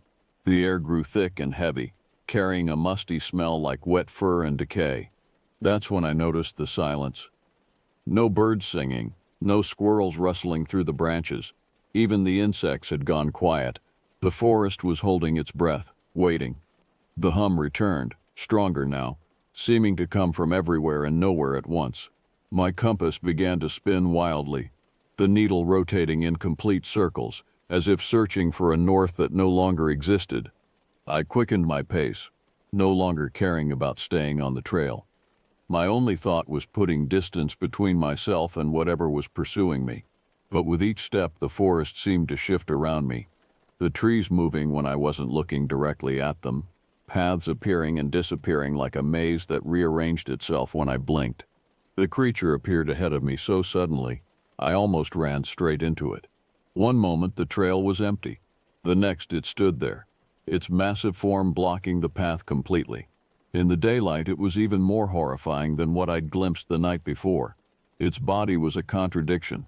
Parts of it seemed solid, covered in matted gray fur, while other sections appeared almost transparent, like smoke given form. Its legs bent backward at joints that shouldn't exist, and its head housed a face that kept shifting between wolf and something almost human, never settling on either. But it was the eyes that paralyzed me. Yellow-green orbs that held an ancient intelligence, studying me with a predator's calculating patience. This wasn't just some forest creature. There was purpose in those eyes, a malevolent awareness that spoke of centuries of hunting, of toying with prey. My hand tightened on the knife in my pocket. The creature's head tilted slightly, almost curiously, as if it recognized the gesture. Then it did something that chilled me to my core. It smiled, not a wolf snarl, but an actual smile, revealing rows of teeth that were too sharp, too numerous, arranged in patterns that defied biology. I ran, not my proudest moment, but instinct took over. I crashed through the underbrush, branches whipping at my face, roots trying to tangle my feet. I could hear it behind me, not running but moving in a way that seemed to bend space, appearing in glimpses between trees, always keeping pace without seeming to hurry. The cabin appeared through the trees like a mirage, a decrepit structure of weathered wood and broken windows. I didn't question its convenient appearance, I just ran for it. The door was swollen in its frame, but desperation gave me strength. I slammed it behind me, wedging a broken chair under the handle for whatever good it might do. The cabin's interior was a single room, thick with dust and cobwebs. Afternoon light filtered through the grimy windows, illuminating dancing motes in the air.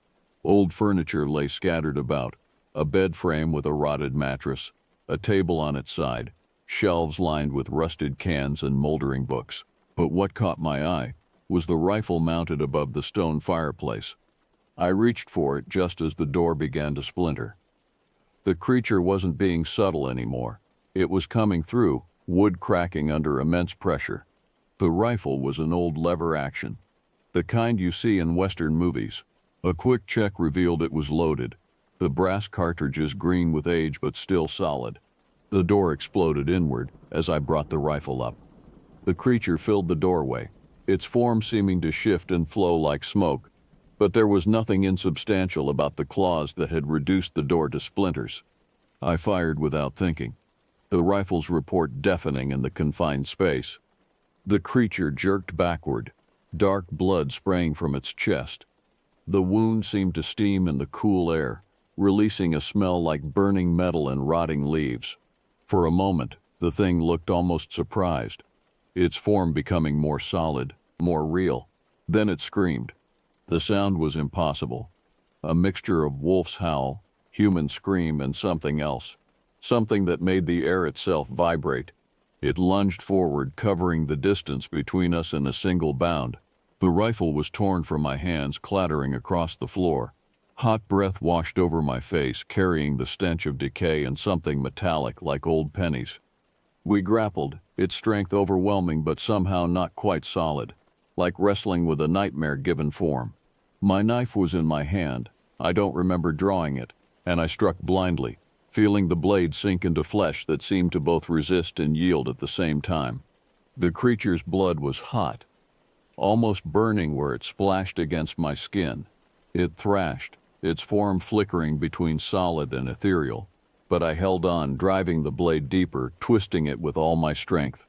The scream this time was different, pain and rage giving way to something almost like surprise. It collapsed, its massive form shuddering, parts of it seeming to dissolve into smoke while others became more solid, more real.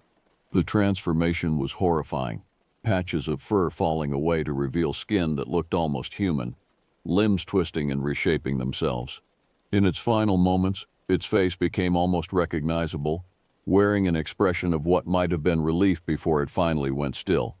I don't remember much about the walk to the ranger station. I was operating on autopilot, my mind trying to process what had happened while simultaneously trying to forget it. The rangers found me wandering along the road, covered in blood and babbling about monsters in the woods. They probably would have dismissed me as another crazy tourist, but something in my eyes must have convinced them to investigate. They found the cabin, though it took them several attempts to locate it.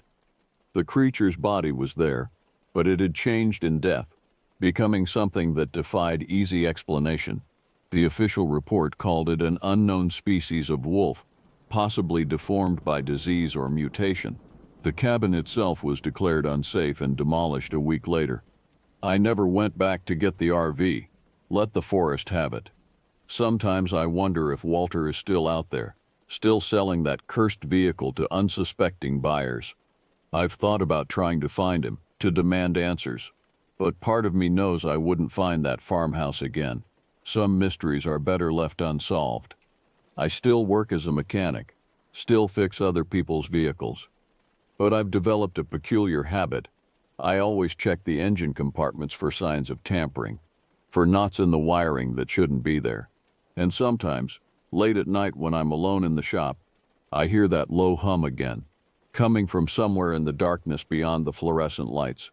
I keep my knife close these days, and I never, ever go camping.